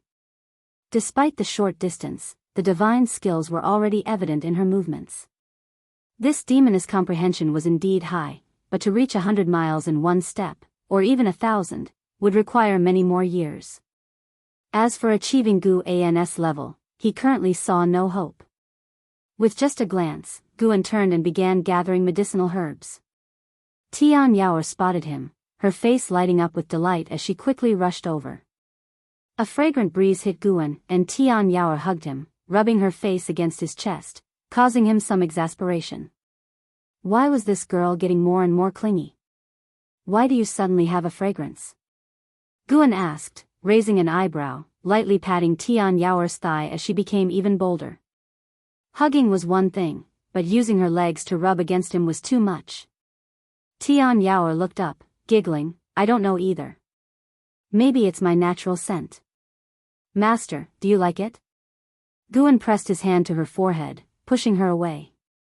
It's passable. I have to pick herbs, so you keep practicing. Guan was sincere. Although Tian Yao smelled good, it didn't stir his heart. Tonight he would reach his 10 million year lifespan. Tian Yao didn't listen but followed him, asking about his preferences while he harvested. Guan absent-mindedly responded, his thoughts already drifting overseas. He had begun to envision higher realms. After a while, Guan suddenly sensed something, pausing briefly before continuing his harvest. His divine sense reached out beyond Ninshu Cave, scanning the distance. In the darkness, demon fog swirled, and beyond the mountains, colossal creatures moved. Upon closer inspection, he saw a group of cultivators besieging an ancient species 1,000 feet tall, causing the earth to tremble.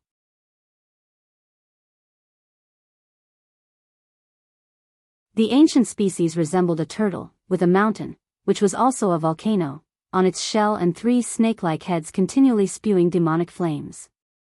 Among the besieging cultivators, someone familiar caught his eye. Ji Xiaoyu. Why was she near Heavenly Phoenix Mountain? Ji Xiaoyu's cultivation level had reached the nascent Soul Realm's 7th layer. The cultivation levels of those with her were all at least Divinity Transformation Realm, numbering 27, including one Mystic Heart Realm cultivator watching from afar. Guan could sense a demonic energy approaching from the distance, a cultivation level at the Mystic Heart Realm's 5th layer. Were these cultivators from the 7 Stars Spirit Realm? Guan pondered quietly, without pausing in his actions. Before long, the Mystic Heart Realm Great Demon attacked, forcing the Mystic Heart Realm cultivator to intervene. A battle between Mystic Heart Realm cultivators erupted, prompting Ji Xiaoyu and the others to retreat from the battlefield. Seeing the evenly matched Mystic Heart Realm battle, Guan retracted his divine sense and continued gathering medicinal herbs earnestly. After a while, Guan abruptly stopped as 2 notifications appeared before his eyes. Your lifespan has first surpassed 10 million years, activating the lifespan fusion function, lifespan fusion. Consume lifespan to break the rules of heaven and earth and the laws of the heavenly Tao, fusing different divine skills, spells, and powers. The consumption is determined by the fused objects, fusion. Gu An's first thought was of his 5 elements treasure body. He could finally fuse its cultivation technique into the 5 elements skill. Expectancy shone in his eyes. Master, why did you stop? Asked Tian Yao nearby. Guan replied, I was wondering if the amount of herbs has decreased, worried you might be stealing some. With that, he continued picking herbs. Tian Yao grew anxious, swearing she hadn't stolen any.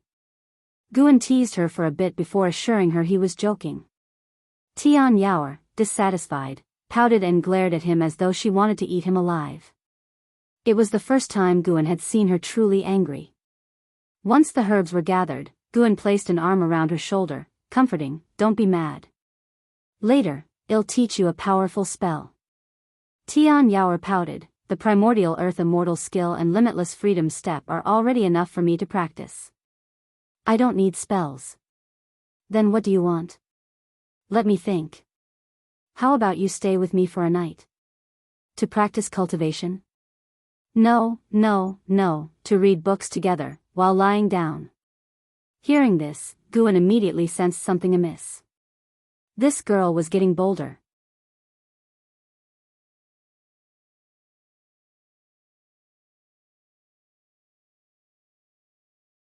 Chapter 168, Arrival in the Ocean. Merging cultivation technique. Faced with Tian Yao's multiple attempts at pleading, Guan finally agreed to stay with her overnight. Tonight, he would break through a lifespan of 10 million years, allowing himself to relax for an evening. After Guan agreed, Tian Yao became even more cheerful. To celebrate reaching a 10 million year lifespan, Guan also returned to Mystic Valley to fetch some lamb for a barbecue, which moved Tian Yao greatly. She even thought Guan was commemorating the special day. During the barbecue, Guan's divine sense remained locked on the battlefield at the edge of Heavenly Phoenix Mountain. More and more demons were gathering. The great cultivator in the mystic heart realm leading Ji Xiaoyu and the others could not secure victory immediately, which dragged Ji Xiaoyu and the others into the battle. If the fight continued like this, doom was likely. It was uncertain whether these people were from the Ji family or from the Seven Stars spirit realm.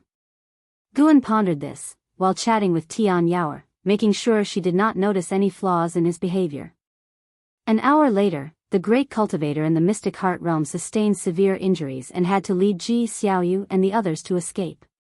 But by now, it was too late to flee. Guan lay under the tree, giving pointers to Tian Yaoer on her cultivation. Tian Yaoer was continuously practicing the limitless freedom step in front of him. Occasionally, he gave his critiques. For each of his comments, Tian Yaoer felt aggrieved, her small mouth pouting. "You promised to lie down and read books together." "Liar. Big liar." The more Tian Yaoer trained, the redder her eyes became. Guan found her expression amusing. Today, he would teach her a lesson. The harder you try to get something, the tougher it is to obtain. That was the meaning of life. If she started having these wild thoughts after just a few years, how would she endure thousands, or even tens of thousands of years? Guan was moved by his own broad-mindedness. Tian Yaoer was indeed lucky to have met him. If it were another master, she would be doomed. Under the black sky, Ji Xiaoyu, clad in black, was fleeing quickly through the wilderness haunted by monsters and demons. Upon seeing her figure, these creatures all charged toward her. With a sword in her right hand, she used the heavenly dragon demon suppressing form. A golden dharma aspect appeared behind her, and golden dragons emerged from it, massacring demons and monsters from all directions. Soon, she dissolved the heavenly dragon demon suppressing form and slew demons and monsters with her sword. She could no longer tell directions and could only run in a single direction. She did not know how much time had passed. Ji Xiaoyu's spiritual power depleted. As she ran, she took spirit energy elixirs, but the spiritual power provided by these elixirs was completely inadequate for fighting. She stopped beneath a hill, swiftly took out small flags and talisman papers, and within 5 breaths, set up a formation, becoming invisible within a circled area.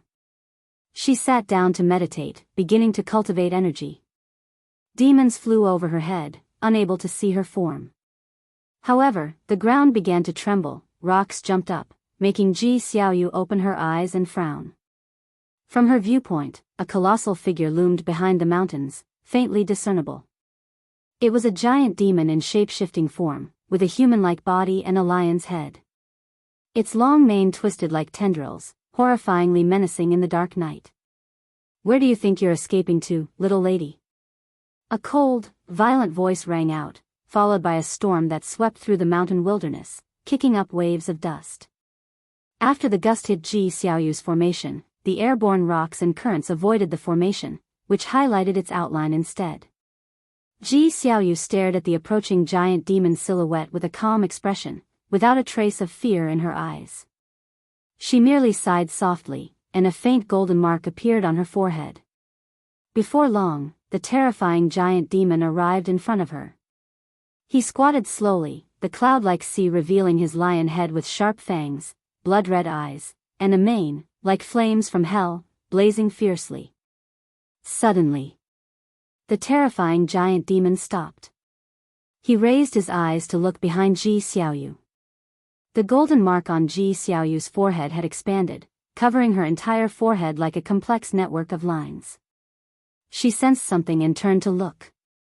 On top of the hill behind her stood a figure, a man in purple clothes with a mask on his face, standing against the wind. She was secretly startled, not having noticed the other approaching. "Where did you come from?" the terrifying lion demon roared in anger, swinging a palm toward the hill.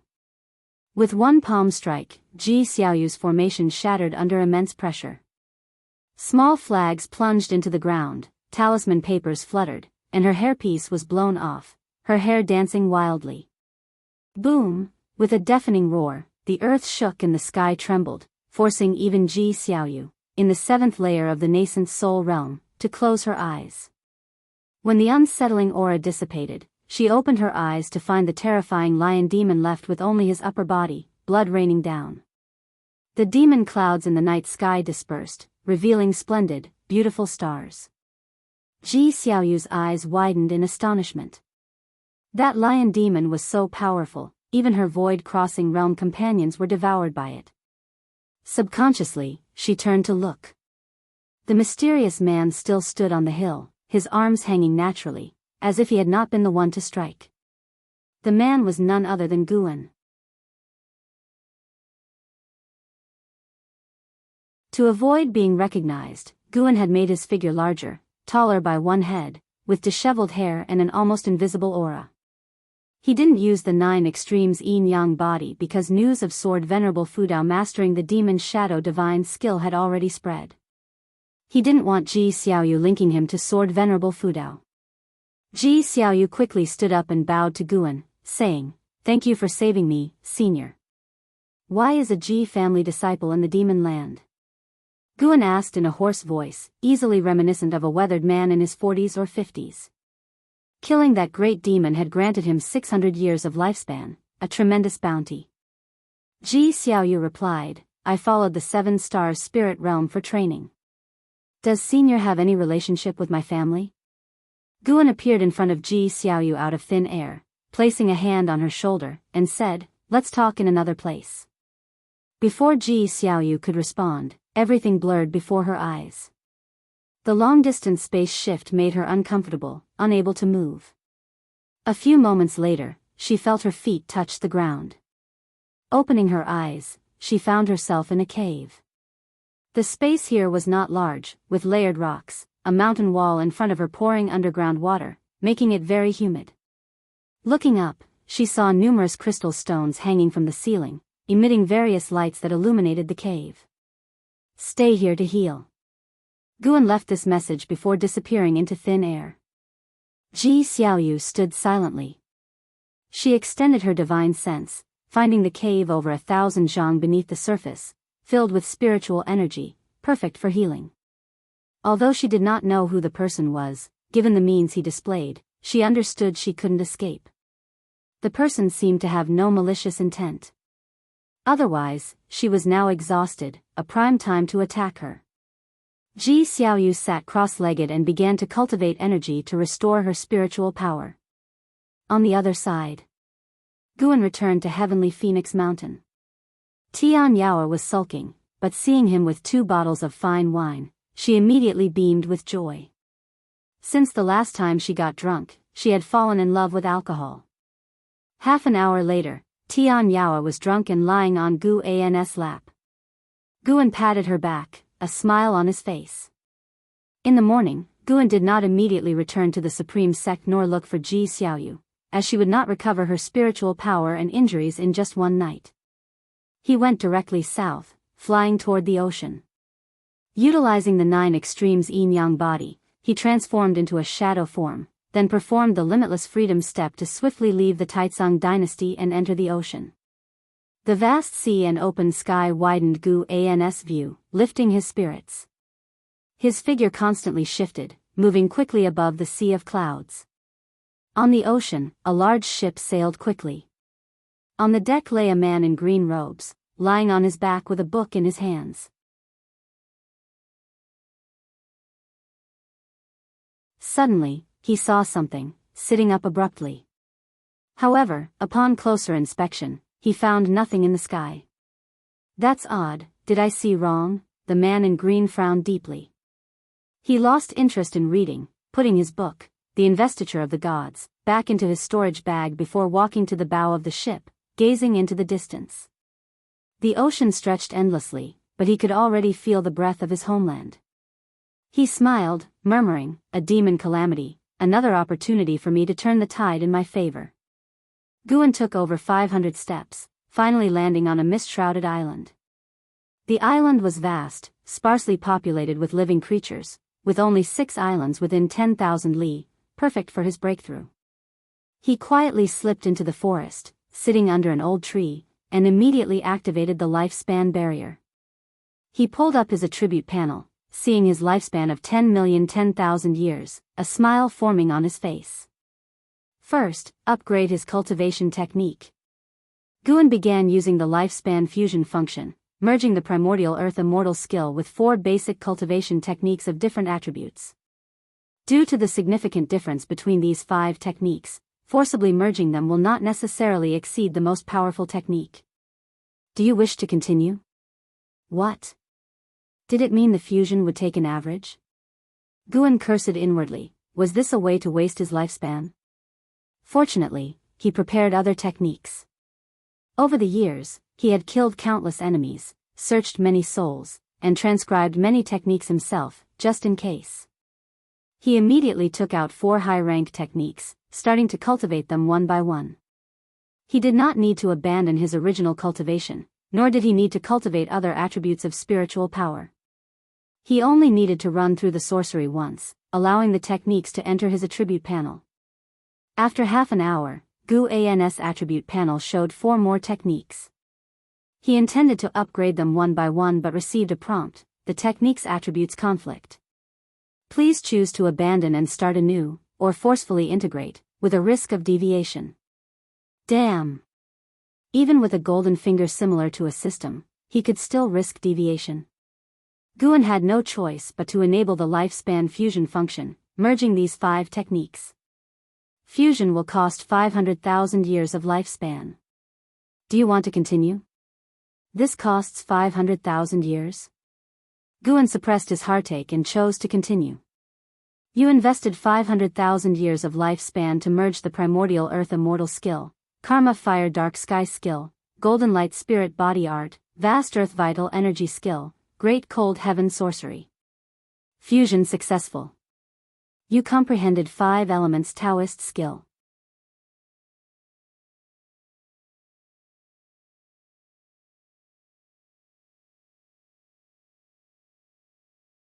Chapter 169 Breakthrough to the 9th layer of the loose immortal realm. As the prompt indicating successful fusion fell, a massive memory wildly surged into Guan's mind, plunging his consciousness deep into it. Earth spirit energy rose, the ground turned into a sea of chi, and 5-colored spiritual energy swirled around his body like a whirlwind. The spiritual energy of the entire island started to rush toward him, causing the mountains and forests to sway, and all the living creatures on the island to be startled and flee. Guan immersed himself in the cultivation memories, forgetting about the outside world. An ancient hour later, he slowly opened his eyes. Through the lifespan barrier, he saw the woods shaking violently and thunderclouds rolling in the sky, as if he had suddenly moved from morning to evening. He savored the profoundness of the 5 elements Taoist skill, his heart filled with joy. The sorcery of the 5 elements was indeed formidable. The 5 elements created heaven and earth. Although the attributes of heaven and earth were more than the 5 elements, the 5 elements were the most fundamental. The 5 elements evolved into heaven and earth evolved into more attributes and rules. By relying on the evolution of lifespan, Guan had already mastered the 5 elements Taoist skill. The myriad subtleties within the cultivation technique were hard to explain clearly in a short time. He reopened the attribute panel and devoted 500,000 years of lifespan into the 5 elements treasure body for evolution. One prompt after another popped up crazily before his eyes. Until he saw one prompt, and a smile appeared on his face. You have comprehended the true meaning of heaven and earth for 350,000 years, and received the tempering of heaven and earth true meaning in your physical body.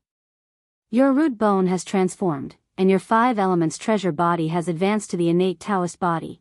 The following 150,000 years were all for enhancing the innate Taoist body, but the innate Taoist body did not advance further. As the earth spirit energy surged into Guan's body again, he decided to continue devoting his lifespan, at least to undergo another transformation in his physique. He devoted 10,000 years after another. After 370,000 years, his innate Taoist body successfully advanced to the mystic holy body. The speed at which earth spirit energy poured into his body accelerated, plunging him into an indescribably wondrous state. At that moment, a powerful divine sense swept over the island. Nirvana realm. Guan was secretly shocked. there were indeed immortal path realms hidden overseas. The continent he was on was just a small corner of heaven and earth. Guan did not panic at all. With the lifespan barrier in place, the other party could not detect him. After 30 minutes, the divine sense disappeared. However, in the following time, divine senses kept sweeping over the sea area. The lifespan barrier began to extract spiritual energy from more distant sea areas, causing gigantic waves to rise on the sea, where sea demons tossed about. It wasn't until noon that Guan finally fully transformed into the mystic holy body, and the entire heaven and earth in his perception were renewed. Not only could he feel more elusive and touchless forces, but his physical Buddhist chi blood also greatly strengthened. With his own physical strength alone, he felt he could easily crush a Mahayana realm cultivator. He opened his eyes and saw that the lifespan barrier alone had consumed nearly 200,000 years of lifespan in the morning. Feeling the increasing number of divine senses sweeping over the sea area, Guan had to stop. Just now, he even felt a divine sense that made him frightened, indicating that the other party's realm might be the same as his or even higher. The ocean was indeed unfathomable. He feared that continuing today would attract more terrifying old monsters. He decided to change locations and continue later. Maintaining the lifespan barrier, Guan focused on the attribute panel, thinking about what to enhance next. The cultivation technique could be upgraded another level, and he could choose one divine skill or ultimate skill, as there was no need to enhance too many combat methods at one time. The many divine skills, spells, and ultimate skills he possessed were already very advanced, each alone was rarely seen in the world. It wasn't until evening that Guan left the island, heading quickly eastward. He took 500 steps of the limitless freedom step continuously before stopping. This time, the island he stayed on was very small, with no demons, only creatures without spiritual wisdom. Guan activated the lifespan barrier and, after sitting down, pulled up the attribute panel. He devoted 200,000 years of lifespan into the 5 elements Taoist skill. However, this effort did not allow the 5 elements Taoist skill to advance, so he devoted another 200,000 years of lifespan, yet still failed. An Exian hardened his heart and devoted 300,000 years of lifespan. Finally, the 5 elements Taoist skill evolved, advancing to the heaven and earth primordial skill. Mastery realm. A total of 700,000 years of lifespan. At the same time, the heaven and earth primordial skill also awakened a divine skill called Universe in the palm, which could store all things of heaven and earth in one's palm, with the amount depending on one's mana level. Guan glanced at his lifespan, over 7,700,000 years, still sufficient. Nature's spiritual energy began to rush wildly into his body, and his thoughts were occupied by inherited memories. An ancient hour later, he opened his eyes. It was already dark. Having no time to savor the heaven and earth primordial skill, his gaze turned to the attribute panel again. The primordial Rui skill must be enhanced, as it was Guan's fundamental standing, allowing high realms to be unable to spy. Another 50,000 years of lifespan. Unknowingly, Guan became bolder. One after another prompt popped up madly before his eyes, and ultimately the primordial Rui skill advanced to the all things form and energy art. The all things form and energy art not only enhanced the ability to conceal one's aura but also allowed one to change their aura, consistent with all things. In other words, if Guan encountered a demon, he could manifest demon energy. Encountering a demon, he could manifest demonic chi, without being seen through. At the same time, the all things form and energy art awakened a divine skill, heaven and earth 9 transformations. This was a transformation divine skill, with endless marvels. Just as the earth spirit energy dissipated, it started rushing toward Guan again, the ocean within 10,000 miles raising waves, with the scope rapidly expanding. This time, not only did divine senses sweep over the island, but also cultivators' figures flew over in the sky. Guan's presence broke the tranquility of the ocean. He couldn't care less. Another ancient hour later, Guan opened his eyes, seeing he had less than 7,200,000 years of lifespan left, suddenly feeling 1,000,000 years of lifespan wasn't that much. He couldn't enhance other divine skills, as what if it wasn't enough to break through? The higher the realm, the more lifespan consumed, especially the immortal path realm. Even without reference, Guan could guess that breaking through the realm of the immortal path was definitely not a matter of decades or centuries. He patted his face and silently began to pray. First, he devoted 1,000,000 years of lifespan into his cultivation level.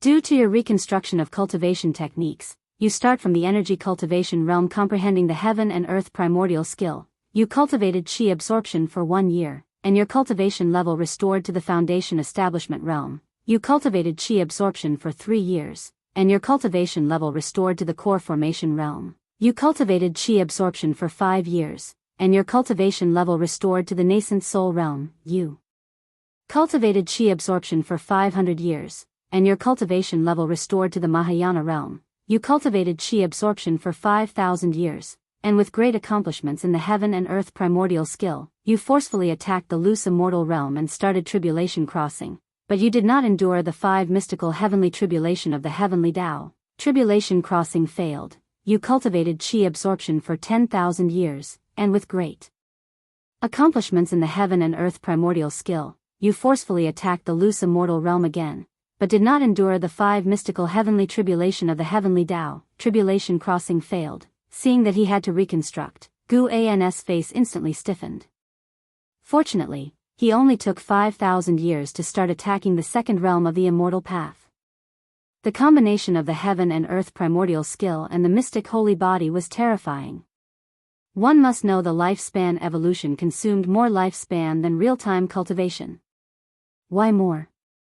Because it needed more lifespan to evolve the cultivation process and quickly transform spiritual energy into his cultivation level. This time-compressed process naturally generated additional lifespan consumption. Guan gained infinite confidence in his current skill and foundation. 5,000 years for 1 tribulation crossing? Piece of cake. Failure, failure, failure. A series of failure prompts appeared before Guan's eyes, and he remained unfazed, as he still had plenty of lifespan left. The cultivation speed had increased, but tribulation crossing was a different matter. Guan was already prepared for many failures. 1,000,000 years of lifespan was enough for him to fail 200 times. Couldn't be that unlucky, could he? As Guan watched, his face really did darken. What exactly was the 5 mystical heavenly tribulation of the heavenly Tao? Why was it so outrageous? Guan thought of the previous heavenly tribulations he had endured. He had found no relevant records in the book collection pavilion. Others faced various minor heavenly tribulations, but for him, every heavenly tribulation seemed incredibly terrifying. He suspected it had to do with his physique and cultivation technique. Enhancing physique and cultivation technique, although it could accelerate cultivation speed, also increased the difficulty of tribulation crossing.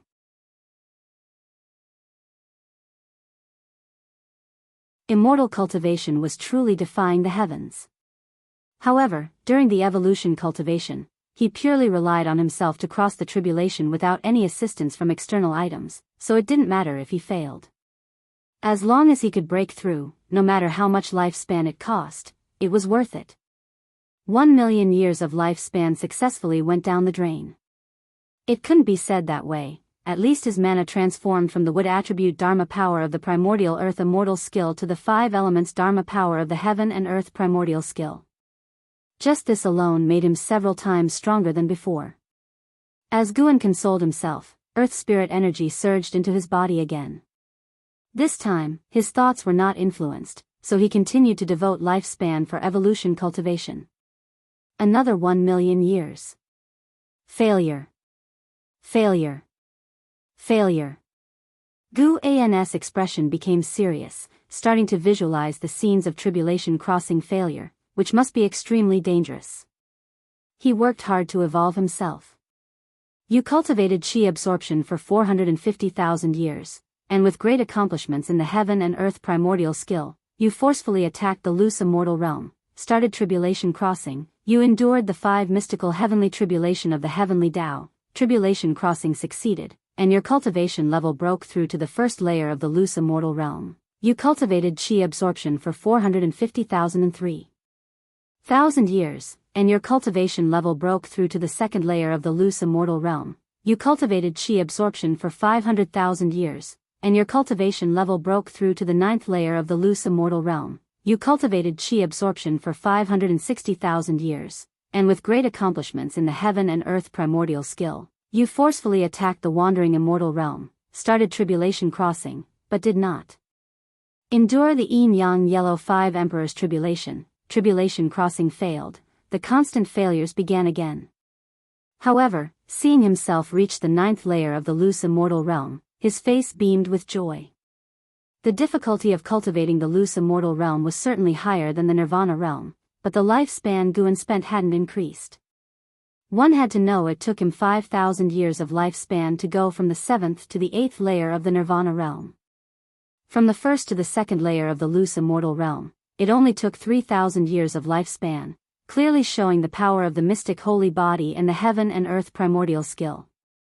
However, reaching higher realms did need more lifespan, which was normal, and Guan could accept it. When all the prompts ended, Guan still hadn't endured that damned yin-yang yellow 5 emperors tribulation.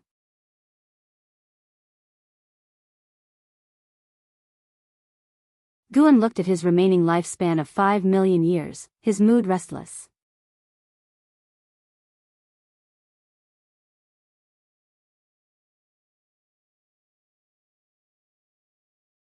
Chapter 170, 9 Layers of Wandering Immortal. Roaming the heavens and earth, it took Guan a full 4 hours to advance from the 9th layer of the nirvana realm to the 9th layer of the loose immortal realm.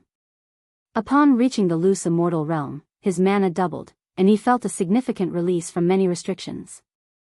These restrictions were the bonds that heaven placed on all beings. For instance, he could now soar without using mana, dive into the sea effortlessly, and even transform his physical body into his primordial spirit, allowing him to pass through all innate barriers in the world without impediment. It was simply indescribable. When his cultivation reached the 8th layer of the loose immortal realm, Guan felt the entire ocean erupt into chaos. In the distance, he even saw great cultivators of the nirvana realm engaging in combat, making him feel secretly ashamed. The experiences of the past 2 days made him realize the vastness of heaven and earth and that too many powerful auras passed through this region. Lu Lingjun had not made a mistake in ascending to the spirit realm. In a certain sense, this realm was equivalent to the spirit realm or the immortal realm and was a world beyond mortal comprehension. Considering Gu An's past life on Earth, this place was unlikely to be as large as the Taizong dynasty. Guan recalled Lu Lingjun and the White Spirit Demon Emperor's names for this land. The Great Heavenly Spirit Land. Just how vast was this so-called Great Heaven and Earth? Guan couldn't help but look up at the sky. Speaking of which, he had never explored how high the sky was. In the Nirvana realm, he had used his divine sense to probe continuously upward, with terrifying results. His divine sense couldn't surpass the sky's apex. The heavens in the Great Heavenly Spirit Land seemed infinitely high, shocking him severely, given the cosmological concepts he had built in his previous life. And now, in the loose immortal realm, Guan could faintly sense a mysterious force in the sky, a power that even loose immortals dared not rashly contact. It wasn't a living being's aura but more like the majesty of heaven. Guan took a deep breath and lowered his gaze back to his attribute panel, his eyes growing firm. Since the commotion had already been significant enough, he decided to keep enhancing his cultivation level. 1,000,000 years of lifespan, invest. A barrage of prompts appeared: failure. Failure. Failure. Guan remained optimistic. 5,000,000 years of lifespan, can't I break the Yin-Yang Xianhuang 5 Emperors tribulation? I don't believe it. Just as this thought arose, his entire 1,000,000-year investment in lifespan failed to pass the tribulation. His expression unchanged, he invested another 1,000,000 years. He continued to fail repeatedly.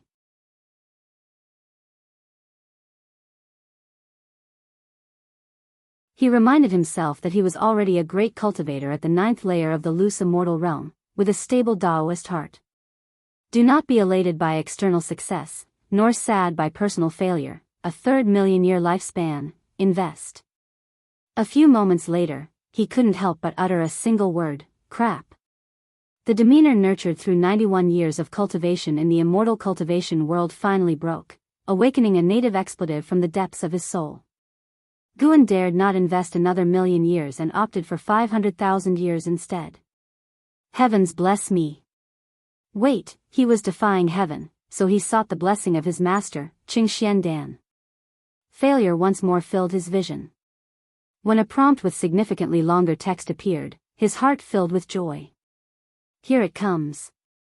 After 35,000 years of qi absorption cultivation, using the great accomplishment in the heaven and earth primordial skill, you forcefully impacted the traveling immortal realm, began to cross the tribulation, passed through the Yin-Yang Xianhuang 5 Emperors tribulation, successfully crossing the tribulation, and your cultivation level rose to the first layer of the traveling immortal realm. After 35,500 years of qi absorption cultivation, your cultivation level rose to the second layer of the traveling immortal realm. After 36,000 years of qi absorption cultivation, your cultivation level rose to the third layer of the traveling immortal realm. After 44,000 years of qi absorption cultivation, your cultivation level rose to the ninth layer of the traveling immortal realm. After 46,000 years of qi absorption cultivation, using the great accomplishment in the heaven and earth primordial skill, you forcefully impacted the heaven and earth flying immortal realm, began to cross the tribulation, but failed to survive the heaven and earth divine intent heavenly tribulation. The subsequent 4,000 years were filled with failures, with a tribulation every 2,000 years. Phew, the ninth layer of the traveling immortal realm. Exciting. The earth spirit energy surged upwards, and the sound of the earth groaned like a dragon's roar echoing in his ears, making him feel incredibly joyous. Heaven does not disappoint those who persist against life's odds. The heaven and earth flying immortal realm, can one fly out of this sky? Guan pondered this with infinite anticipation in his heart. Now he only had 1,600,000 years of life left, he couldn't dare to continue crossing tribulations. If he got carried away and drained his entire lifespan, resulting in sudden death, it would be too sorry for his current life. The ninth layer of the traveling immortal realm should be enough, right?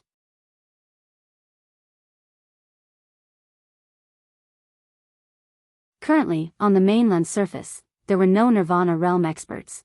They might exist in the Demon Land or the Seven Stars Spirit Realm, but they were hidden. The Seven Stars Spirit Realm might have loose immortals, but could they defeat a traveling immortal like him?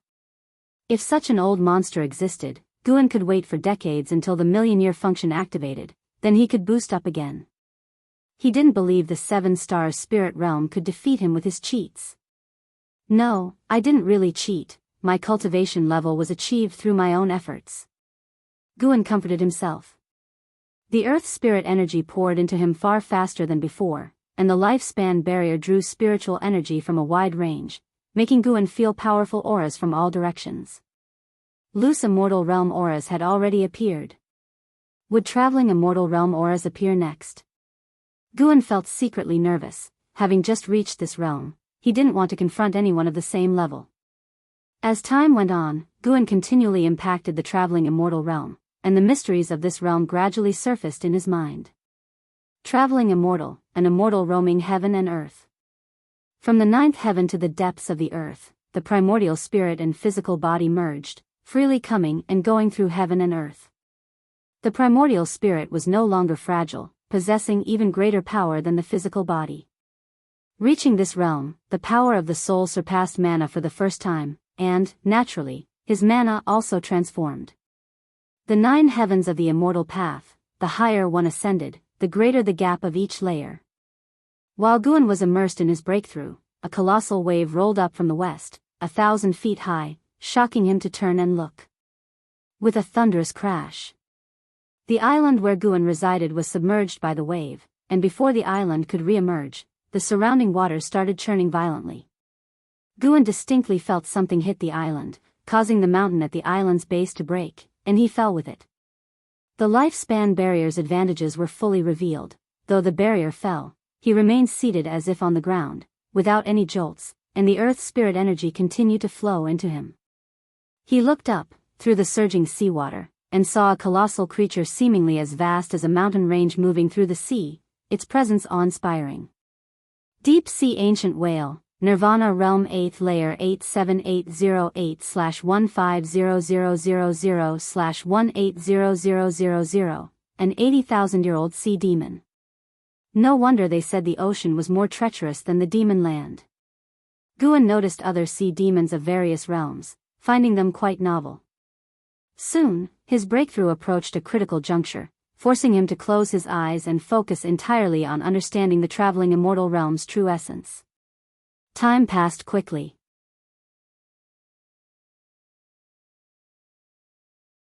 When Guan opened his eyes, he had already reached the first layer of the traveling immortal realm, discovering himself at the sea floor. It was pitch black, surrounded by numerous mountains and countless sea demons, nary a living being without demon energy. Being in such an environment was inevitably frightening. Fortunately, Guan sensed no aura of the traveling immortal realm. If a traveling immortal showed up, he would have to go all out next. From the first to the 9th layer of the traveling immortal realm required even more vast spiritual energy. The lifespan barrier continually drew Earth's spirit energy, causing even the sea floor to tremble slightly. An hour later, Guan sensed intense activity in the distance, as if an underwater volcano erupted. Amidst the scorching seawater, an aura from the loose immortal realm emerged, chaotic and agitated. He vaguely heard a shout. Ha ha ha, the Taoist has finally broken free. 7 stars spirit realm, just you wait. Upon hearing this, Guan was secretly delighted. Could it be that he rescued an enemy of the 7 stars spirit realm? He now regarded the 7 stars spirit realm as his imaginary foe. If more enemies of the 7 stars spirit realm appeared, he would naturally be pleased. Even with the cultivation of the 9th layer of the traveling immortal realm, Guan had no plans of single-handedly challenging the 7 stars spirit realm. At least there needed to be someone openly sharing the burden of attention. He could venture into the 7 stars spirit realm and deal with the strongest enemies but couldn't let everyone think he alone took it down. The 7 stars spirit realm had existed for so many years. Who knew what connections it had across the ocean? The ocean was not short of immortal path life forms. Resolving this calamity surely meant another was on the horizon. Life was always filled with difficulties. If Guan could slow down each phase, it would be beneficial for him. Guan contemplated no further. As long as no one disturbed him, he could find peace even at the sea floor. He pulled up his attribute panel. The lifespan barrier rapidly consumed his lifespan. He had about 1,500,000 years left. After some thought, he decided to enhance his swordsmanship. He had hesitated to do so before, fearing an insufficient lifespan, but now, with a remaining lifespan, he could proceed. He previously hesitated to upgrade the wood spirit sword technique. Now possessing the 5-element skill, there was no need to upgrade the wood spirit sword technique. He continued to enhance the Taitsang Divine Shocking Sword. This was the signature sword technique of Sword Venerable Fudao. More and more people recognized the Taitsang Divine Shocking Sword, which wasn't a good thing. He had to create a sword technique unheard of by the world. Let's start with a test of 200,000 years.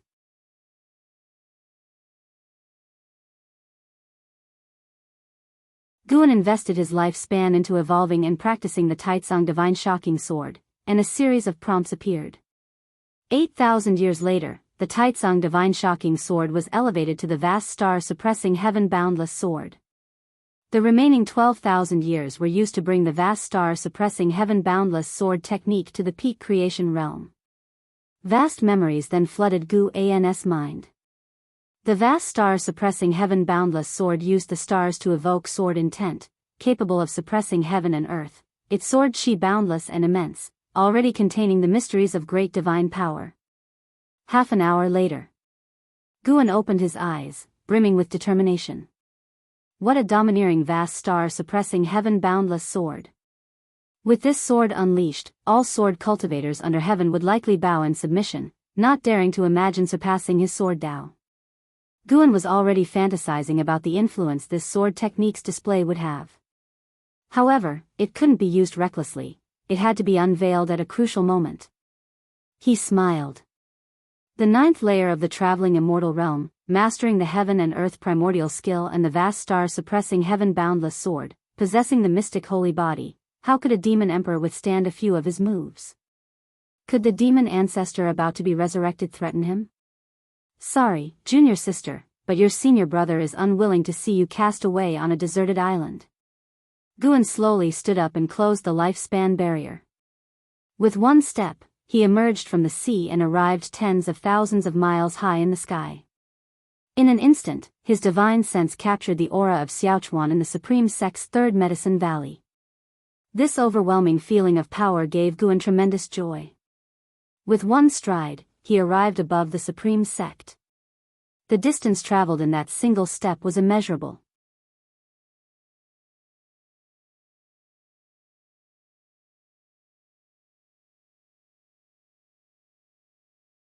Chapter 171, named Holy Land. Actually, Demon Cave. The Supreme Sect under the night sky was serene and peaceful. Guan's divine sense encompassed the entire Supreme Sect. He saw the hidden spaces seemingly exposed before his eyes, each cave residence laid bare. There were even small realms similar to the manifest Holy Cave, though those small realms were far less extensive than the Starmaster Cave. The Supreme Sect had 4 mystic heart realm cultivators. Ancestor Xian Quan, Lu Lingjun, and 2 supreme elders whom Guan had never seen before. One was a woman whose presence he had sensed in the inner sect's book collection hall. One had to admit, the foundation of the Supreme Sect was strong. Guan noticed LV Badian practicing energy in his cave, seemingly still striving to break through to the mystic heart realm. LV Badian treated Guan well. Guan started to consider secretly assisting him during his next tribulation crossing. Then, Guan returned to the Mystic Valley. He stepped into the pavilion, sat on a chair, and stretched lazily. Home was always the most comfortable. Guan closed his eyes and began to savor the experiences of the past 2 days. The mysteries of the wandering immortal realm, the vastness of the heaven and earth primordial skill, and the wonders of the mystic holy body, too many things were worthy of reflection and appreciation. Until morning came, Guan went downstairs to lead his disciples in exercises, then returned to his room. The disciples did not notice Guan's changes because the gap in cultivation levels was too vast. The disturbances in the ocean did not reach the continent, and over the next 3 days, Guan did not sense the divine senses of nirvana or loose immortals sweeping across the continent, which put him at ease. After 3 days, he continued harvesting medicinal herbs. His lifespan was just over 1. For a million years, with the lifespan barrier alone consuming hundreds of thousands of years. For the next lifespan function activation, he would need to accumulate 100 million years of lifespan. The mere thought made Guan's scalp tingle. 100 million years of lifespan was no easy task, certainly not the work of 2 or 3 decades. At his current rate of 200,000 years of lifespan income per year, it would take about 5 centuries. He had to strive harder to increase his annual lifespan income. In the morning, he went to the 3rd Medicine Valley. In the afternoon, he visited Tianya Valley. By evening, he headed to the Demon Land to meet Ji Xiaoyu. In the underground cave, the black-clad Ji Xiaoyu was still seated in meditation, cultivating energy. Her spiritual power had recovered by 30%, and she had consumed quite a number of spirit energy elixirs during this period. Guan appeared out of thin air 10 steps away. Ji Xiaoyu did not detect his presence.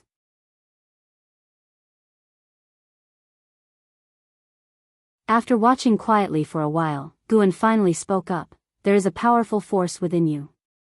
After depleting your spiritual power, this force has actually enhanced your cultivation level. Upon hearing this, Ji Xiaoyu quickly opened her eyes, then stood up and faced him with a clasped fist in courtesy. I have ties with the Ji family and wish to teach you a divine skill. Would you like to learn? Guan asked calmly. He intended to impart the Daoist Gang primal energy to Ji Xiaoyu. The Daoist Gang primal energy, transformed from Heaven and Earth Path Gang, was stolen from Ji Xiaoyu by Jiang Qiong. By returning it to Ji Xiaoyu, Guan repaid the debt of her past rescue.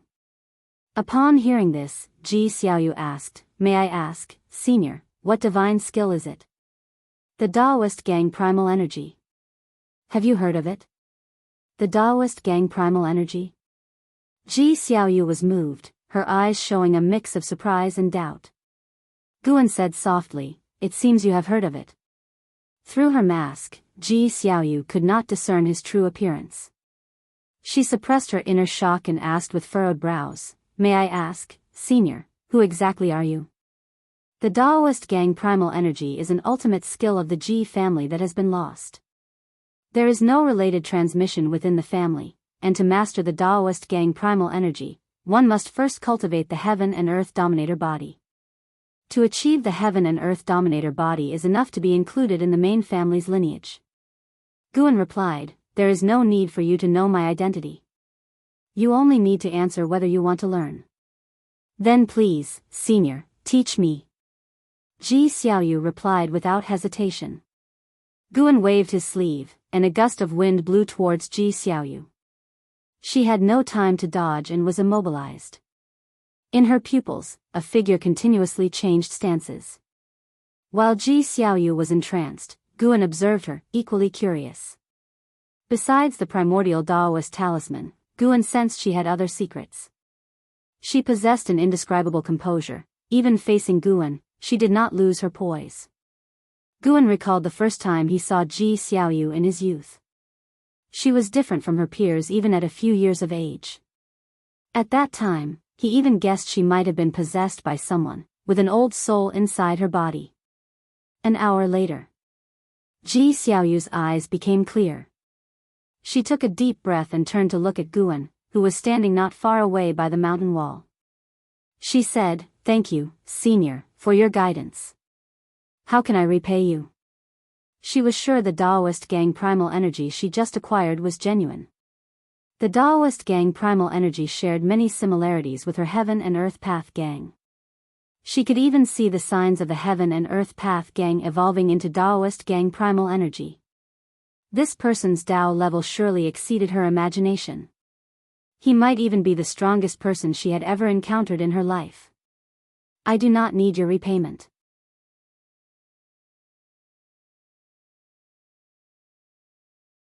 I am only considering your surname, Ji. Tell me, what are your impressions of the seven-star spirit realm?" Guan replied casually. In fact, in his heart, Ji Xiaoyu was more important than the Ji family. Although the Ji family raised him, years ago, they intended to cut off his hand. It was Ji Xiaoyu who spoke up to save him. His acceptance into the supreme sect was also Ji Xiaoyu's idea, unrelated to the Ji family. Over the years, the medicinal herbs Guan had contributed were enough to repay the Ji family.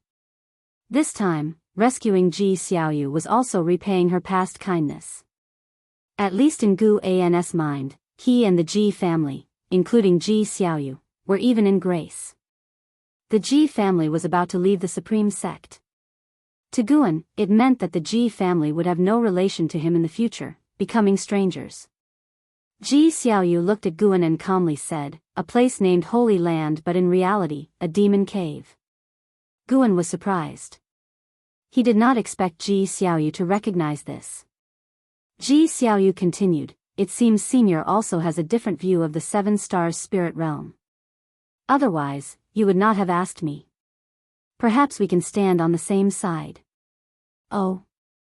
Why should we stand on the same side?" Gu An's tone was intriguing. Ji Xiaoyu frankly said, "I want to overthrow the seven-star spirit realm. My power alone is too weak. I hope Senior can assist me." Guan inquired, "Reason?" "It has nothing to do with the sake of the people. The Ji family wants to marry me off to a disciple of the seven-star spirit realm. For the sake of blood relations, I cannot oppose the Ji family, so I intend to eliminate the seven-star spirit realm." Ji Xiaoyu's expression remained calm. "Though I was born in the Ji family, I will not choose to sacrifice myself for the family. Between me and the family, I will always choose myself. If Senior harbors animosity towards the seven-star spirit realm, then we can join forces. I will gather as much information about the seven-star spirit realm as possible." Listening to her, Guan could sense the coldness emanating from her bones, causing him to reassess her. In Gu An's impression, Ji Xiaoyu had been merely calm and composed. Only this time did he truly understand who Ji Xiaoyu was. Although her words seemed selfish, Guan did not dislike her for it. A person must prioritize themselves, and Ji Xiaoyu had not harmed her clansmen. The Seven Stars spirit realm was indeed not a decent entity. Guan said, "All right." Ji Xiaoyu immediately raised her hand in salute to Guan. "Do you know that the root cause of the demon calamity comes from the Seven Stars spirit realm?" Guan suddenly asked. Upon hearing this, Ji Xiaoyu frowned and said, "I only know some of the evil deeds the Seven Stars spirit realm has done. I guess there might be a connection, but I don't know the specific reasons." Guan then told her what he had learned. As she listened, Ji Xiaoyu's brows furrowed more and more tightly.